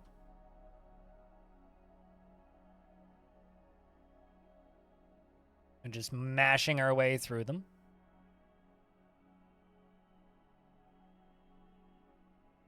Yeah, no, that's fair. It's very much a dark crime story, but I really enjoyed that series from end to end. I went that way with Walking Dead though. I just kind of got to a point where I was like, this is just fucking stress in TV show format. I don't like this. Are they distributing in New Mexico? I'm not sure where they're distributing from. You'd have to look it up.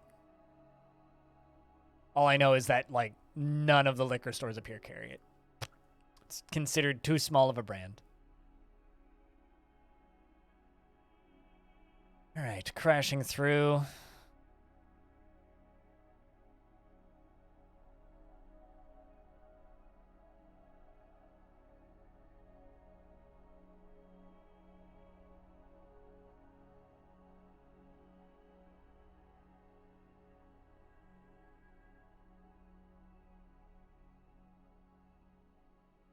Backup dwarves. Wow, that trap killed a whole bunch of beak dogs there. But that's plenty of goblins. Pull that lever. Pull that lever.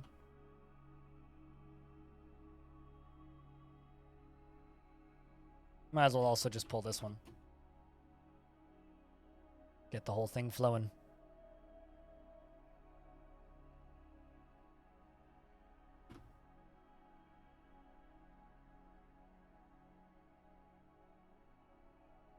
Plenty of them in there.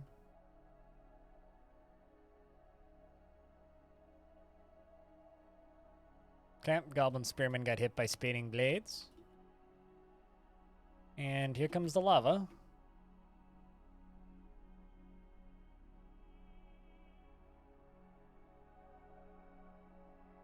I don't know.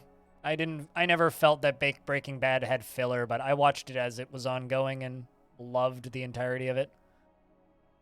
But I don't know. I also really like that kind of dark crime stories. I get slammed shut at the last minute. That slammed shut too. I loved every minute of Breaking Bad, and I am currently still adoring Better Call Saul because I've been watching it on Netflix, which means I'm like 6 months behind, but whatever. So no spoilers for Better Call Saul for those of you who've seen more of it than I have. But I hated the movie El Camino, the Netflix original film. Thought that movie was awful. Yeah, no, it's one of those shows that I will never recommend Breaking Bad to people. Never. Oh, it's a fantastic season. Aqua. I will never recommend Breaking Bad to people.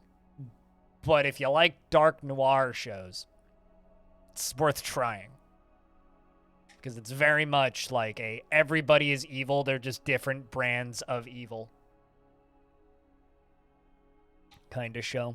Except for maybe Jesse. Jesse's like, he's just a fucked up kid. Just kind of feel bad for Jesse for the entirety of that show, but...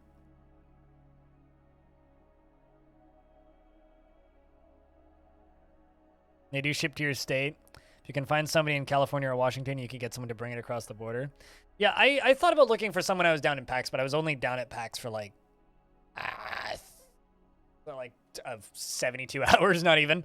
I was there for one full day, so I just didn't even bother. Oh, absolutely. I mean, if I have a memory of when I was homeless, waking up in a coworker of mine at the time's garage, looking across the garage, and there was maybe 5 people all snorting coke. My life could have ended up very different if I didn't have as heavily jaded morals. If I had more jaded morals than I do. If I wasn't so, like... If I wasn't as... Lawful's a dumb word to use. I don't even know the word to use.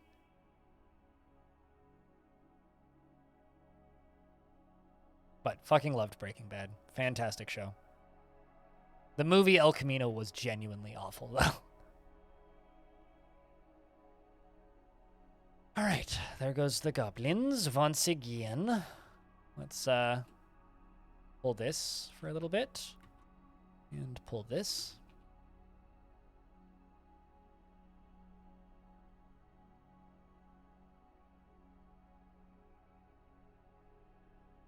And pull the top. And pull this.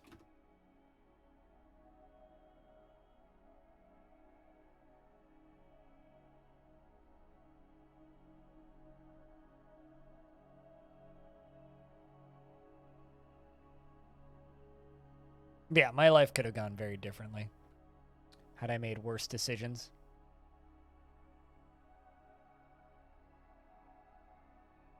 Like, I know some people who ended up in those industries, unfortunately. The few of them that I kept up with either A, ended up in prison, or I don't think are alive anymore. Lava Trap murders still horrific in your mind? All of those letters frantically avoiding the Red Death and then until they become smoke? No, it is pretty graphic and horrific, yeah. I mean, not gonna pretend that I don't feel bad, but I'm also not gonna pretend that I feel bad because I don't. Just wait until Premium when we can read their thoughts as they're in fear.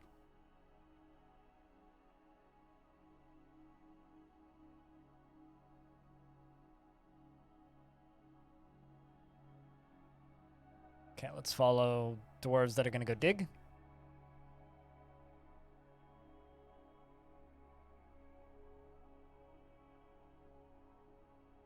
That's actually, as somebody who's bought nicer hard liquor in my life, that's not expensive. 80 bucks? Eh. For a one-off novelty alcohol, that's not bad. And if it ends up being good, then it's a decent price. Like, I don't know. I spent $150 on a bottle of vodka once. And knowing how much some bottles of whiskey that I would love to have a bottle around cost, yeah. It's not a frequent thing, but an infrequent thing.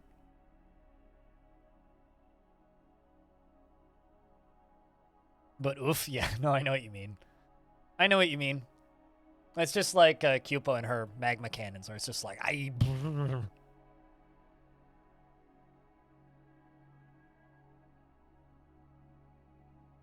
You can recommend vodka. I'm not very well versed in vodka.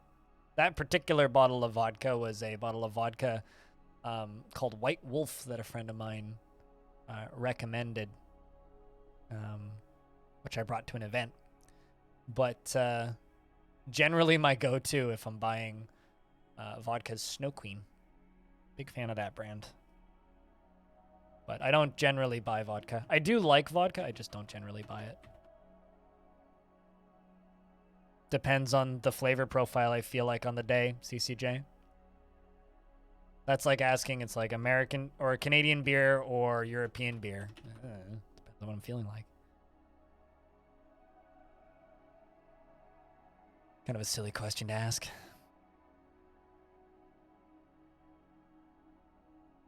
Depends on what you're buying, exactly.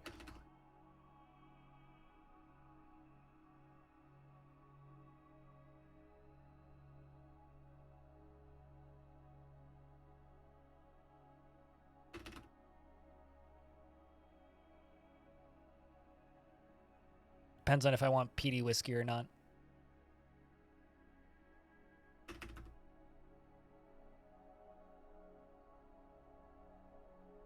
Right down to here. Getting there. I might just auto mine this whole thing out.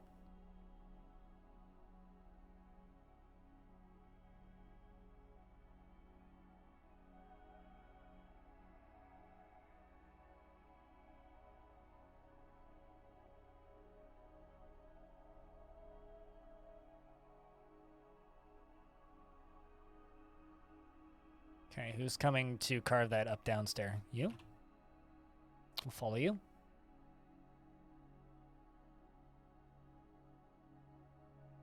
But Dr. Pirate, if you're gonna recommend things, pop into the beer and drinks talk room in my Discord and link them there.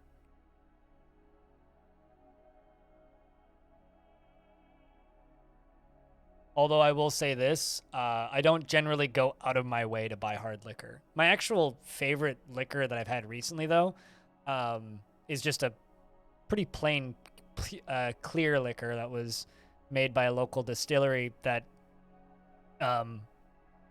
brews it with IPA hops. So it's actually just like all of the bitterness of an IPA, but in a white liquor, which is actually weirdly good. Probably sounds like I can't afford it. Or I either A, can't afford it or can't find it here.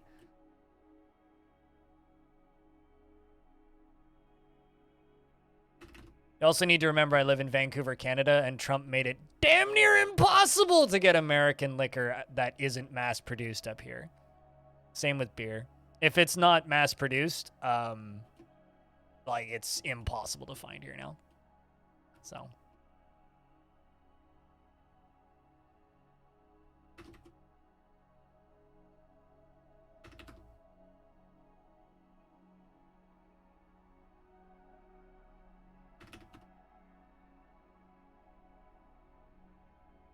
usually drink cheap rum. Hey, whatever works.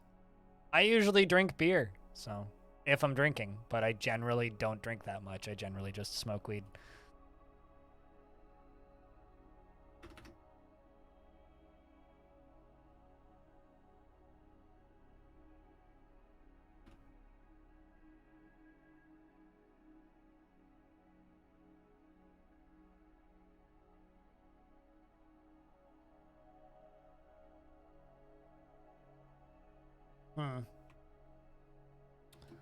Not much more from the underworld has popped. Although, actually, what I need to do is this. I need a floor hatch.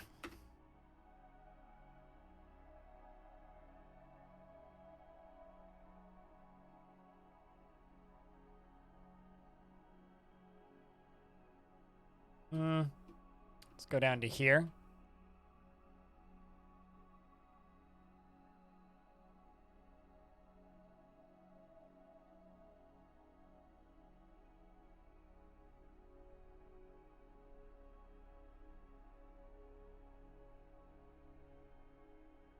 Gonna get these dwarves working on this.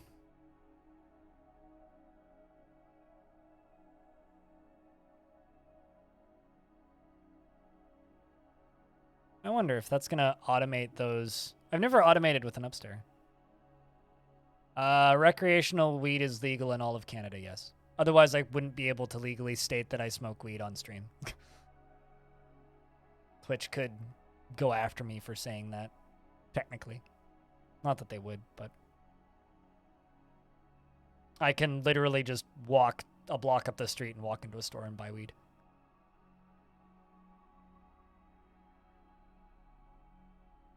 Speaking of weed, there's a lot of hubbub right now because in Quebec, they finally got the licensing to sell edibles in legal stores.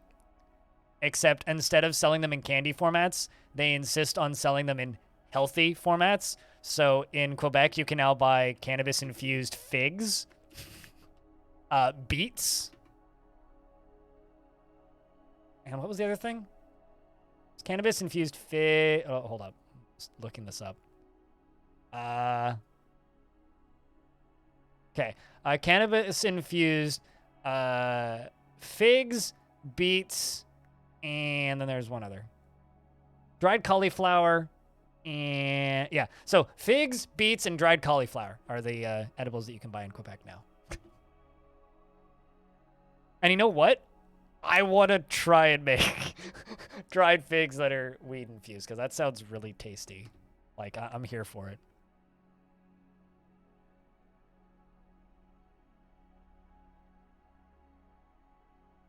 Yeah, exactly. Like fig Newtons.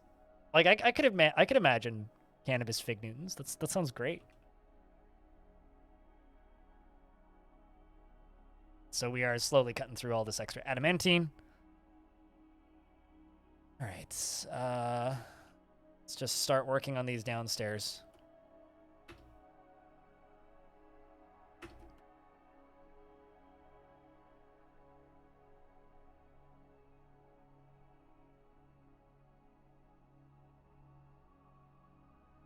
I mean, when I make my own edibles at home, I make weed-infused olive oil, and I literally just make a fucking salad.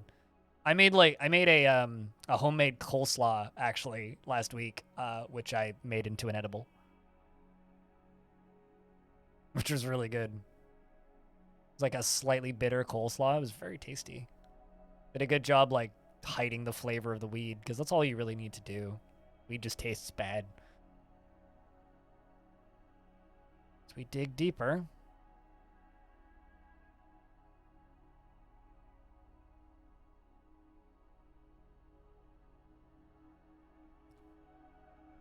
Okay, so this is 1, 2, 3, 4 layers down.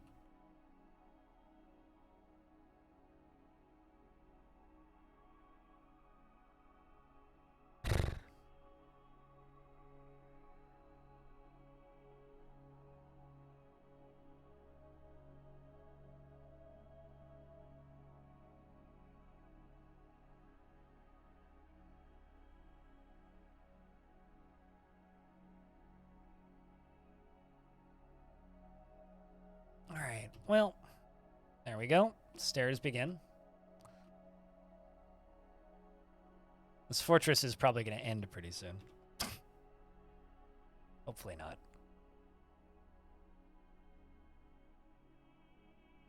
But if suddenly demons start bum rushing the fort, gonna need to be really careful. Because if they do, we're gonna need to try and stop them in their tracks as quickly as possible. Fortunately, we do have a lot of fail-safes set up, so a bag of holding.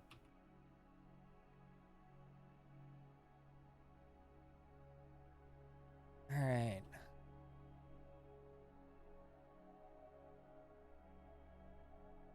What a time to be alive. Well, I'm talking about a video game, not America. Fortress attracted no migrants this season. Gosh, I wonder why. Like, sheesh.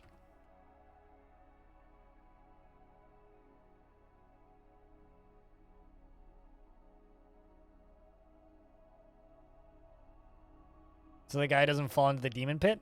Do you want to, like, construct corners for guardrails? Because, nah, if you fall into the demon pit, you fall into the demon pit. That's on you.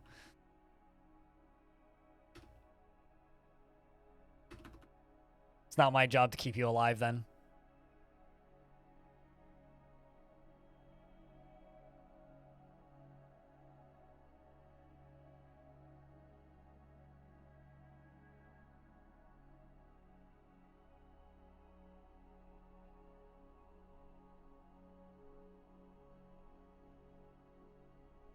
Dig down, dig down. Although I'm probably going to cliffhanger all of you guys and go get lunch right before we do the actual showdown. To be honest, I am getting kind of hungry.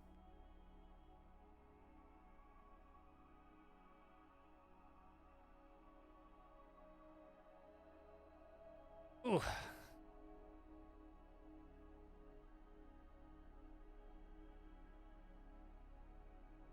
An eye. Staring.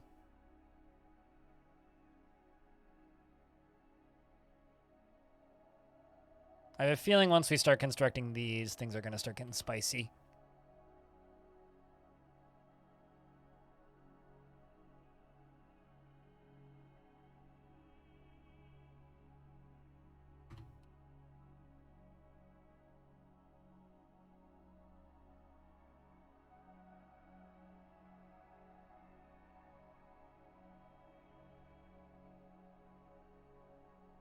So we just need to do this layer, this layer. This layer is when things are going to start getting hot. That layer. So, we're getting there.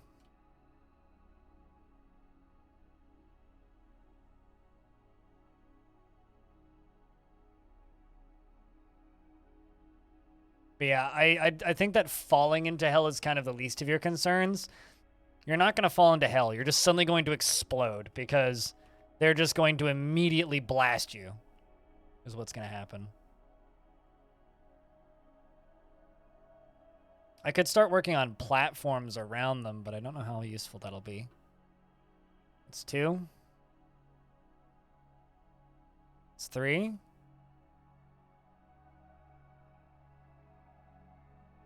I could also start doing this, but I don't know how, like I said, I don't know how useful that'll be.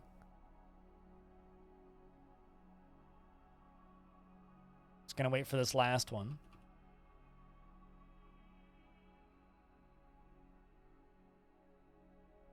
These are all just stuff transporters.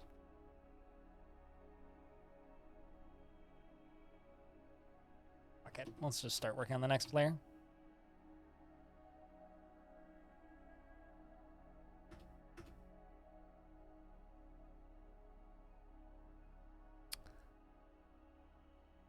What? I mean, is this my last resort or something?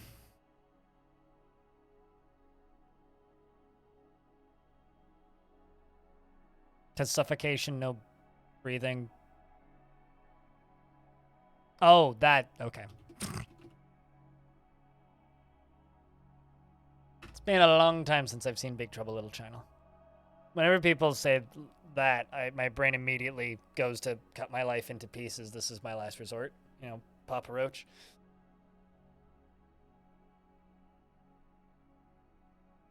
With exploring construction, my only recalling is the last time a guy fell into hell and set off all the demons. I have no suggestions for your actions. I mean, the last time somebody fell into hell, we were already dead. I also didn't really have a huge defensive setup.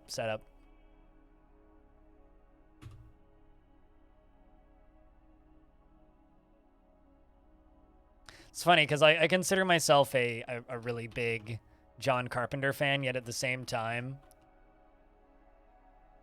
I haven't seen Big Trouble Little China in years. Maybe I'm just a fake John Carpenter fan.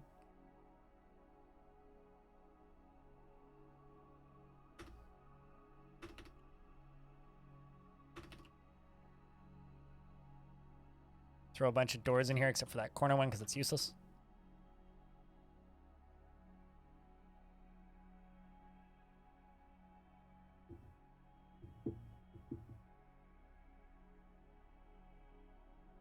Come on.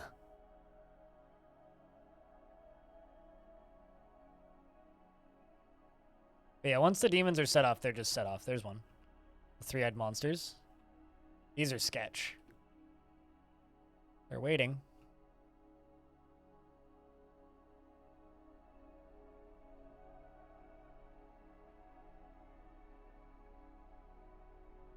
Yep, they're still constructing.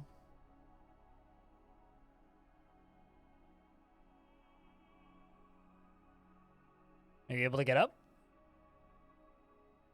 I was thinking about it.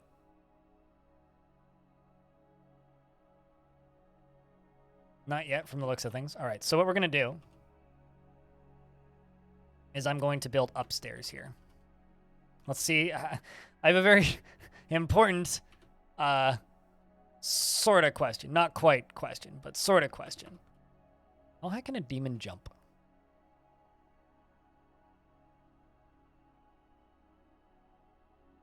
A demon who can't fly, that is.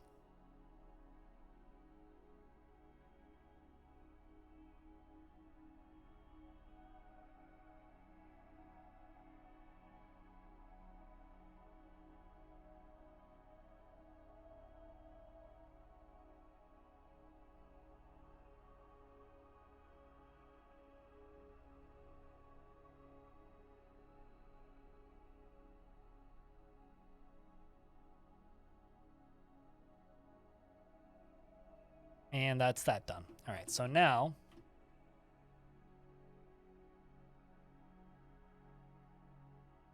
upstairs. Conglomerate blocks. Instead of going, well, actually, fuck it. Let's just go all the way down. Up downstairs. Let's just make it out of this close by marble.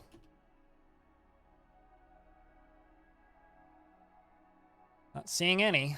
This will bring us 1Z level above.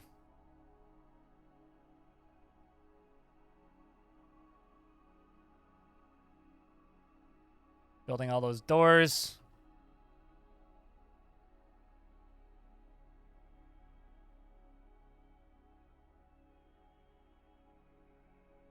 So I have like 4 different fail safes now.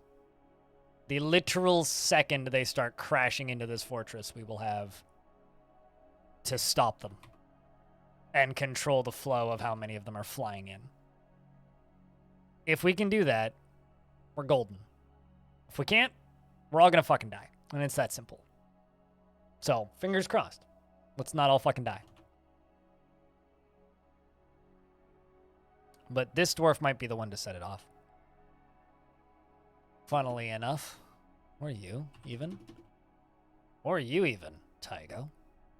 Which is actually a good dwarf to have up front, because Tygo's fully armed. Good luck there.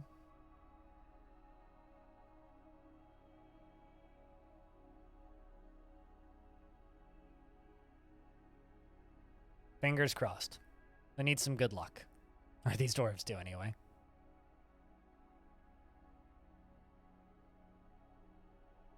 What are you doing? Oh, I see. Grabbing that. Constructing building. Got Lump. Tygo. Znil.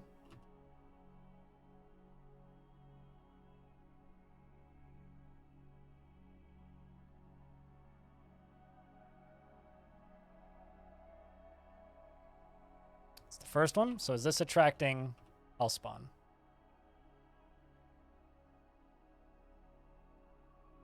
Tense moment indeed, yep. It's 2.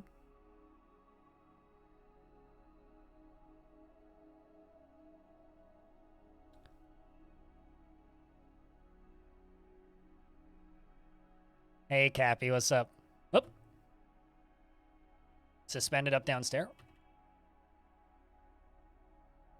Look at you. Critter of the underworld.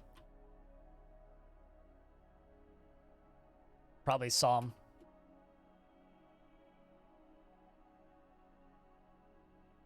Try again.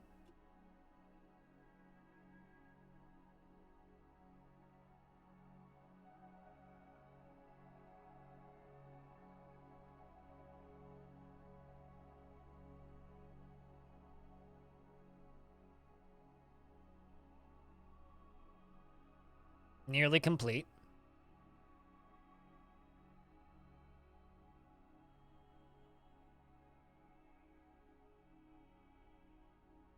We're going to try and get this final stair complete. Then we're going to start walling it off. But first, I'm going to go get lunch. So, just for those of you who are sitting here going, oh my god, it's tense. Yes, and I'm going to cliffhanger you. Because my tummy just grumbled. And it's lunchtime for me. It's 3 p.m. when I go get me lunch. Did they suspend it again? Nope. Who's coming to do it? Zan? Get him, Zan. Uh-oh. Frame rate just got low. Just the one three-eyed monster.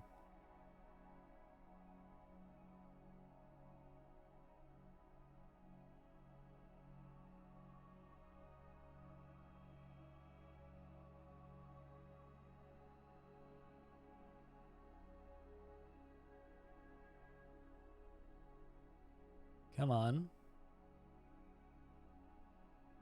You just need to not look directly at the demons, okay?